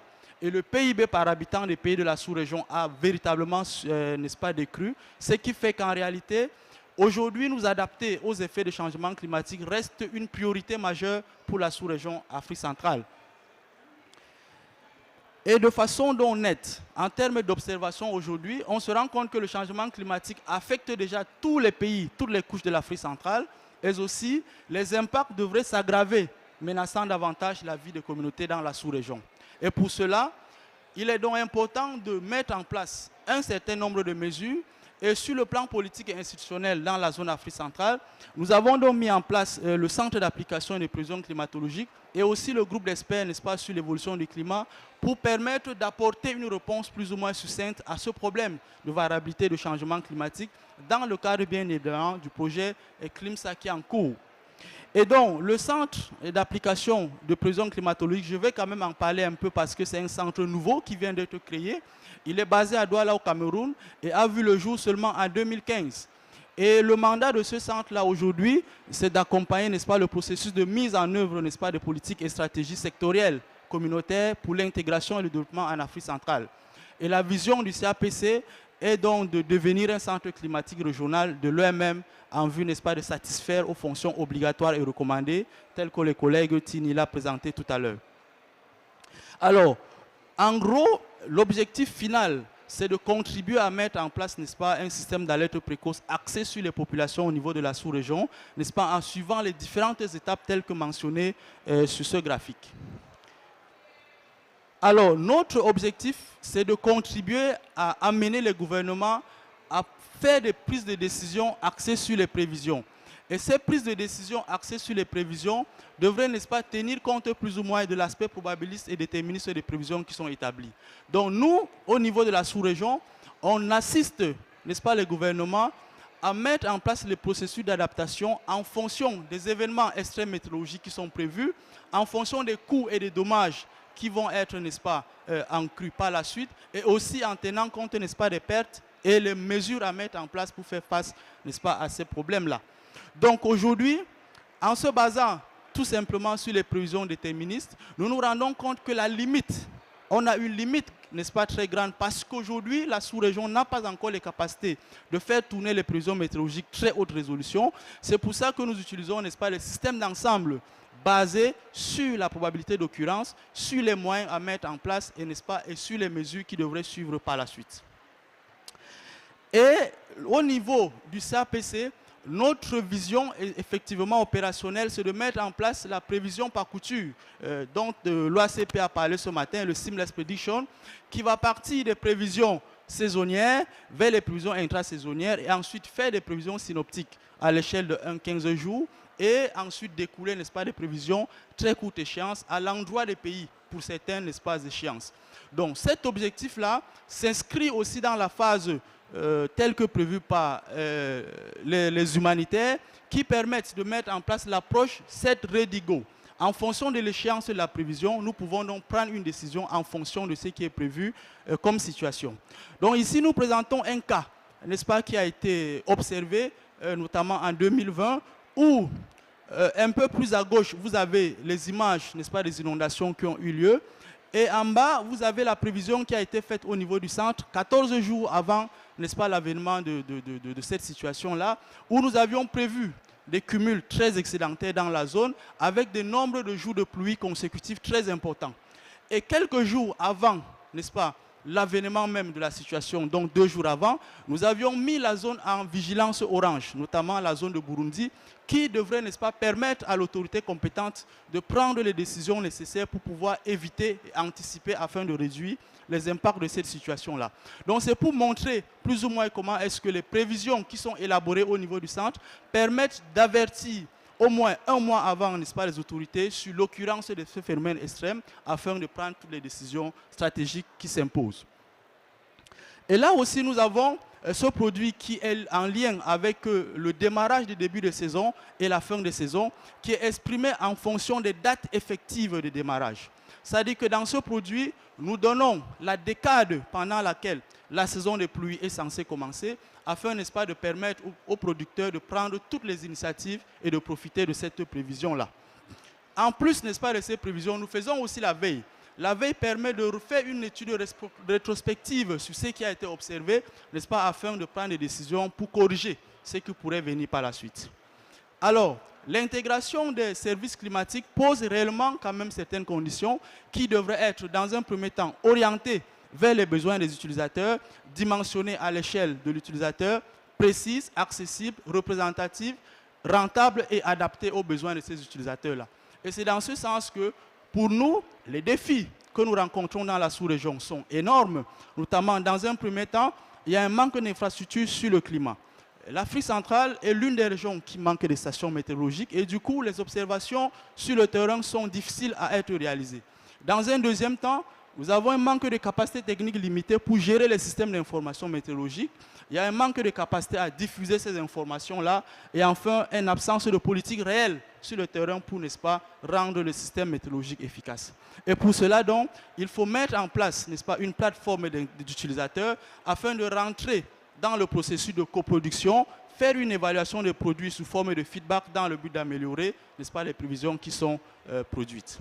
Alors, je veux finir par là pour dire que dans les guides qui permettent donc de mettre en place l'intégration des services météorologiques, il faut dans un premier temps faire un plaidoyer, n'est-ce pas, une sensibilisation, mettre en place un environnement politique adéquat, n'est-ce pas, faire un développement des outils tels que Agrimet a présenté tout à l'heure, aussi former sur les supports techniques à mettre en place, n'est-ce pas, amener les gens, les populations à changer de pratique afin, n'est-ce pas, de mettre en place un réseau pour permettre à toute la population de tirer profit de ce qui est produit. Et sur ce, je voudrais aussi dire que l'Afrique centrale est l'une des régions au monde où les finances, n'est-ce pas, dans le cadre des actions climatiques ont le plus baissé, notamment au cours de ces 10 dernières années, seulement 33% des financements dédiés au climat ont été effectivement décaissés. Ce qui fait que la région reste non seulement vulnérable sur le plan naturel, mais aussi vulnérable parce qu'il ne reçoit pas effectivement les financements dédiés à ces renforcements de capacité. Alors sur ce, je voudrais vous remercier pour votre aimable attention. Merci beaucoup, Dr Boudi, pour cette présentation. Je dirais que vous dites que la région de l'Afrique de l'Ouest est vulnérable au changement climatique. Nous aussi, nous disons que l'Afrique de l'Ouest est plus vulnérable au changement climatique. Et donc, toute l'Afrique est vulnérable au changement climatique. Merci beaucoup pour la présentation et toutes les informations qui ont été données. Je pense que les choses évoluent. Et je suis d'autant plus émerveillé par ce centre qui a été mis en place seulement en 2015, mais qui apparemment marche, si on s'en tient à la présentation. Donc sur ce, nous avons eu 4 présentations tout à l'heure. Je voudrais, on m'a dit que nous avons 1 heure seulement. Il nous reste 12 minutes exactement. Donc je voudrais laisser l'assistance pour ceux qui ont des questions, des clarifications, des contributions. Donc la liste est ouverte. Ok, Dr Diasso, il y a un... Ok, Sonia, il faut nous aider.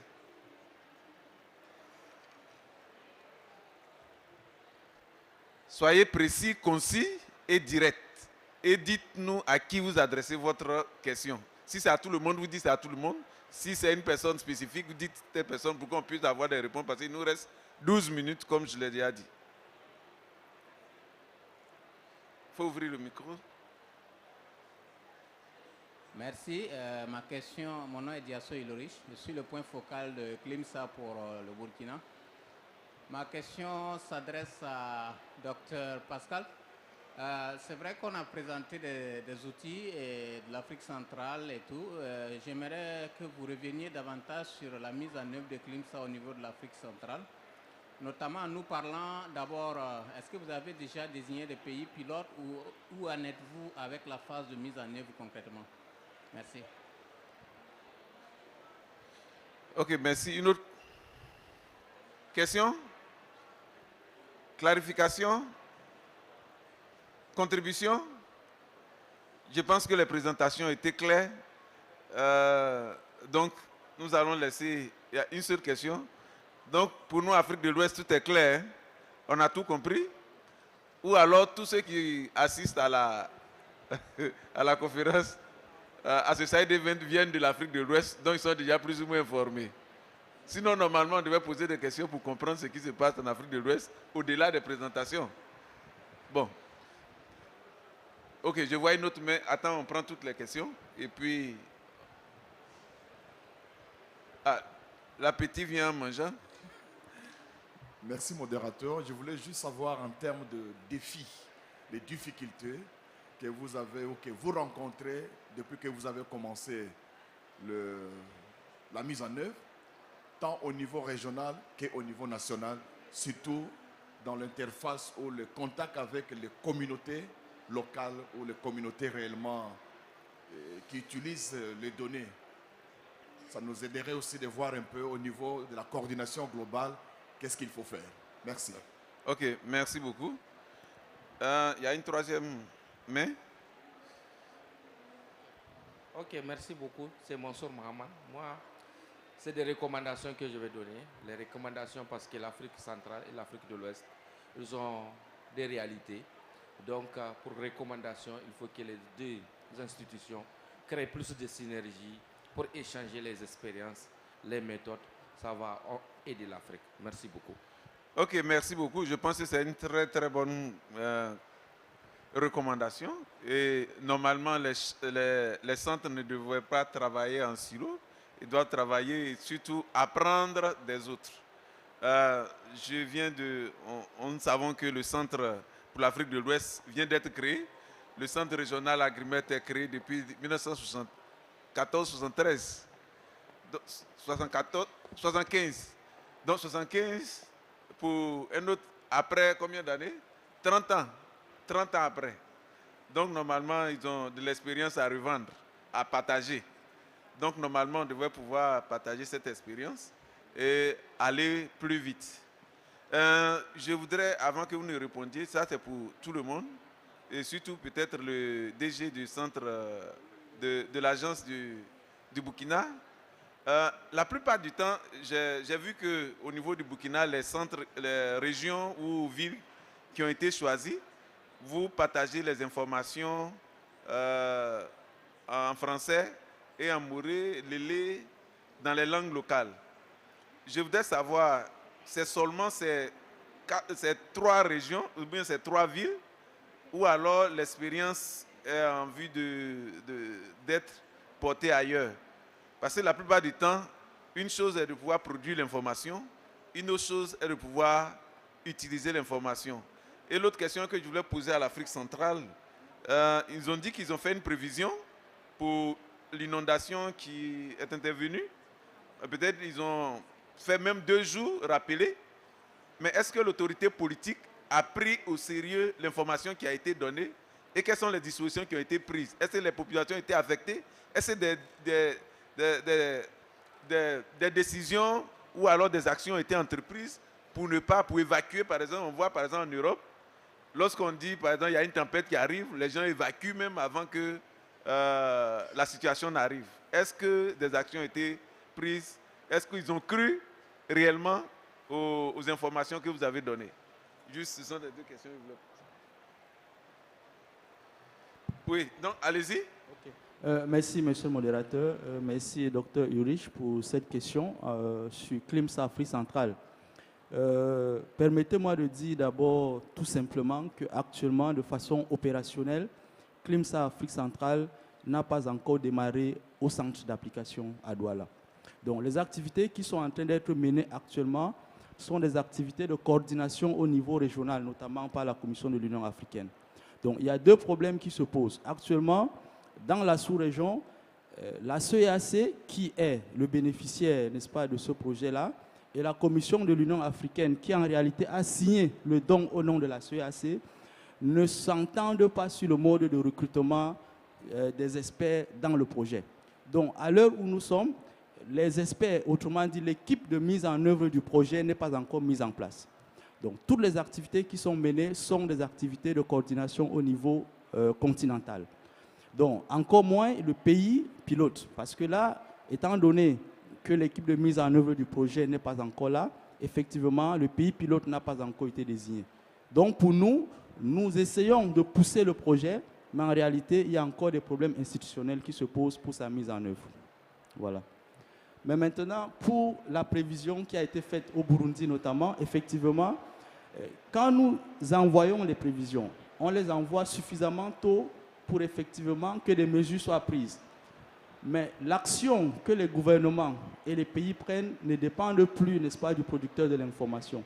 D'où, à un certain niveau, il y a donc nécessité de mettre en place cette plateforme-là pour aider les pays justement à répondre à ces problèmes qui se posent. Donc pour nous, ce n'est pas de notre mandat, plus ou moins, de faire intervenir un pays par rapport à une situation qui est posée.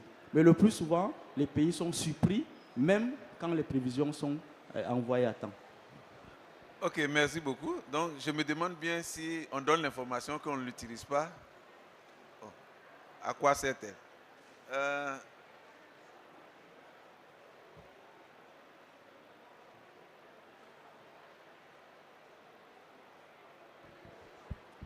Voilà, ok, merci bien. Donc, je vais essayer de répondre à la question posée par Dr Faka concernant les difficultés et défis que nous rencontrons, aussi bien au niveau régional qu'au niveau national. Bon, le niveau national, je vais laisser le soin au DG de l'ANAM de s'étendre là-dessus. Bon, essentiellement, le principal défi que nous avons rencontré jusqu'à présent au niveau de la mise en œuvre du projet, c'est, comme tout le monde d'ailleurs, hein, c'est la pandémie Covid-19 qui a quand même duré pendant 2 ans, dès la première année donc, de la signature de la convention. Donc, pendant les 2 années, ça a contribué à ralentir beaucoup la mise en œuvre, sinon même à empêcher la mise en œuvre de certaines activités. Donc, du coup, je crois que cela a été largement discuté lors du comité de pilotage du projet. Il y a un besoin vraiment d'extension de la durée du projet pour que certaines activités puissent être conduites par l'ensemble des partenaires. C'est le défi majeur, je pense, que nous avons jusqu'à présent rencontré dans la mise en œuvre du projet. Bon, pour ce qui est du niveau national, je laisse le soin au DG donc d'élaborer là-dessus. Merci. Ok, merci. En termes de défis, il faut dire qu'il y a des défis de différents ordres. Hein. Le premier défi, c'est d'abord le défi financier. Si vous avez vu que nous avons seulement pris 3 sites, et ces 3 sites, c'est essentiellement des sites qui avaient été déjà visités par le projet Cruise. C'est aussi pour tenir compte de la limitation des moyens financiers. Sinon, quand on avait fait le bilan du projet Cruise, l'expérience a été concluante et les différents décideurs, les différents ministres avaient souhaité que cette expérience soit étendue à l'ensemble du territoire. Mais on n'a pas des moyens financiers pour faire en sorte que l'information météo parvienne à toutes les régions du Burkina, et que l'information météo soit traduite dans toutes les langues du Burkina pour que les utilisateurs finaux puissent accéder très facilement à cette information. Donc, en plus du défi financier, vous avez aussi les défis techniques et aussi les pesanteurs culturelles. Vous savez que les prévisions météo sont liées à de l'incertitude.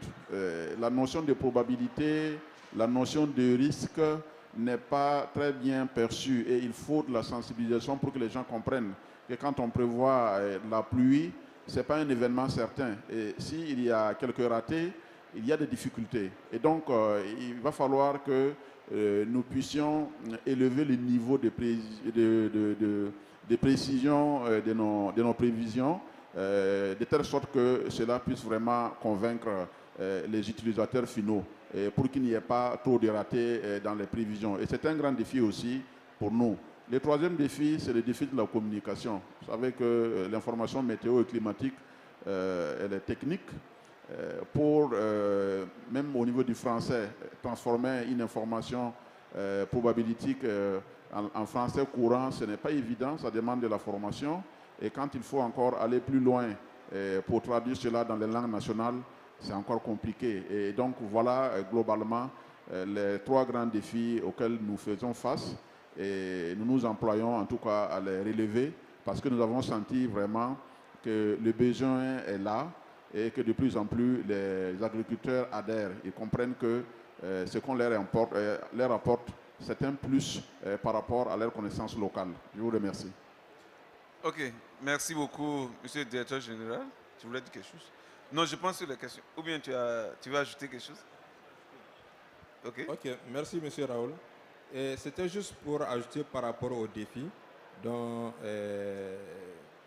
monsieur Faka a fait cas. Donc dans ces défis, donc, il faut, comme le directeur a dit, c'est d'abord le défi financier. Parce qu'aujourd'hui, quand nous disons qu'au niveau régional, donc nous avons que le Burkina Faso comme pays pilote, les gens s'étonnent pourquoi seulement le Burkina Faso. Pourquoi pas 2 pays, 3 pays, pour être plus représentatif par rapport donc, à la région.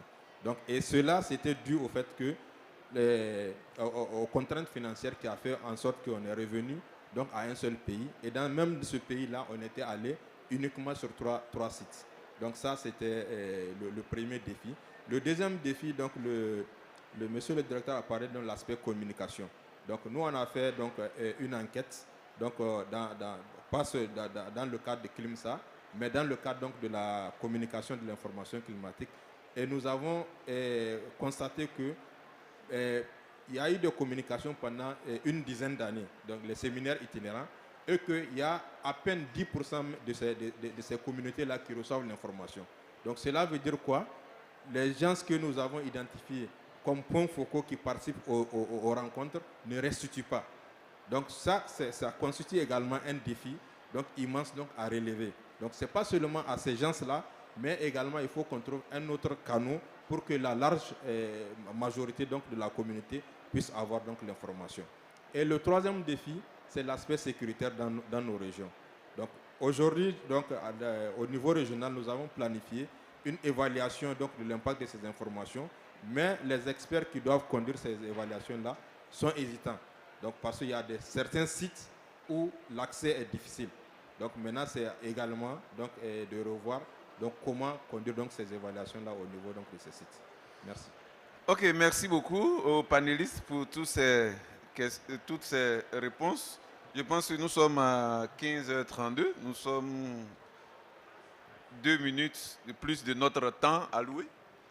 Donc, je voudrais dire merci à nos panélistes pour toutes ces informations reçues et les échanges et surtout les réponses aux questions. Je pense que les panélistes sont encore à la COP. Donc, on pourra échanger en bilatéral pour le partage d'expériences comme notre collègue l'a recommandé. Et au-delà de cette COP, qu'on puisse continuer la collaboration et surtout les échanges d'informations pour qu'on puisse avancer, pour ne pas faire les mêmes erreurs. Par exemple, quand le projet CLIMSA va commencer au niveau de l'Afrique centrale, il faudrait qu'il puisse être bâti sur l'expérience déjà du Centre régional Agrimet. Donc, merci beaucoup, messieurs, pour vos contributions. Merci pour les questions. Et donc, ainsi, mettons fin à ce side event et qu'on se rencontre pour d'autres échanges. Merci beaucoup. Ok, une petite photo de famille. Monsieur le secrétaire exécutif, venez pour que les membres du panel.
test, test.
Ladies and gentlemen, good evening. How are you today?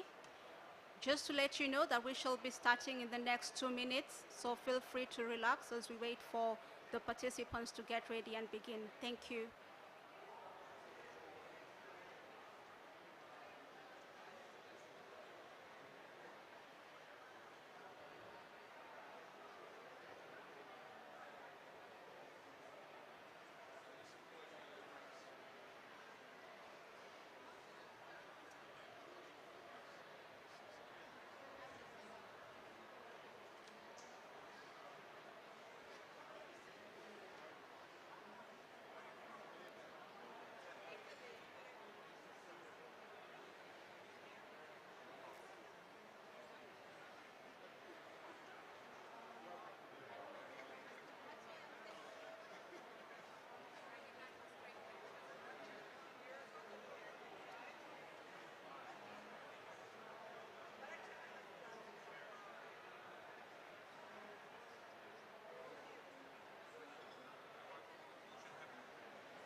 Good evening, ladies and gentlemen, distinguished guests.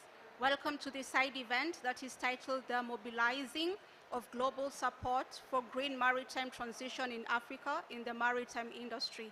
I welcome you all to this forum. We look to have a very engaging discussion. Much as we are within a time crunch, I am sure we will have the best outcomes. And I take this opportunity to welcome to the floor Ambassador Nancy Karigivu, who is the Special Envoy for Maritime and the Blue Economy, Government of Kenya. Welcome, Madam.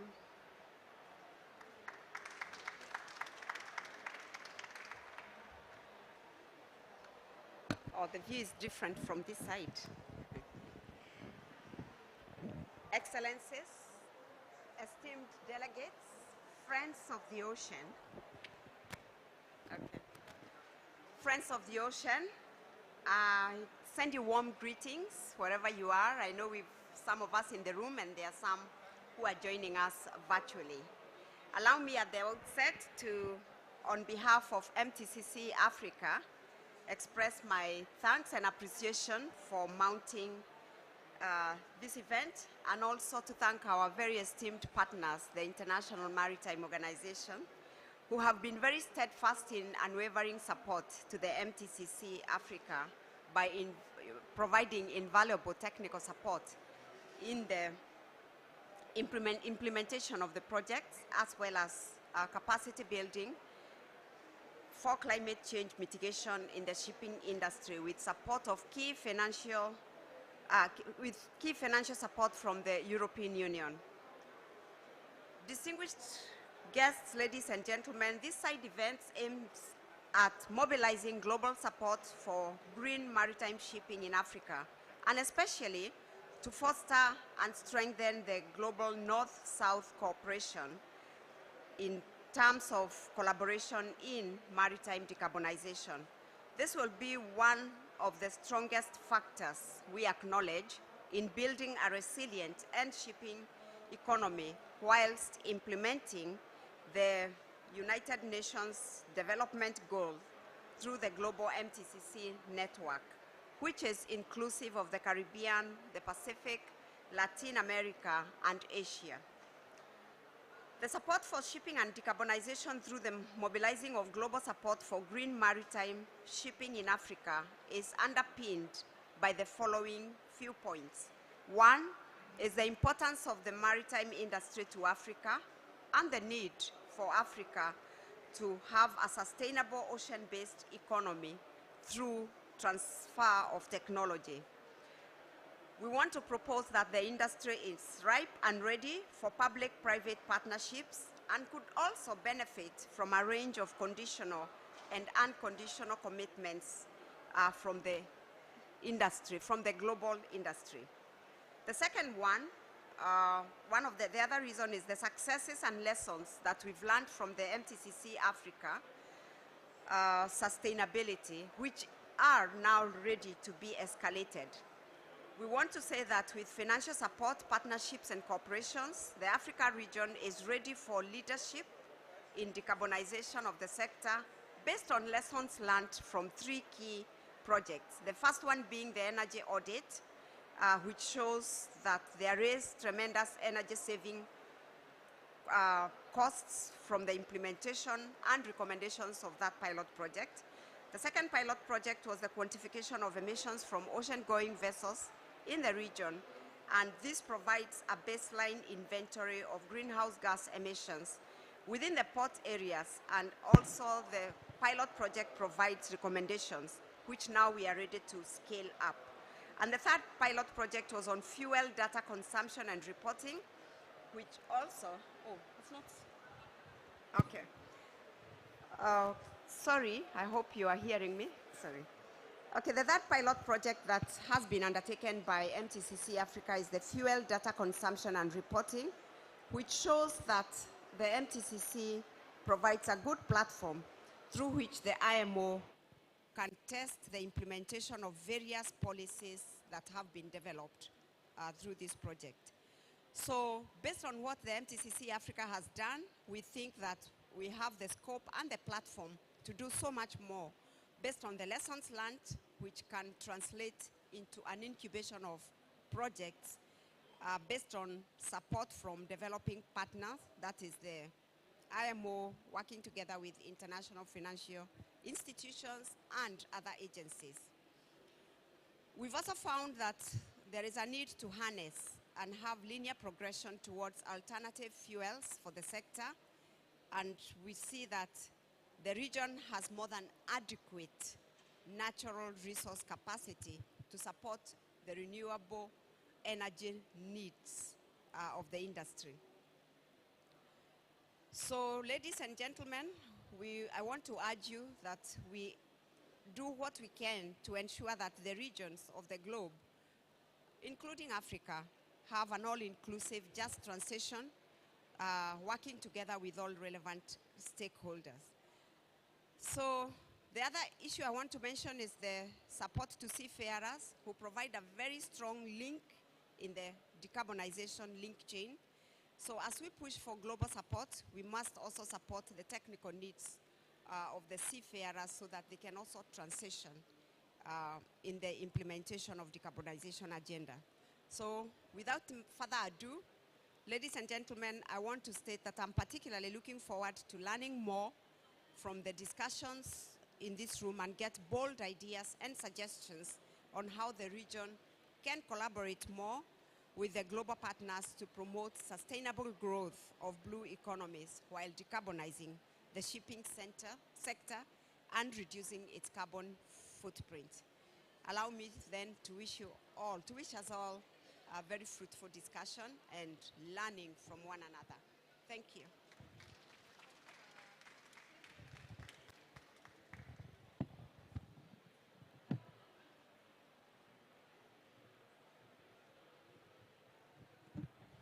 Thank you, Ambassador. Ladies and gentlemen, good evening. My name is Erlan. I work for Ocean Hub Africa. Our role is actually to help innovators who are building climate-smart solutions to scale and to increase their impact. But we always say that we can't do that if we don't have an enabling ecosystem. And this is what this session is going to be about. We will have 2 presentations of enablers who are helping us to have the good regulatory framework, technology, and expertise so that we can fast-track the greening of the maritime sector in Africa. So I will welcome Petra Gassemi-Arari, sorry Petra, from IMO Cares for her presentation.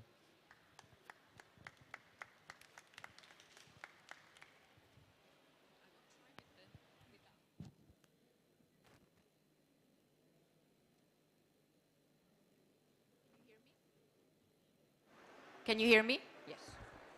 Yes?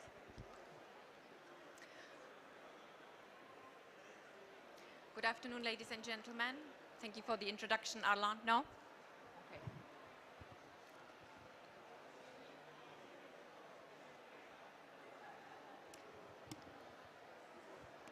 Good afternoon. Can you hear me better?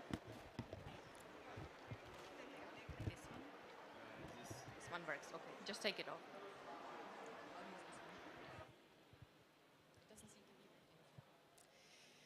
Good afternoon, ladies and gentlemen. Thank you for the introduction.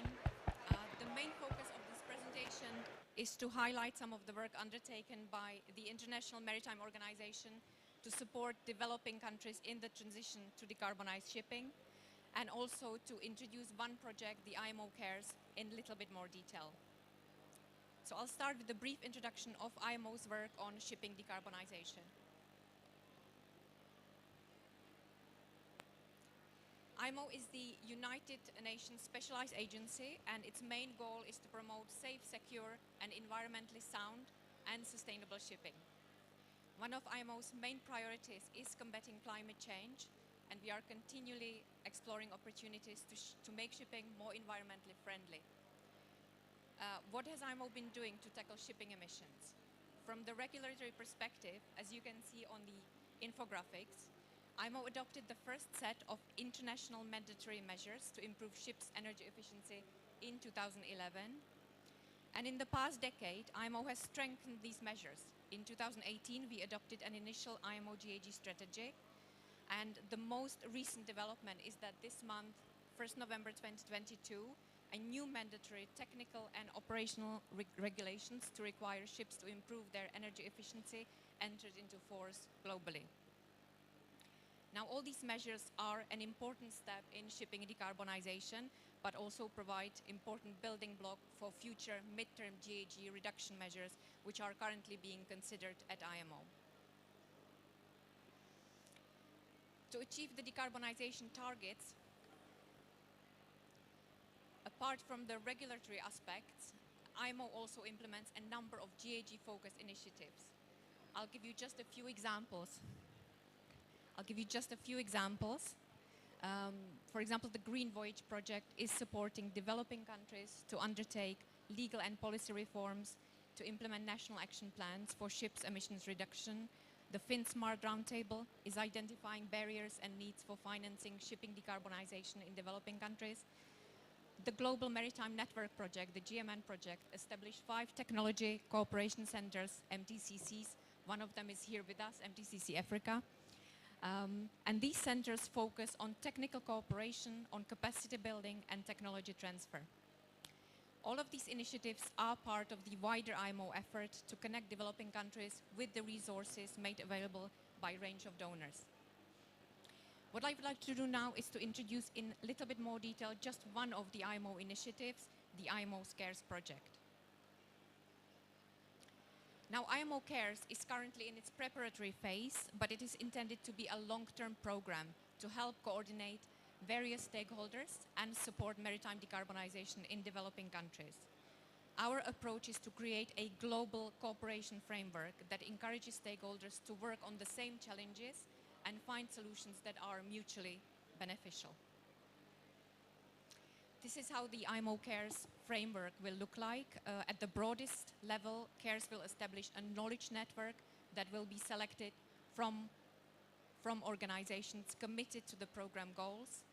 Cares will also establish ad hoc task forces, and the partners here will bring finance, knowledge, and expertise to support program activities.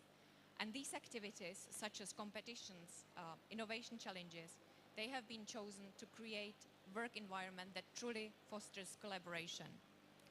In all of this, IMO Cares will be the neutral facilitator responsible for bringing together the partners, encouraging teamwork, and managing partner contributions. Among the activities that are being proposed under Cares are, for example, innovation challenges that will be relevant to the needs of maritime sector in developing regions, matchmaking events designed to directly link interested companies, investors, solution providers. Cares will also help coordinate an annual investor forum focused on upscaling of existing and completed pilot demonstrations. At a high level, we expect that program activities will lead to stakeholders being better connected and mobilized. And the main impact here should be that the funding and resources will be directed to developing countries. In terms of next steps, we are now focused on meeting with potential partners, promoting the Cares concept, and this will be leading to a stakeholders workshop early next year. Before I conclude, I would like to summarize again that the main focus for IMO Cares is to bring all the decarbonization initiatives together and create environment that will encourage closer collaboration and partnerships. If you are interested to participate in Cares program, please get in touch with the Cares team. The email contact is on the slide. And we look forward to engaging with many of you in the coming months. Thank you.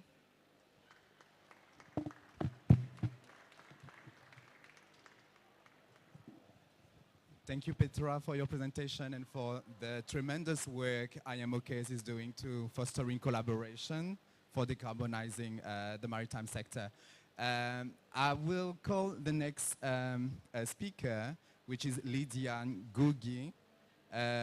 Lydia leads the Maritime Technology Cooperation Center for Africa, MTTC Africa. Lydia? Thank you, ladies and gentlemen. We will now have the presentation that I will be giving as it will be projected on the screen. Basically, with MTCC Africa, we are the Maritime Technology Cooperation Center for Africa. We look into the mitigation of climate change in the shipping and maritime industry. I will just give a highlight to the technical team to project the presentation on the screen. We basically look into the mitigation of climate change in the shipping and maritime industry to ensure that the region is adequately represented on matters climate change. How do we do this? In the MTCC Africa, we work very closely with the representations from the government, working with the relevant maritime authorities, working with the ports authorities. And as we do this, we ensure that we also are in line with the support of the International Maritime Organization, having the program that is and was initially supported by the European Union as we look into the aspects of decarbonization. I think I would have to speak without the presentation because it is yet to be projected on the screen, so my apologies for this. In addition to this, we look into the key elements through the pilot projects. And with the pilot projects, we have had, as you have noted in the speech that was given earlier, in the pilot projects, we have had successful pilot projects looking into energy efficiency. In terms of the energy efficiency, we borrowed this from the technical aspects of MAPOL Annex 6, looking into Regulation 4, which gives the technical capacity of what needs to be brought on board. And in terms of the energy capacity regulations, we also bear in mind some 3 pillars that we need to factor in. Some of the pillars and the key pillars include the economic pillar, which is tying to the industry, looking at the industry is a private sector, enabling the international trade. And now I will move you to the screen because the slides are finally here.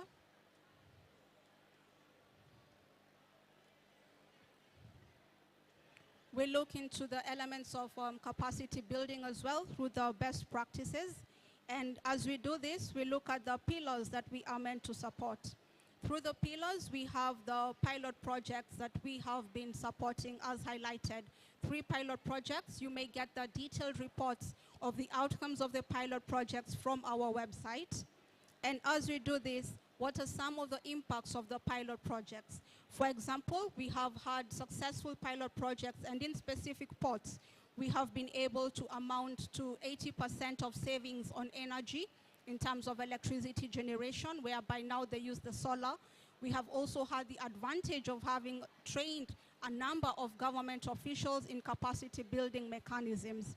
And in addition to this, we may have had some challenges in the technical cooperations, the financial models, the capacity building, and some of the challenges that we had through COVID. But in mitigating the gaps, we are looking into technology, policies and regulation, and finance. How are we looking into this? We are in the right steps towards having the goals of the demonstration pilot projects. The demonstration pilot projects will build up the region in terms of the capacity, in terms of having research and development that will support decarbonization of the shipping industry. With the support of international financial institutions, we will also be able to incorporate requirements from the MAPOL Annex 6, as well as the initial IMO GHG strategy. Last but not least, we are looking towards moving towards the very famous just and equitable transition, making sure that we leave no one behind. And in doing so, we welcome you to be part of this journey with us so that we are in the right track towards greening the maritime decarbonization economy. Thank you very much. And I take this opportunity to welcome the next phase of this program.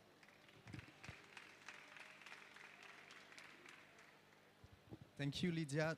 Don't go too far. After a few presentations, actually, we will have a panel discussion. A panel discussion that we've just seen through the presentations that they are African initiatives and international initiatives tackling decarbonization of the maritime sector.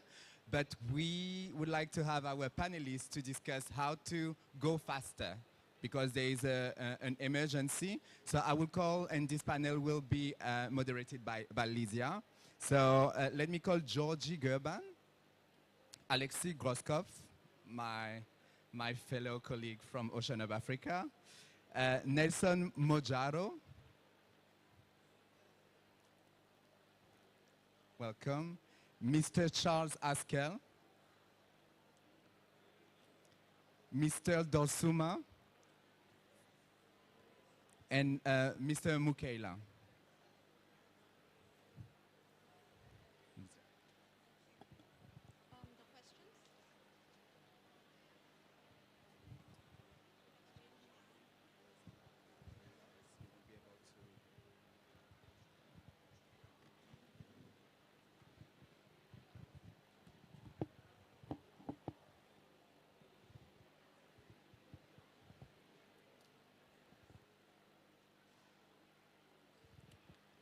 Ladies and gentlemen, we now move to the very exciting panel session. And as you can see, we have a very eminent panel. And we will be hearing more about what they will be giving us comments about in terms of the decarbonization in the shipping and maritime industry. And I note that we have a lady who is the first. So we shall start with the lady. And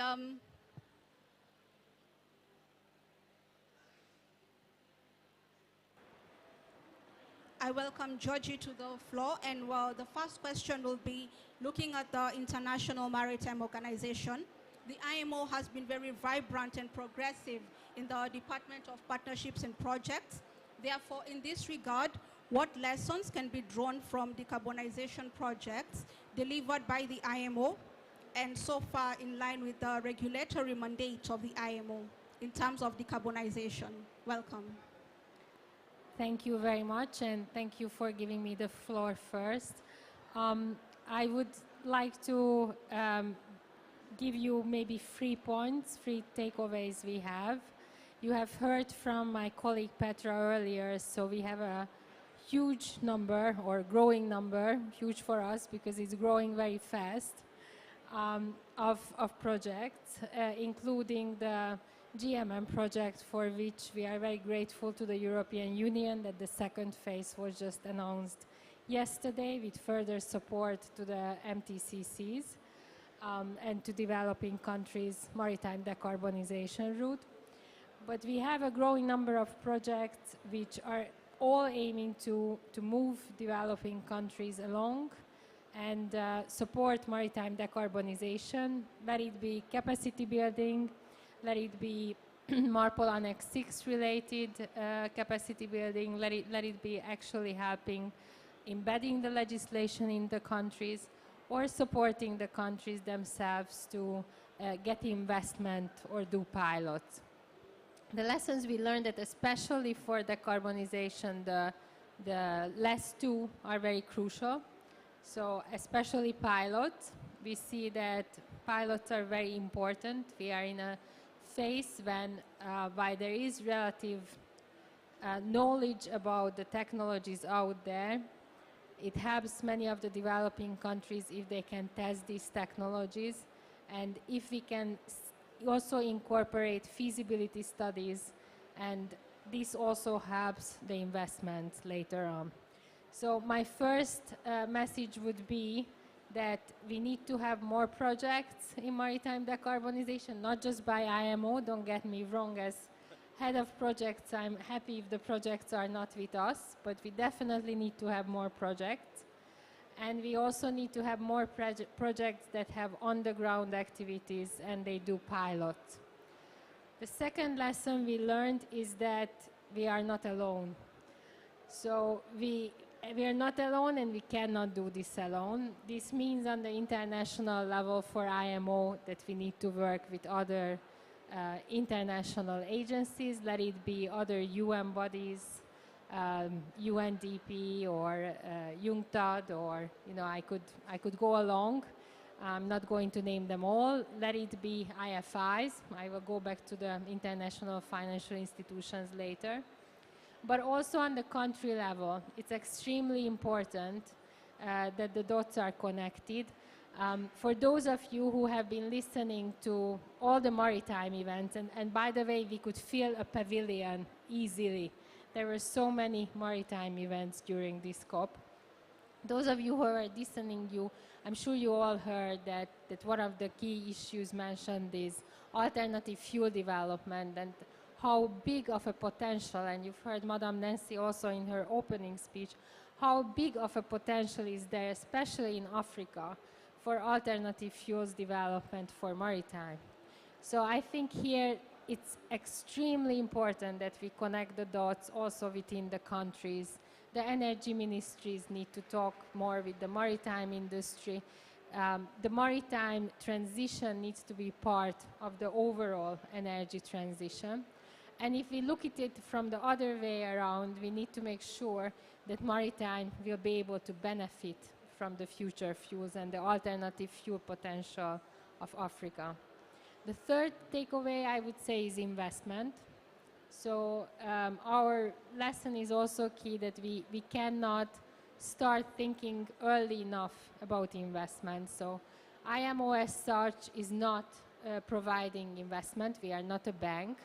but we are aware that we really need to work closely with the IFIs, with the financial institutions, right from the beginning to make sure that these pilots that we are undertaking at the end are resulting in bankable projects and investments.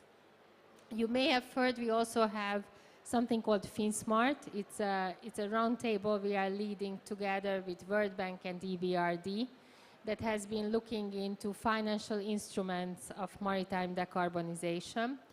And up until now, we had very interesting work, but rather theoretical. And we would like to move now to the next phase, where we will look at concrete pilot ideas for small-scale investment from the IFIs and interested donors.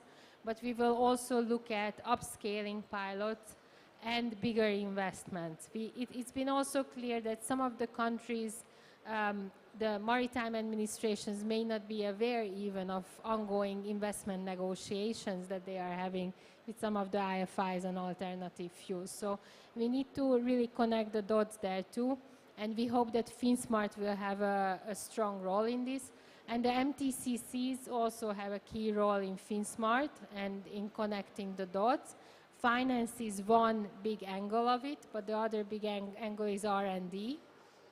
And this is what IMO Cares is really about. The R&D needs of the South need to be connected with the R&D centers and technology centers of the North. Technology deployment is a key area, and we need to look at how we can share best practices and how we can connect the technologies, the knowledge of the North with the South, especially Africa. And I'm very happy to know that we will have the MTCC's support in this, also in IMO Cares. Thank you very much. Thank you. Thank you very much, Georgie, for that intervention. As we link it to what Ocean Hub is about, I welcome Mr. Alexis. And Mr. Alexis, I welcome you to give us an insight on, as the Pan-African Business Accelerator, supporting exclusive innovators with ocean sustainability, this being at the core of business. What is, according to you, the state of play of African-based innovations and technologies to decarbonize maritime transport? And also, how does this compare with the rest of the world? Thank you very much. What's the state of play of innovation in Africa when it comes to greening maritime shipping? A lot of R&D happens in the South. The difference, without jumping to the second part of the question, is really that the lead times are much longer, and we're suffering from this in the global South. So indeed, support from the North, exchanging notes and lessons could definitely help. Now, in terms of kind of breakthrough innovations that we've been working on with entrepreneurs in Africa, at Ocean Hub Africa, we've had bio-LNG, liquid natural gas, and especially focusing on a just transition. It's not just about creating a new decarbonized fuel, it's leveraging this challenge as an opportunity for just transition. We've worked on technology to implement hard sails and morphing blades that can be applied to offshore wind, but also to hard sails for shipping. This technology is a South African IP, but it will never fly, weird pun, if it's not adopted by the R&D centers and the regulators in the global North. We've also been working on the ship hull cleaning robots and ROVs, remotely operated vehicles. The same. There's been a lot of breakthroughs done, perhaps even before it was happening in the global North, but then the global North took over. And that's the big difference. To the second part of your question, that's the big difference between Africa and the rest of the world, and especially the more sort of industrialized world, is that things tend to take a bit more time because of lack of capacity, of resources. The knowledge and the opportunities are tremendous and have amazing potential in Africa, but there's fewer resources dedicated to support those efforts, which makes the innovation a bit longer to reach market stage, and without the equivalent support that you would get in Europe or in the USA, for example. In the rest of the world, you have new ship designs altogether, super fancy, hydrodynamic, aerodynamic, new paints, or even the material that are hydrophobic. Those boats are gliding on the water, supposedly, we'll see. These type of major investment and breakthroughs are harder to achieve in Africa because of lack of support. And then to the last point, perhaps to what you were saying earlier, in order to accelerate that transition in Africa, perhaps if those innovations already exist in the global north, would be to provide support to soft land those innovations into the global south. Let's not reinvent the wheel. Take what works, what has been demonstrated, wherever it has happened, and work to implement those technologies by building capacity, localizing it, making, ensuring some local ownership, so it's not only dependent on whoever built the technology, and ensuring in the same token a just transition. Once again, this is super important. It's a massive challenge, decarbonizing shipping, but it's also a huge opportunity. And that is really the key word. And we've heard it a lot here at the COP, but we won't hear it enough. Thank you very, very much. And I see next to you is Mr. Nelson from the ICS, representing the private sector, the enablers of the shipping industry. And for you, we would like to know, how can ICS play a leading role in formulating regional plans that seek to put in place low carbon fuel production? And this is around the port limits. And does this make sense? Does it need to be rephrased? Yes, thank you very much for the invitation.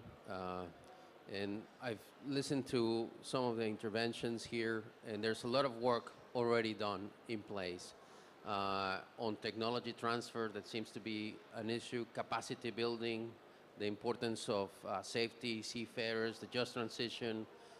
There are several initiatives out there. From the private sector, what we noticed this year when we met at our summit in London was that first, we should not continue just to focus on shipping decarbonization, but we should focus on the enabling role of shipping in the wider energy transition. I think we were one of the first ones to come up with this even since the last COP26. And we have pursuing that pathway. So within the region with Africa is understanding which countries have an interest in providing these fuels at scale, these low carbon fuels, working with industry in identifying not only the location, but making sure those plans are inserted in the Ministers of Energy long-term plans, and facilitating the de-risking of investment in these projects. So that is one of the key things that ICS is trying to help by creating the initiative Clean Energy Marine Hubs. So countries that are interested in following that path and that have the capacity, that have the land resource, that have the wind and solar and other renewables. By the way, Africa has strong resources in hydropower. How does that convert then to a potential export market? Not everyone's there. There are a few countries already started in the project. And that's something that we will be working together with the ports, with the energy providers, with the finance sector, and with the governments. Thank you. Thank you very much for the insight from the private sector. And next on stage is Mr. Charles from the Lloyd's Register. And the Lloyd's Register does have an in-depth industry placement on matters maritime decarbonization, also having a maritime decarbonization hub. And for you, the question is, how can we put this into practice? And in addition to this, what can Lloyd's support in terms of collaboration through the establishment of regional presence in areas like Africa? Okay, so it's a good question. How do we put things into practice? And it's actually, we've talked before about collaboration, but collaboration is only going to work if we have the action with it. So about November time last year, we released a paper called the First Movers Framework, which really looked at trying to break that chicken and egg between the shippers, the shipping companies requesting a fuel but no fuel available, and on the other hand, the fuel producers wanting to produce a fuel but needing a demand signal. And there's very few shipping companies out there who can produce that demand signal enough to de-risk the investment. So it's about pulling people together. So at the moment, we've got one project. It's based out of Singapore called the Silk Alliance, and there we've pulled in 5 industry-leading shipping container companies, Asian Development Bank and another bank, and some other companies, and it's working together to build up that demand signal. Phase 2 of this then moves into pulling in the fuel producers to be able to match that demand signal. And this is, we're testing this, and I said this is, yeah, we've got to do action. Everything is a first mover at the moment. But this can then be applied to other regions as well. And actually, when we've been looking at our analysis and our modeling for the fleet we've got at the moment, this touches into Nairobi and other countries down the east coast of Africa. So there's a synergy there which we then hope to link in and be able to sort of bring in and see how the two can then merge together. Because whilst all these corridors and areas are individual at the moment, the power to scalability will be to when they all link together. And that's going to be when we'll really see a catalyst of change. But there's a few things that, I mean, there's 2 ways of looking at it. There's one way of looking at it as I call this shipping business as usual, with the shipping companies coming together. And it's going to be a case of, right, who are we competing with fuel, who are we competing with renewable energy? The other part is more of a collaboration internally, and probably a bit more what Nelson is talking about as well, in terms of when we're looking at a port and we're looking at other energy producers, other energy users. So we're not collaborating with other, well, we're collaborating with shipping, but we're collaborating shipping with other energy users as well, such as steel production, and others, and there you could have a catalyst around a port. And the power there is it's more sustainable for a longer term.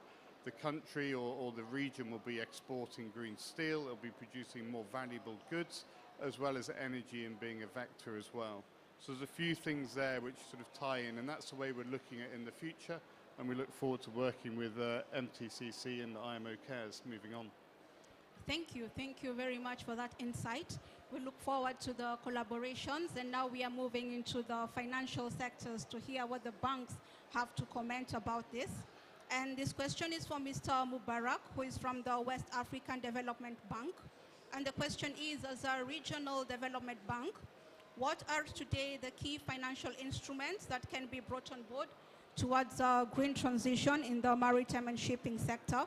And do you notice any finance projects that may be having a gap in this sector? Thank you very much for inviting me to this panel. And I will start with the first question, because then you will see that the second question, I mean, because you will see that it answers partially to the first question.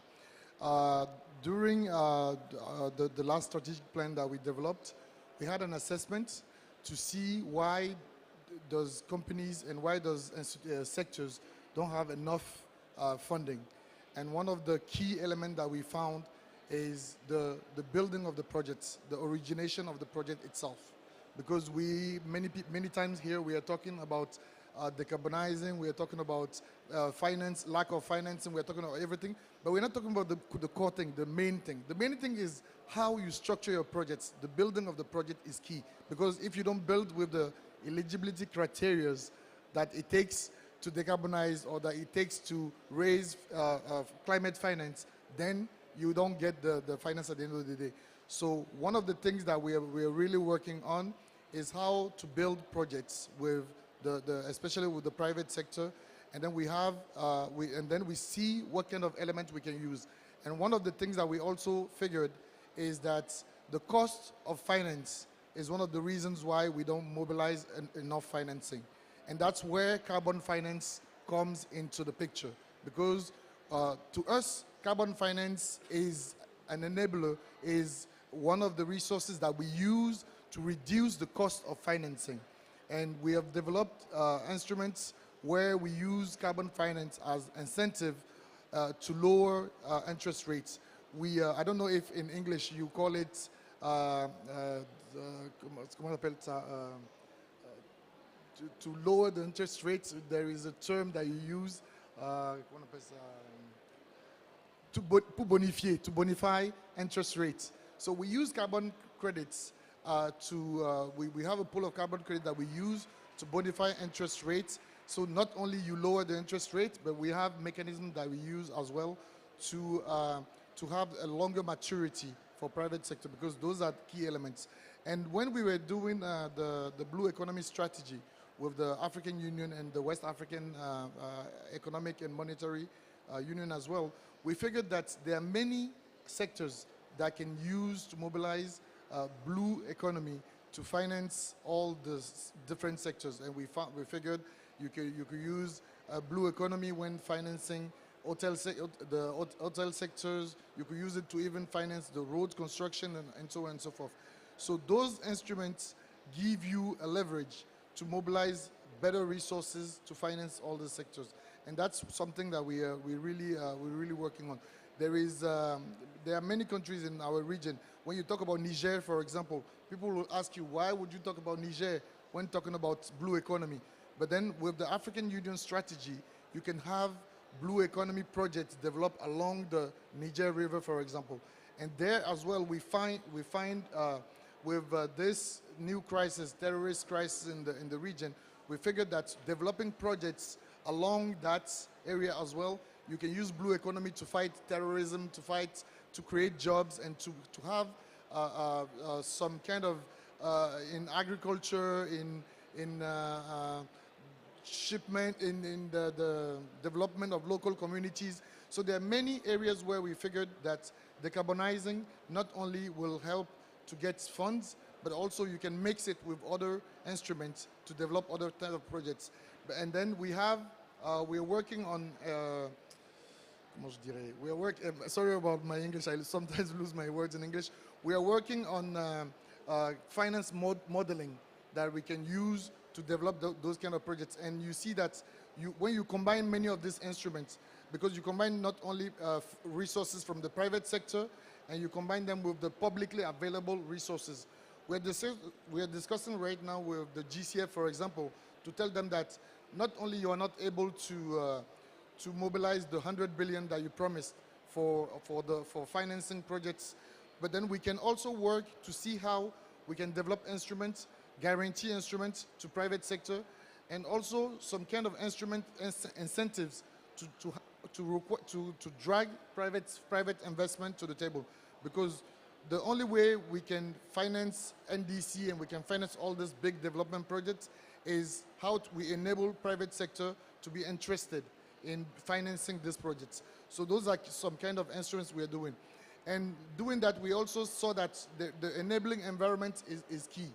So we created the West African Alliance on Carbon Markets and Carbon Finance that supports countries' participation into the negotiations. So we support the negotiation with countries. We also support their participation in capacity enhancement, capacity development on the ground, not only to the technical people, but to local communities and local people as well. So those elements are really important in mobilizing climate finance. Thank you. Thank you. Thank you very much, Mr. Mubarak, for the elements that you have highlighted. And the question to Dr. Dosuma from the African Development Bank, before we open up the floor for plenary session. The question is, what are the main barriers to financial flows, and what harnessing support can be given to countries to support reforms in the efforts? Thank you, Lydia, for this very important question.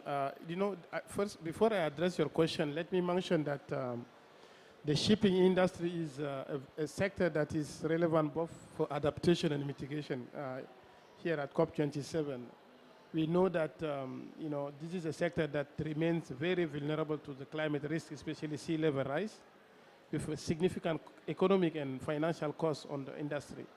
And we also know that the sector is contributing significantly to greenhouse gas emissions. So we need a dual approach towards that sector. It's not just about decarbonizing the sector, but also making sure that the sector remains resilient to the negative impacts of climate change. Coming to your question, I think there are several barriers. Some of them have been mentioned by my colleagues. I want to mention the fact that supporting the transition of the sector will require significant resources. Actually, it's going to be very costly. So we need a mix of several instruments, both public, private, but also innovative sources of finance. From public sector, of course, resources are available, but they are limited. So how we can use public sector resources to leverage private finance, especially in that sector where investment are very costly. But other sources of finance will include, for instance, the use of proceeds of the green bonds. You know that this is a sector that is emerging, and we need to capture the resources that are available there to support the decarbonization and resilience building of the sector. Coming to the barriers, I think one of them being the lack of regulatory frameworks and incentives at country level, especially from the government institutions, to ensure that to create the necessary enabling environment for private capital to flow into the sector. So I think there is a work to be done at regulatory level to make sure that we have the necessary regulations to finance the sector. Last but not least, I think the issue of taxonomy. We need to qualify what kind of activities or support we need here in that sector. What do we qualify as elements or components that need to be supported in that sector as far as adaptation and mitigation are concerned. So I think there is a lack of understanding yet in that sector, especially when it comes to decarbonization and building resilience. And I think there is a need to do some work on taxonomies or frameworks to understand better the sector. Thank you, and I would like to excuse myself because I have another panel starting at 5 p.m. in the MDB Pavilion. Thank you. Thank you. Thank you very much for the highlights. Thank you very much for the comments. I now open up the floor for some comments and questions. I give the floor to Mr. Abdul for the comments. I'll request the microphone to be passed to him. Avland. Thank you. Welcome. Thank you. Thank you very much. My name is Abdul. I work with the Ghana Shippers Authority. Lydia is a colleague of mine. We studied at IFLOTS at the Hamburg. My question or comment goes to Mr. Bukaila. You spoke about the project concept. So what has been the support of the African Development Bank in providing guidelines for investment into the maritime sector when it comes to climate change and adaptation? And then I also want to congratulate Lydia for the work that she's doing. We were very privileged to be one of the first countries to receive the MTCC Africa for a workshop, especially on data collection. And it has helped a lot, especially when it comes to our approach in energy around the port, especially with light industries, which my good friend is interested in. How do we create opportunities for other users of the port when it comes to the energy transition? So it's not focused mainly on shipping or shipping companies. Thank you very much.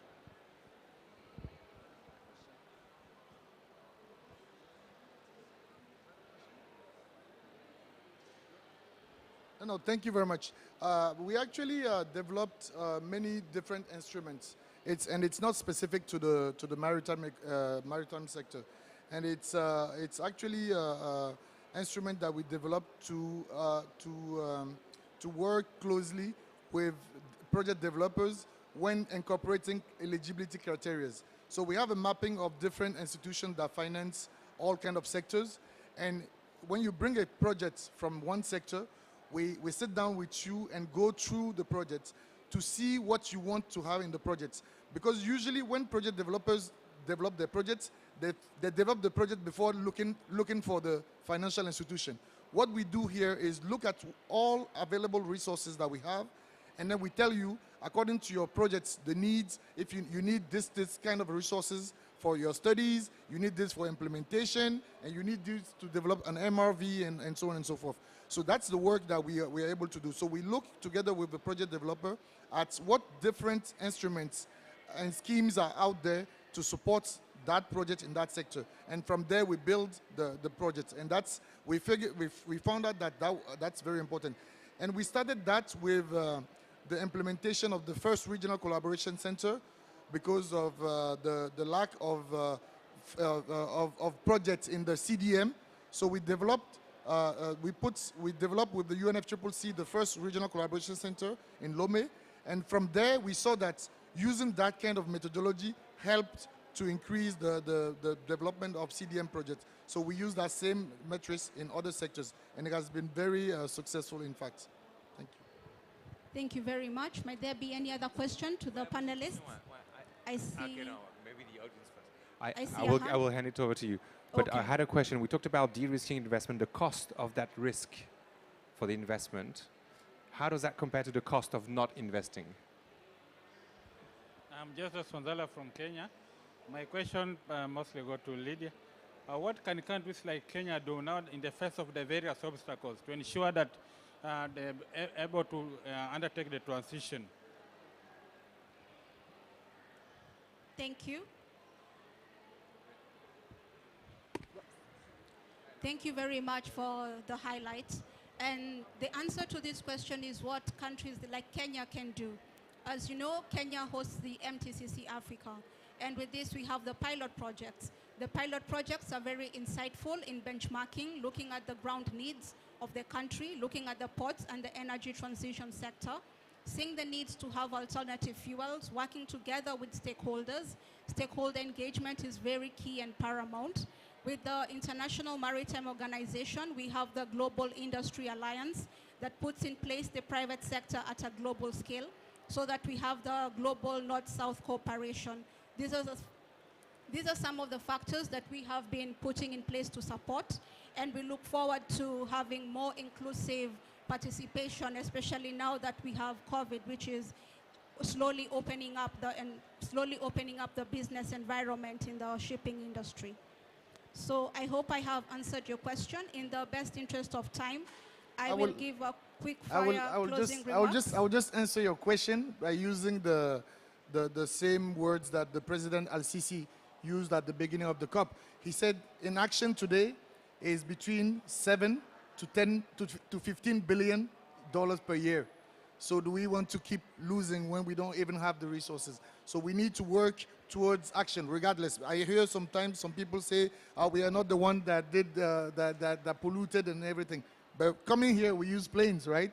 So to develop planes and everything, they had to pollute and everything. So we need to use a smarter way to do our development, and that's what is at stake here. Thank you. Thank you. I will call for quick closing remarks from the panelists, and we can close the session. Can we start? Okay. Yes, please. I'm good. Okay, I'll just quick fire. Closing remarks, and listening to and what hasn't been covered, and something I really wanted to pick on was people. This is about people. Nothing will happen without people getting the action together, to bring in the finance, to get the project started. But moving through this, it's going to be a key aspect of skills. And in the industry, in the shipping industry, we're really going to struggle with skills. But we also know that the other industries are going to struggle with these skills as well. Hydrogen specialists, for example, are not available today. They're not falling off trees. There's a unique opportunity here, particularly for Africa, where you're going to be producing the fuels and producing hydrogen, that actually is to develop a lot of core expertise. That could be land-based, but actually that expertise is needed for the seafarers as well, for those overhauling machinery. So there's a huge part here of skills, and collaboratively, that's where I see the big power. So yeah, working together, but skills, skills, and skills. Thank you. Thank you, Mr. Charles. We know the skills element. Welcome, Nelson. Yes, I don't know why today we haven't spoken about the amount of fuels required. The scale is tremendous. Shipping alone for its fuels will require the whole renewable energy capacity in the world right now. Where is that going to come from? I mean, it's not about small projects, little pilots here and there, opportunities for hydrogen, ammonia. No, it's a massive number of, that's what the opportunity is. So the finance, the skills, the capacity building has to be in that order. It's not about shipping's fuel. It's about the world's needing those fuels for shipping to transport. That has to be the mindset change. It's a tremendous amount of scale. Just yesterday, we published our report to Understanding Shipping's Role on the Energy Transition. It's going to change. The mix of fuels will change. Coal will change. Gas, oil will not be transported in the same amounts. That will affect your businesses, your communities, but it will also provide these other opportunities. The trend is coming. And in addition, only 4% of the hydrogen projects are actually in closing finance, and none of them are close to ports. So I'll leave it there. Thank you for that challenge. Welcome, Mr. Alexis. I'll say exactly the opposite. I think we need smaller tickets to develop a bigger pipeline, stop the risk in investment, and the due diligence increases with the size of the ticket. We need to get new solutions out, and they need to come from anywhere they can happen. And so de-risking investment is an important factor, I agree, but de-risking the pipeline builders, entrepreneurship, and solution makers, I believe, is equally important, because if you just pour money onto a dry land, nothing is going to happen. You need to have this fertile land and this seed before you can pour the water onto it. Thank you, and welcome, Georgie, for your closing remarks. Okay, so I think we can all agree that maritime is key for trade, it's key for energy transition, because indeed it will be the one that, just like every trade and commodity, will take the new energy around, but it also needs to have new fuels, and we all know that. And we also know that those new fuels are out there, the technology is out there, the question is the scale. It's a huge opportunity for developing countries that can provide alternative fuels. We heard before about skills. I would go one level lower, knowledge. I think that every time we have our projects, workshops, we have events like this, it becomes clear by the questions that there are some serious knowledge gaps. On the one hand, there are knowledge gaps outside of the maritime community, because we always see the same people in the event. There's a huge gap of knowledge of outside of the maritime community about the importance of the industry and about the huge needs of the industry and the huge potential for investment and the huge potential for development in Africa and in developing countries. This would need to change, and we need to change it, and we need to start talking with people who we are not comfortable talking with. Let it be the foreign ministry in the country, let it be some banks, let it be some very future-looking minded NGOs, but we definitely need to start talking outside of our comfort zone.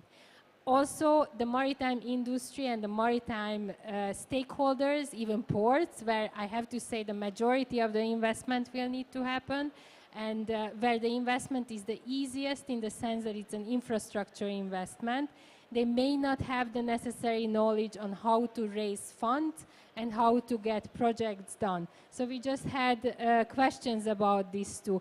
How will I have a bankable project? These questions we hear every day at IMO from the countries, and I think it's something that we need to seriously start also addressing, to build the capacities of the countries to raise funds. Many of them are not aware that feasibility studies, for example, can be done for free by many of the IFIs. You know, for seeds and for small island developing states and least developed countries, many times there's free grants out there from IFIs. And they are also not aware how to afterwards sell the project once you have a grant for a bigger investment internally that the country can agree to a concessional loan or loan. So I think that we have a lot to do on the connecting the dots, and also to raise the knowledge about the importance of the maritime industry, the importance and the opportunities about the maritime's role in alternative fuels and in transition. Thank you. Thank you. Thank you very much, Georgie, for the highlights. As we give the closing remarks, I picked up a few points that I will give a brief highlighting to. The first point is to have the recognition of the global North-South network support. We also need to look at the regulatory aspect, need for collaboration for the public-private partnerships, and most importantly, develop new technologies through R&D.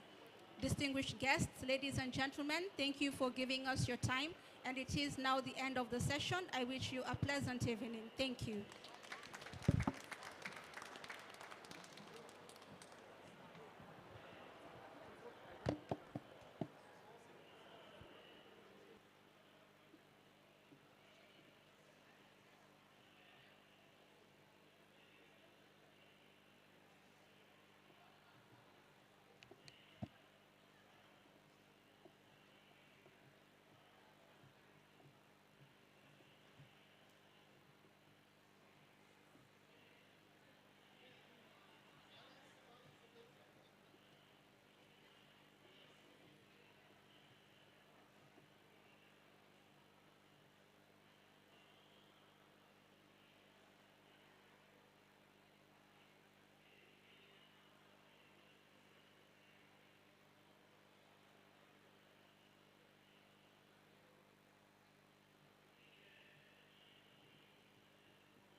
Hey, test.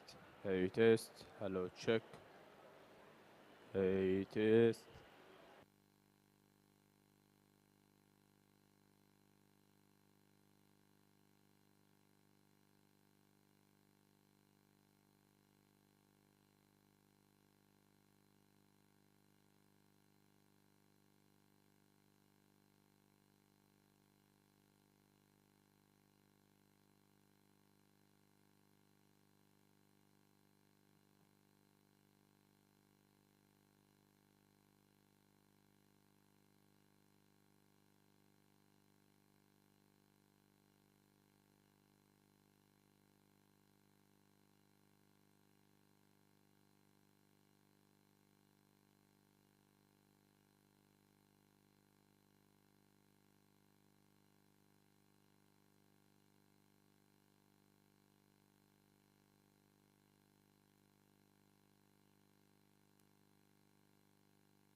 Hey, test. Hey, test. Hello, check.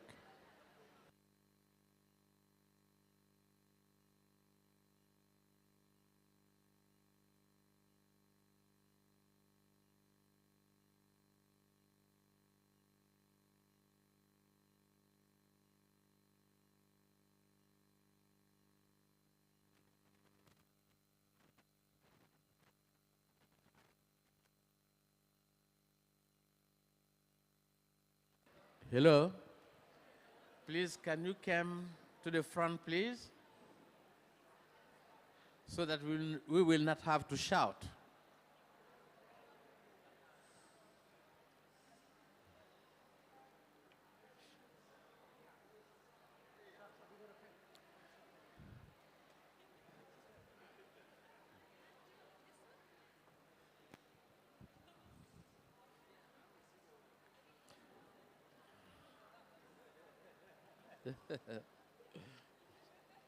Chucks, you can come over here.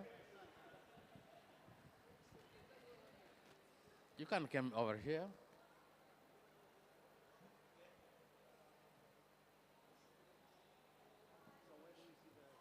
Yeah? Yes.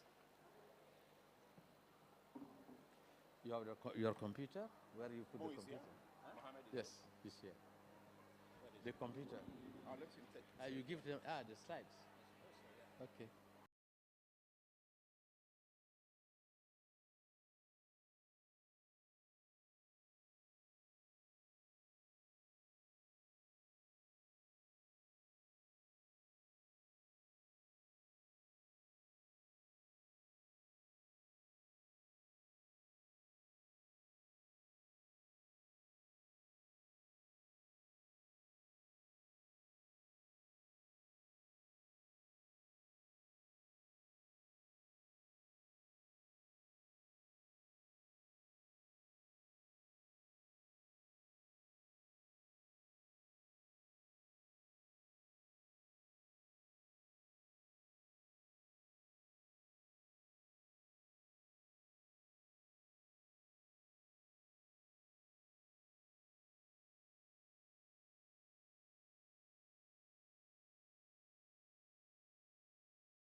premises that we kicked off with. The first is that, of course, renewables will have a significant role to play in terms of serving as the long-term foundation of an African energy systems for development and addressing climate goals. However, these pathways, in terms of how to get there, they are going to be quite diverse across countries. And then this, in terms of the content, that there is a drive towards domestic net zero goals by northern countries. But at the same time, in recent years, we've seen investments in new natural gas infrastructure spreading into Africa using funds from the north. We also have witnessed, of course, we've seen the failure of the $100 billion for climate finance, and we've been talking about this endlessly for the past 10 years or so. Now, from the African side, what the kind of narrative that's emerging, or discussions that are emerging, is that pointing out at the sort of double standards by northern countries, and particularly for this increasing call for gas for export to Europe. Now, as key issues go, we felt that there's a need for a much greater understanding of country-specific energy systems as starting points. There's a need for putting development at front and center into our energy conversations, and also the importance of evidence in order to be able to articulate whatever position we will come up with in terms of driving the energy-enabled development.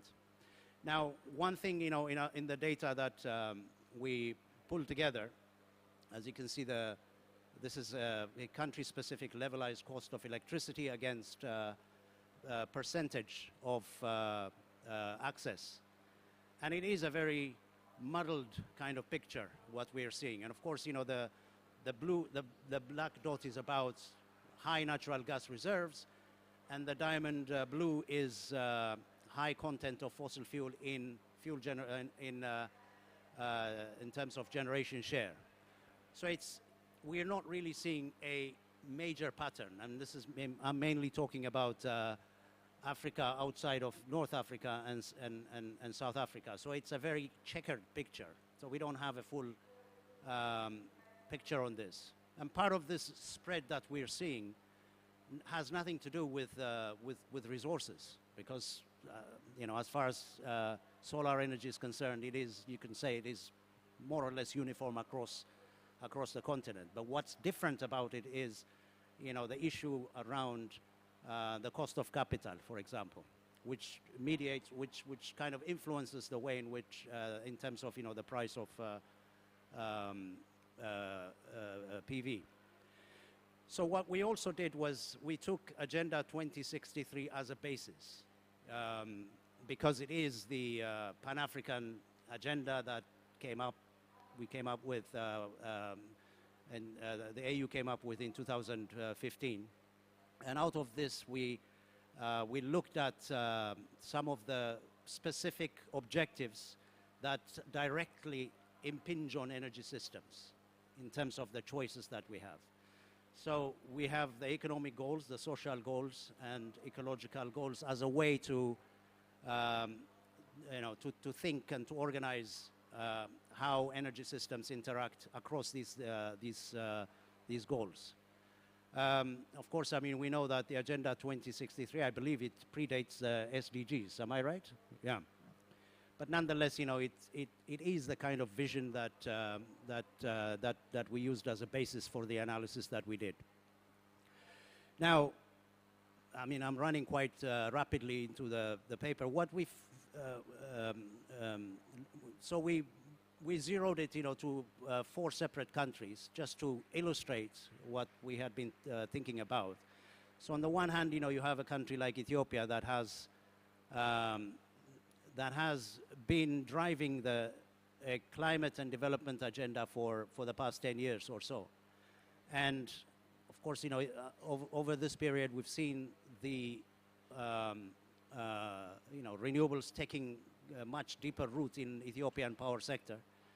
And so the high renewable share in Ethiopia, we expect that to continue, partly because the policies are there, the institutions are being built, and also the cost of renewables in Ethiopia. I mean, the most recent one that we came across was 2 kilowatt hours per 2 cents per kilowatt hour. It's one of the lowest costs that we are seeing. So we expect this to continue. South Africa has a very different picture. South Africa has, of course, its base load or its energy system is very much coal-based, but at the same time, it's also managed to bring down the cost of renewables significantly, more or less, to the same level as Ethiopia. But the other thing, of course, is that South Africa has, the institutions, the policies to be able to back this up. So the expectation is that South Africa's uncertainties when it comes to whichever pathway to take is much narrow, is not as narrow as Ethiopia's at this stage, but certainly quite narrow. So we expect the high renewable share to materialize in South Africa. Burkina Faso is a somewhat of a different context. We're talking about very low electrification access, and much of that is going to be modular, largely because of settlements and the way in which the economy of Burkina Faso is organized. And so, there will be a much greater uncertainty in terms of reaching the high renewables share for Burkina Faso.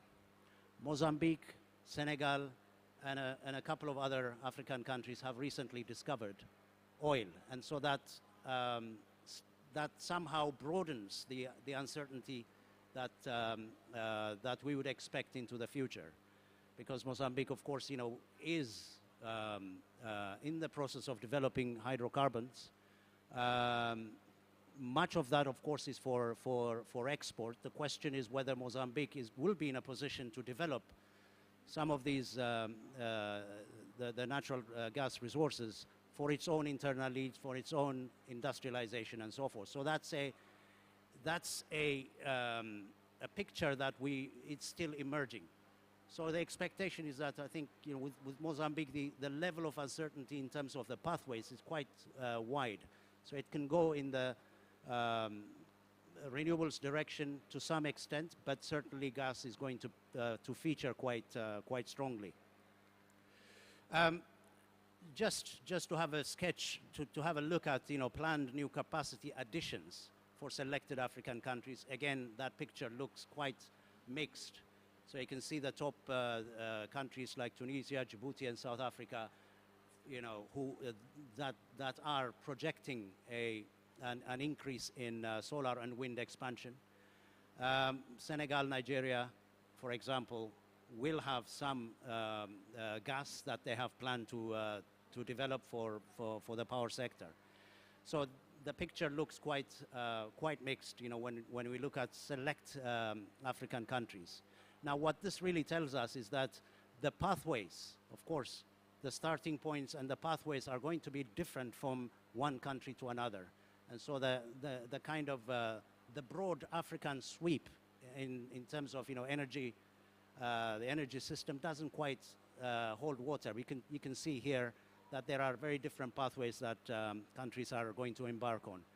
Just putting that against planned new capacity in the U.S., you can see what's going on in the U.S., in many parts of Europe as well, that there is a significant expansion, a new build that we are seeing in wind, solar, and batteries. Up to 90% of that is going to come from that. So we are looking at a world which is moving in very different directions, but certainly the northern countries are investing significantly in their renewables capability.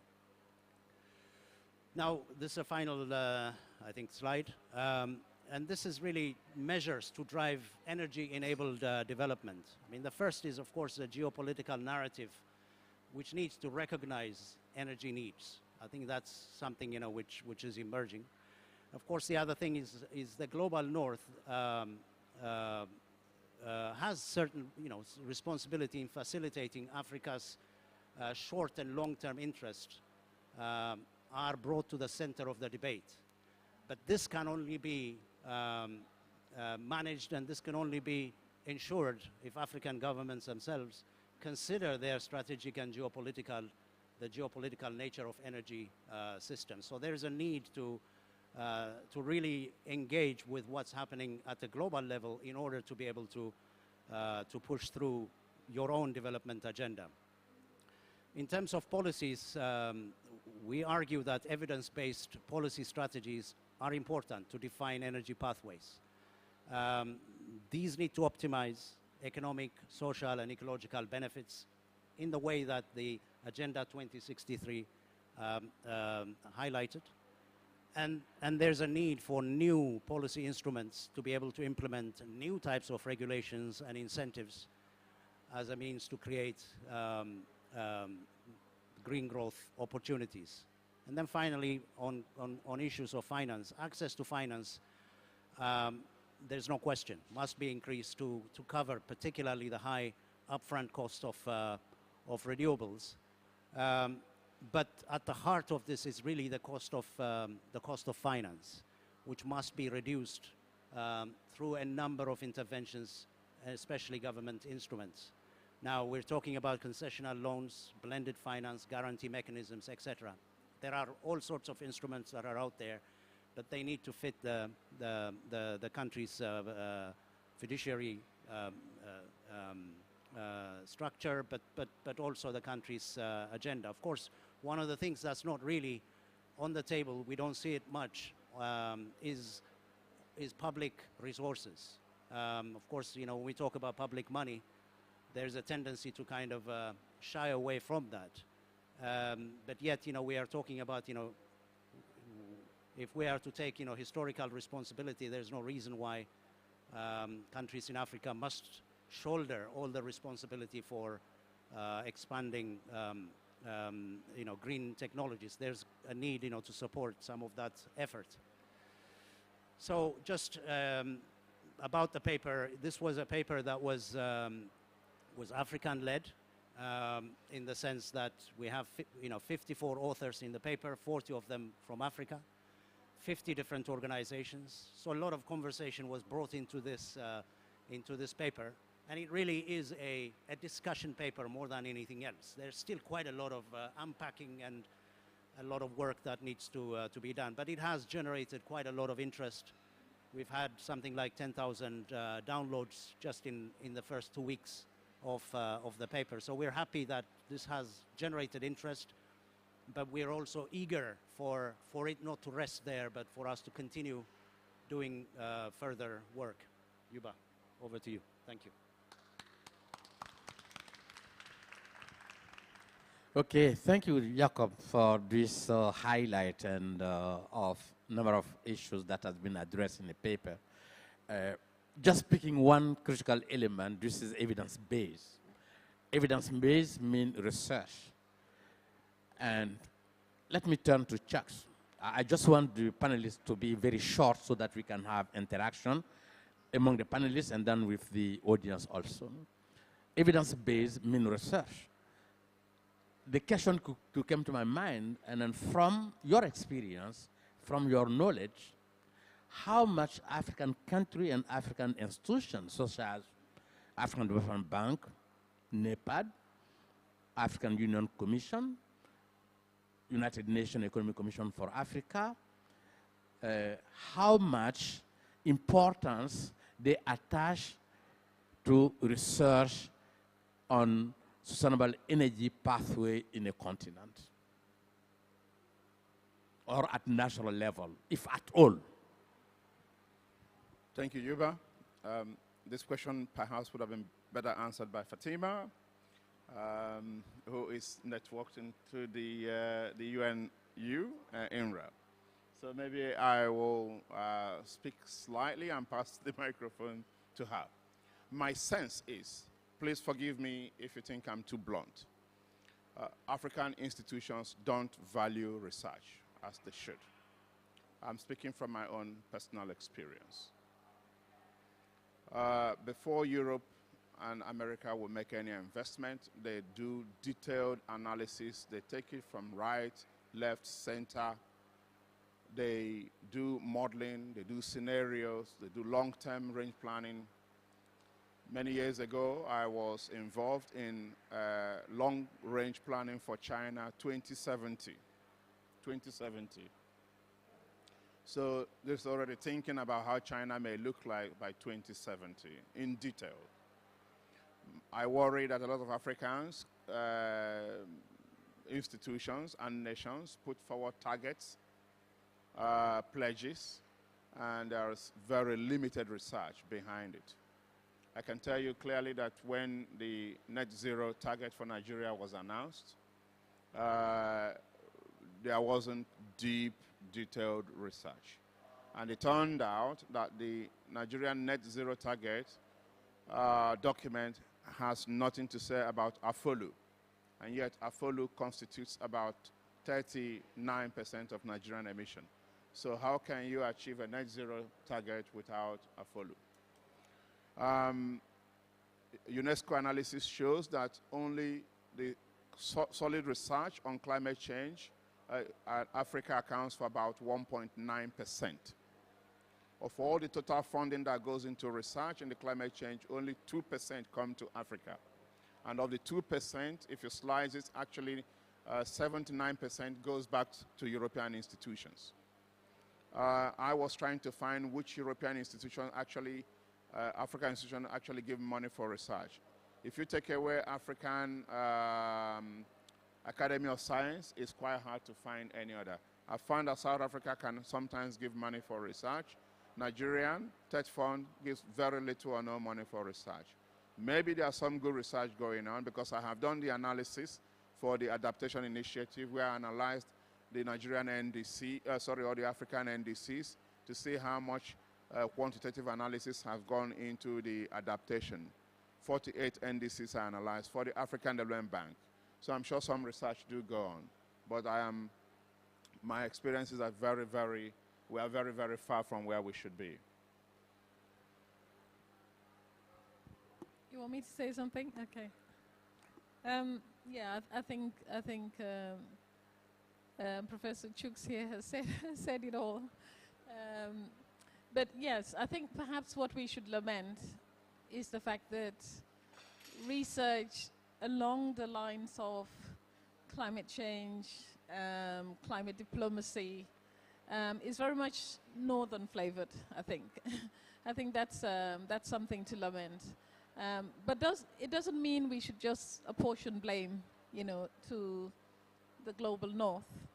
I think there is some responsibility that we bear as well, in terms of how do we actively take some of these issues and look at it from our own perspective, with a desire to say, what is an African position? What's our context? What's our reality in these issues? And how do we put those realities forward?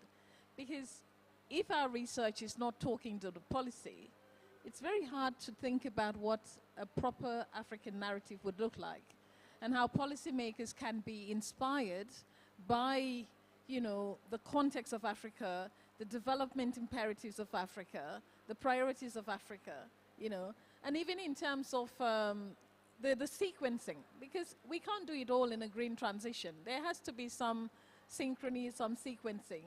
So I think it's very important that we also bear some responsibility for the way research is conducted, our own leadership, in how we appropriate some of these issues, because we shouldn't be afraid. I mean, they're very able people in the continent who are able to lead research agendas, who are able to design research programs. So why are we not sort of taking that mantle and basically saying, this is what we want to know, and this is how what we want to know might be able to influence the continent's agenda, and then actively go and look for the organizations that need to be in the know. So from our own part, I think there are some aspects of the research that maybe we have just passively let others take the lead, But certainly we have a lot to say about loss and damage. Certainly we have a lot to say about gas and gas infrastructure, and certainly we do have a lot to say about stranded assets. You know, we have a lot to say about everything, but I think we do have a responsibility to not be shy and to basically say whether the funding is coming to us or not, we have something to say. Because a lot of these things, when we were writing this, we didn't need funds, did we? It's a knowledge capital. So it's how you mobilize that knowledge, how you bring people like Chooks and yourself, and how you sort of put that knowledge capital forward, I think that matters. So, you know, I would say, yes, there is a hierarchy of how this research is done. And to be honest, it's not positioned in a way that favors us. But we can now begin to draw that back and to begin to say we have something to say as well, and we don't want to be left out. Okay, thank you, Fatima. The issue here is that the government and institutions are not paying the attention that deserve research, scientific evidence on those different issues. Let me now get in the paper and turning to Mohammed. We are here at the COP. That means, based on the scientific assessments, including the IPCC, we need to have a deep reduction of the emissions and then to do whatever we want and then to avoid any use of fossil fuel. In that context, also, the African need development. And my question to you, is there any role for natural gas and then to play in Africa? If not, what are the evidence? Because we are talking about the evidence base. This is science. It's not emotion. What evidence do we have? If you can quickly indicate your views on that. Thanks, Jakob. Tough question. Yuba, sorry. You're sitting next to me and now you're confusing. Don't give me too heavy a load. Now, I'm definitely sure you won't be able to carry that. Apologies. So that's a tough question, and I think we need to reflect quite deeply on the question. But before we even get to the question, I think it's important to look at the history and why we even have to answer this question, what got us into the problem in the first place. We have a climate problem, and I'm sure we will all agree that the wealthy minority, misappropriated the bulk of the carbon budget, and in the process developed on the back of fossil fuels without facing the cost of doing so. And because they've misappropriated the carbon budget, we now have to develop in a climate-constrained environment. And so the choices are choices that have been forced on us because the part of the world that is industrialized, I won't call them developed because they're maldeveloped, in my view, have taken more than 80% of the global commons of the atmospheric space. Now, the part of the world we are in the continent of Africa, we're on the front line of the climate challenge. We're the ones who are suffering first and worst the impact of climate change. But we also have, the development crisis, the energy crisis. Over 600 million of us don't have electricity. Close to 1 billion Africans don't have access to clean cooking. And so when you think about the specific context of the continent of Africa, you will realize that we have to actually confront these intersecting crises of climate, energy, and development together, and do it in a way that is climate compatible. And the reason we do it is not to help the rich world solve the problem they created, given that we don't even have the capacity in the first place, but so that we can look out for our own selfish interest and secure our people's well-being. And so for me, it's a question of people and people's security, and that is for me the driving force. I come from the northeast of Kenya, a part of the continent that is ravaged by extreme droughts that happen every 3 years now. Close to 3 million of my compatriots are on the brink of famine, and you have close to 20 million in the Horn of Africa that are actually facing starvation. Now, in such a context, do I have the luxury to argue, and I want to make this in the most simplistic way, that I have a right to development rather than a right to better development? And what is better development and what is the right to development on the surface? We could certainly develop how the rest of the world developed, and in the process increase, our consumption of fossil fuels, expand, the production of fossil fuels. And I must say, we have the right to do that, okay? But where would that get us? And I'm talking here about us as Africans, and where would that get the world? So that's my first question. The second question is, do we have an alternative development path that will allow us to address the intersecting crises of climate, energy, and development in a way that is climate compatible? And the answer to that second question is yes. The continent of Africa is incredibly blessed with renewable energy power. So we're not just blessed with fossil fuels, we're equally blessed with renewable energy power. But the challenge we face is that we don't have the finance and the clean technology to allow us to harness that resource. And so there's an argument to be made that also the paper touches on, but unfortunately the paper narrows it to the 100 billion, which we know is pittance when you assess it against the scale of the resources that we need to be able to actually lift our people out of energy poverty, but do it in a way that is climate compatible. We need trillions, not billions. And then the third question, so that I finish the three questions that I had. The third question is it right for the historic polluter?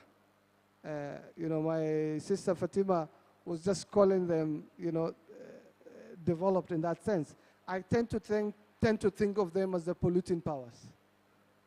They still continue to dominate the dialogue and the discourse. They still continue to control the narrative around addressing the problem in a way that is hypocritical. And I think it's important for us to call out the West hypocrisy in wanting to detect the development path of the continent of Africa, given that we didn't cause the problem, and for them to now force on us a development path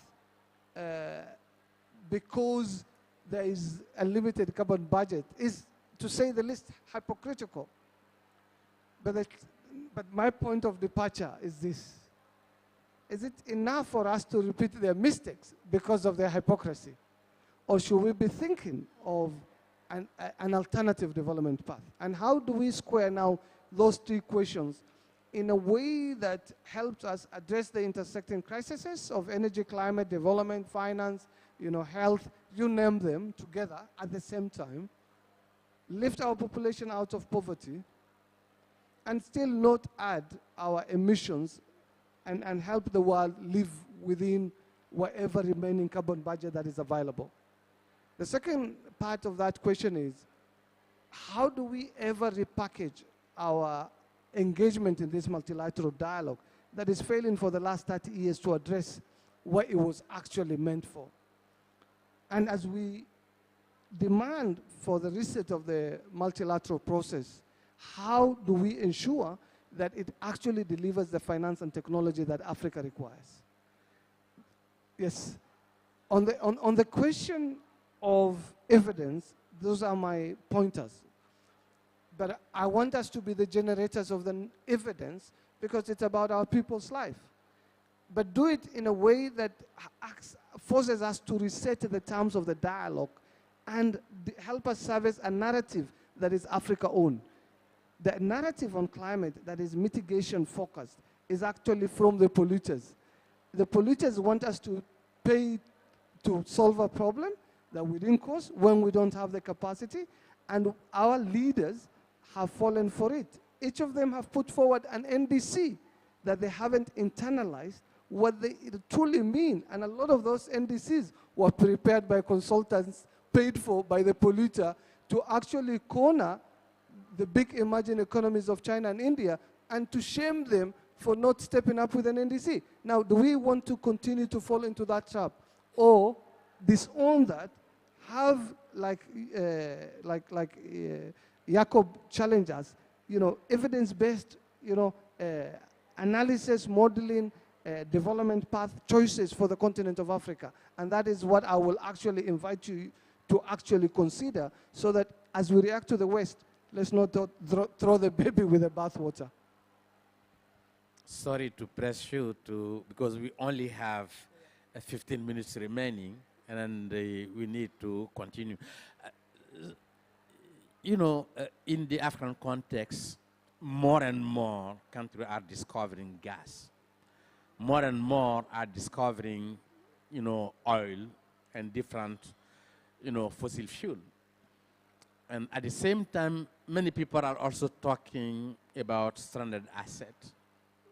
Fatima, I know that your organization work a lot, invest a lot of time on stranded assets. Maybe you can introduce very briefly what that means for some of the people who never came across it.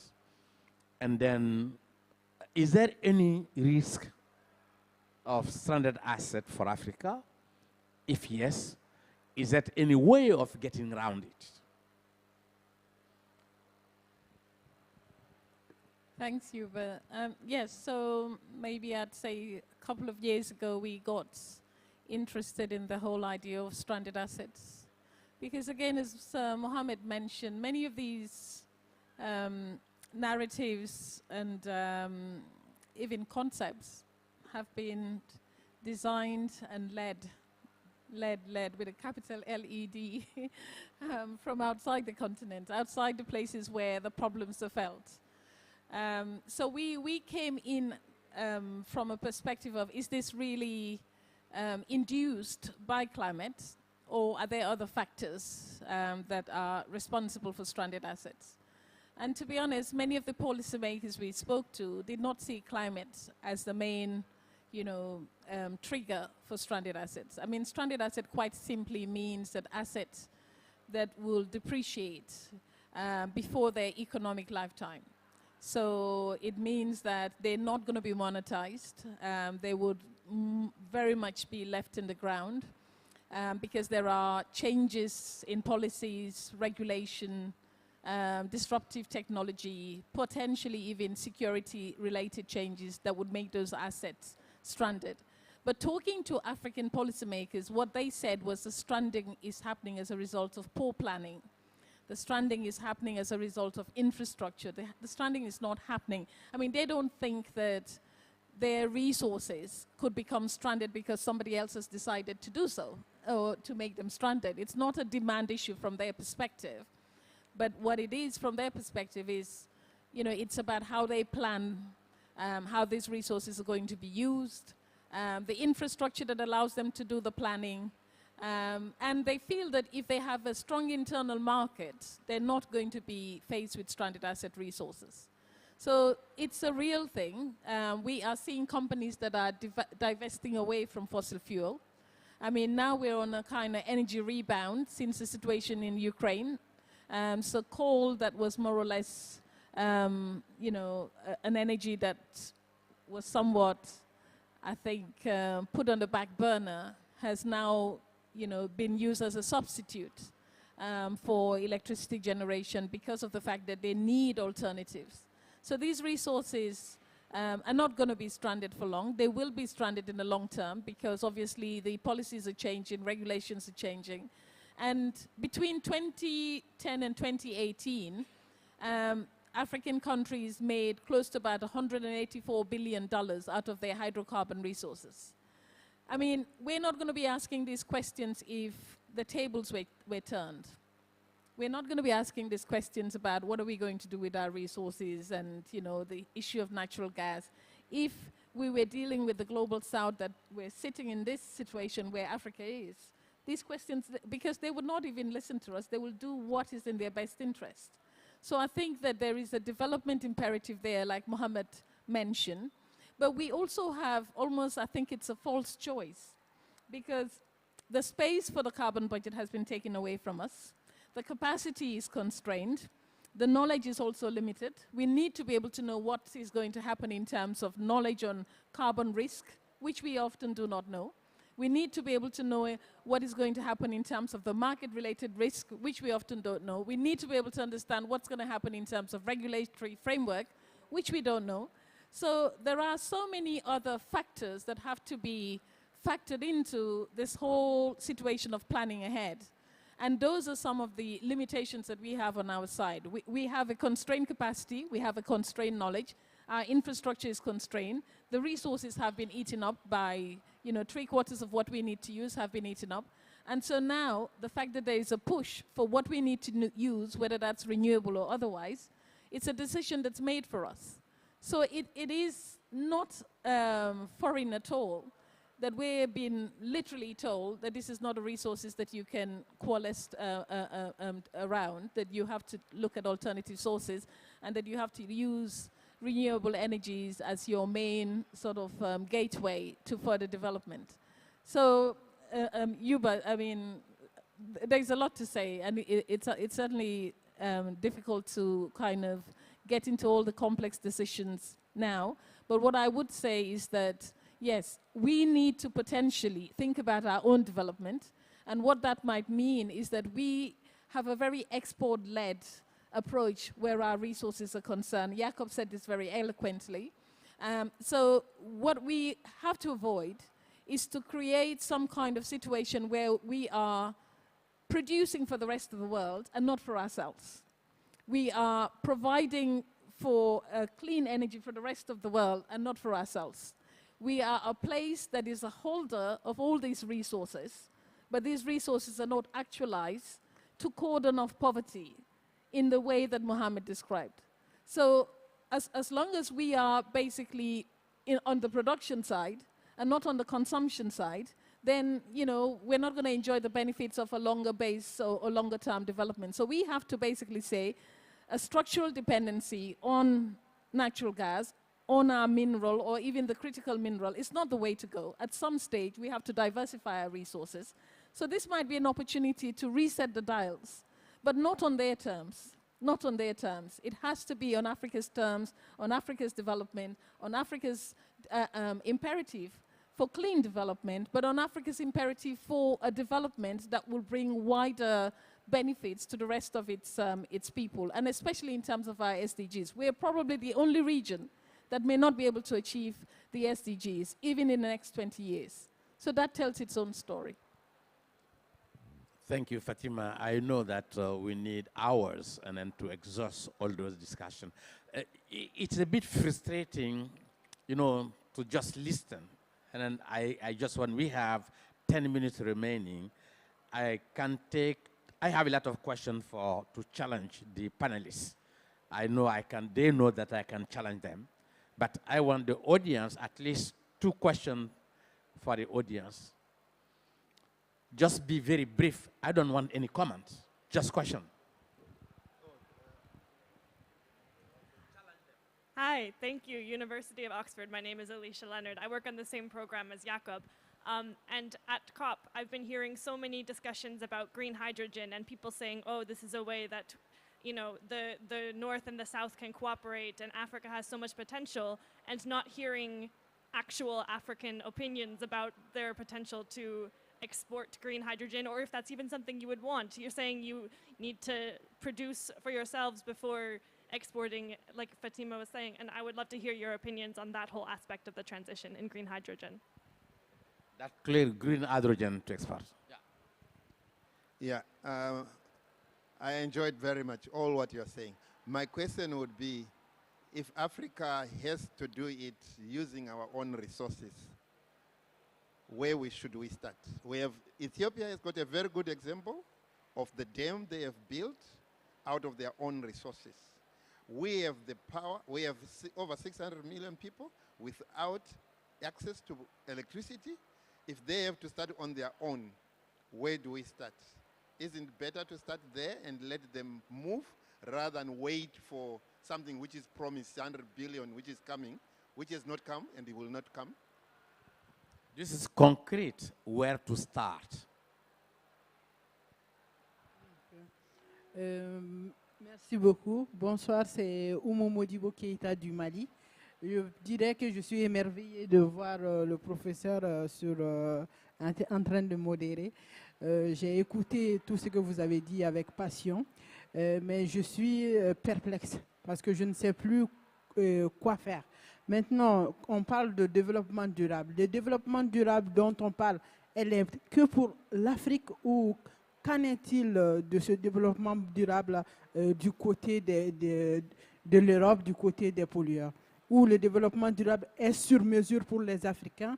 Ou que doit-on nous faire concrètement pour aller vers l'objectif essentiel qui est la lutte contre le réchauffement climatique? Basically, she said that she's perplexed where to start for the African perspective, not in theory. Thank you, Prof. And I want to thank the panelists for wonderful interventions. I like the point Fatima made that Africa's energy transition has to be on Africa's terms. And we all know that in July, the African Union published its African Energy Transition Common Position, which is based on the recognition that Africa wants to transition, but it will not be able to do so if it doesn't sort out problems of infrastructure and base generation, and that natural gas will have to be. Some people, including my brother Mohammed, are saying something else, and the IEA itself just published a report, and that says that Africa cannot go without gas, and even if you use so much gas in Africa, the emissions will still be very small. So, Mohammed, my question is specifically for you. Have you done any research to support the position that you are taking, that Africa should transition to renewable energy now? If so, can you tell us how Africa will be able to absorb so much solar and wind without the grid infrastructure and so on? Thank you. So, thank you very much. And I must confess, it was very elucidating, very informative, and I hope we can hold similar things more and more. It's a tragedy that there are only so few Africans listening to this. But my question, not really a question, from the presentation, I see the divergence between where the countries that have the knowledge, the countries that have the capacity are going and where Africa is going. I mean, the graph, thank you very much. The graph that you showed where US is going compared to where the rest of Africa is going, I mean, it's very telling. I was in a session earlier today where the governor of Washington, D.C. confirmed to the people who are there that by 2035, they have passed a law that there's not going to be any fossil fuel powered facility in that state. And probably that's going to be repeated everywhere. So how are we going to catch up with the rest of the world if we don't take leapfrog? You know, like Kenya, we are leapfrogging. And I think many of Africans have leapfrogged the issue of telecommunication. It is possible for us to also leapfrog and go to the new renewable energies. But if we continue talking about stranded fossils and so forth, I don't know whether that's a future for Africa. And we need people like yourselves to guide us and which direction we should take. Thank you very much. Okay, so we have 8 minutes. You are 4. Each of you have 2 minutes to convince. If you cannot take the convincing in 2 minutes, you will never be able to convince. Imagine responding to the question and reacting to the questions. You have been given a full responsibility in an African country. And then the question that came to the audience, where do we start?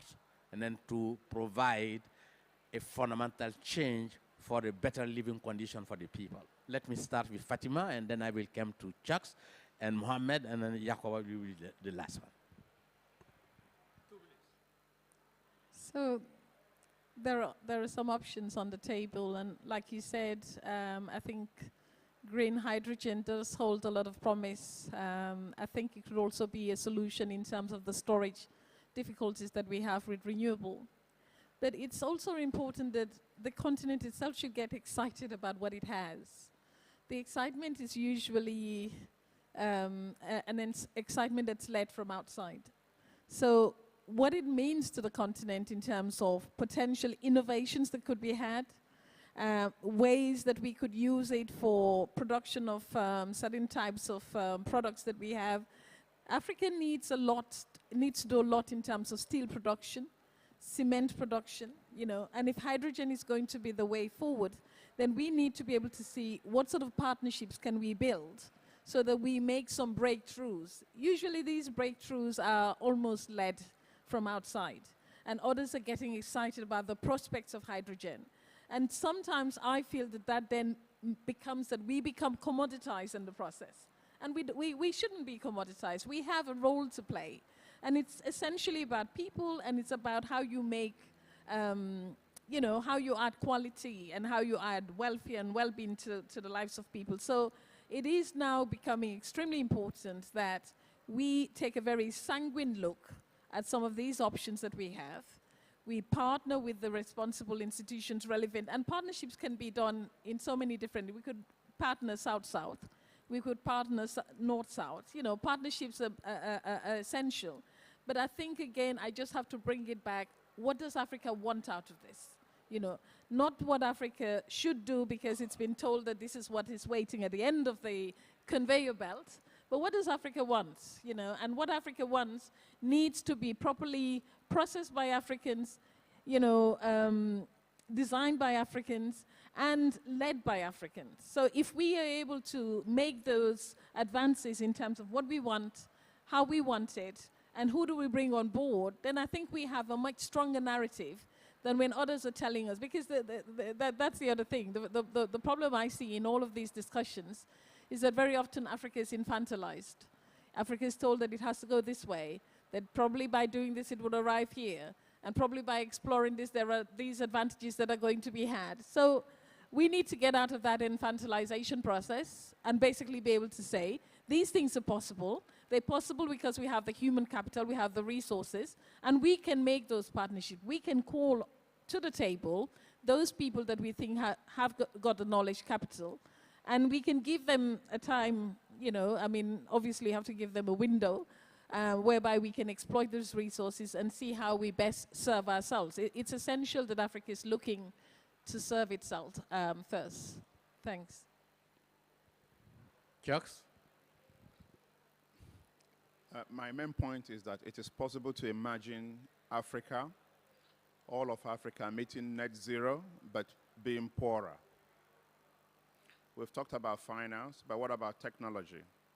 If we force Africa, say, well, you almost all develop through renewable, and then we import all the renewable from Germany and from China, first, how we pay for that, and secondly, what will be the implication in terms of balance of trade, in terms of jobs, in terms of, so you can easily see a scenario where we can have a net zero Africa that is much poorer than today.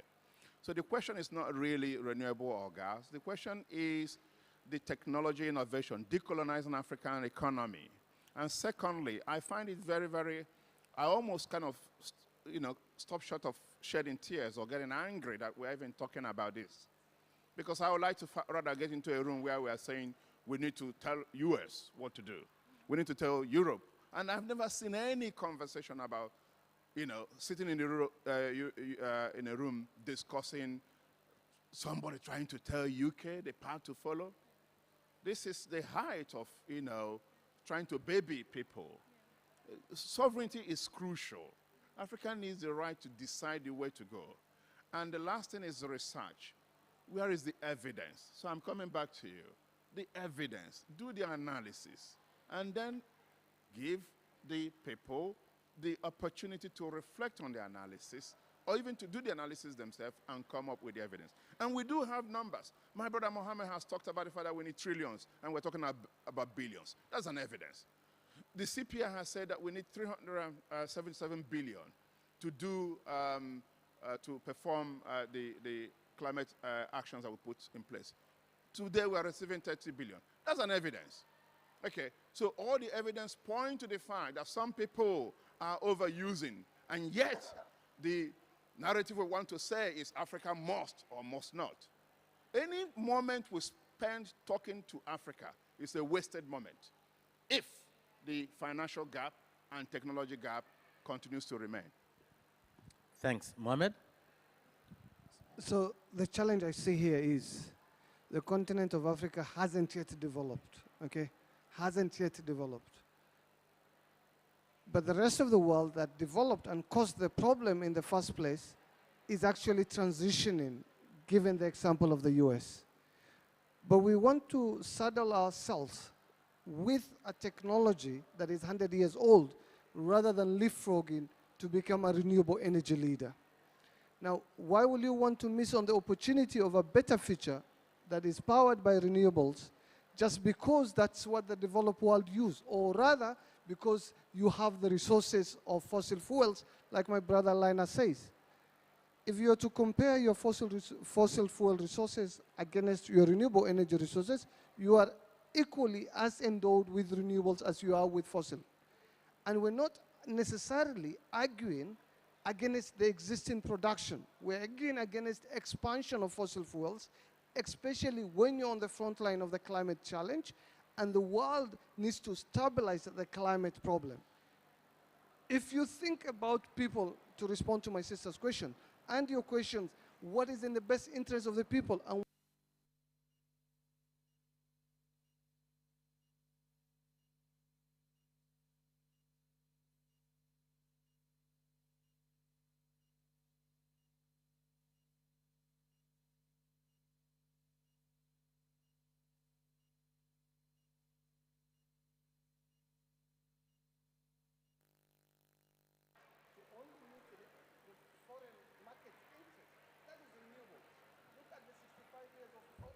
of fossil fuels, it's only been actually produced to service the interests of the foreign energy markets, not to power the continent of Africa. Why will it be different with the new expansion? So let's think it from a human perspective and must be guided by the human imperative in a climate changed world. The opportunity that the West had when they developed doesn't exist. But the energy of the 21st century is in Africa, and they want to narrow the parameters of even that energy to green hydrogen for export, not to even meet your energy and development needs. So we must reclaim our energy. And unless we decolonize, we will never decarbonize. We will never decarbonize. Let's own the narrative so that it powers our people's needs, our people's development. Let's not fall for the fossil fuel interest, particularly from foreign countries. They're not from our countries. They're from Total, they're from Eni, they're from BP, they're from Shell. Let's think what is the energy for Africa that it can be owned and controlled by Africa. Wow, okay. I think, just to answer to your question, and Crispin as well, being perplexed is perhaps a good thing. We're all perplexed in terms of, what needs to be done, because there isn't a single way of dealing with it. Because what we are saying in this paper is, let us look within the countries, but also look beyond. Look within in terms of, what resources do we have, what institutions have we built, what capacity needs to be built in order to be able to chart a future that we choose to have. But also making sure that looking beyond, for example, on the question of, it seems that, a lot of what's happening at the moment, particularly on natural gas and what have you, is a reactive response that we are seeing. So I think, the two need to go hand in hand. I'll just end by saying, I think we're also facing a contradiction. On the one hand, there is a desperate need for quick knowledge in order to be able to move fast. At the same time, what's needed for that, it will require time, where institutions need to be built, where knowledge has to be garnered. Yeah, these are things that take time. And so I think, we are navigating a terrain, which is in contradiction in terms of the speed at which, we can move. We can only move as good as our knowledge allows us to do. So I think, building institutions without rushing, but actually taking time in order to build the types of institutions that really are compatible with the type of journey that we want to travel. Rushing and rushing and rushing seems to be where we end up, having to essentially import, knowledge as Fatima said, you know, for them not to fit. And you know, we have to really start building from within. And that's going to take time, unfortunately. But, you know, the work has to start now. Yuba. Unfortunately, the problem is time, and then the panelists have been very excellent. I can make a summary, but it will take 10 minutes. Thank you.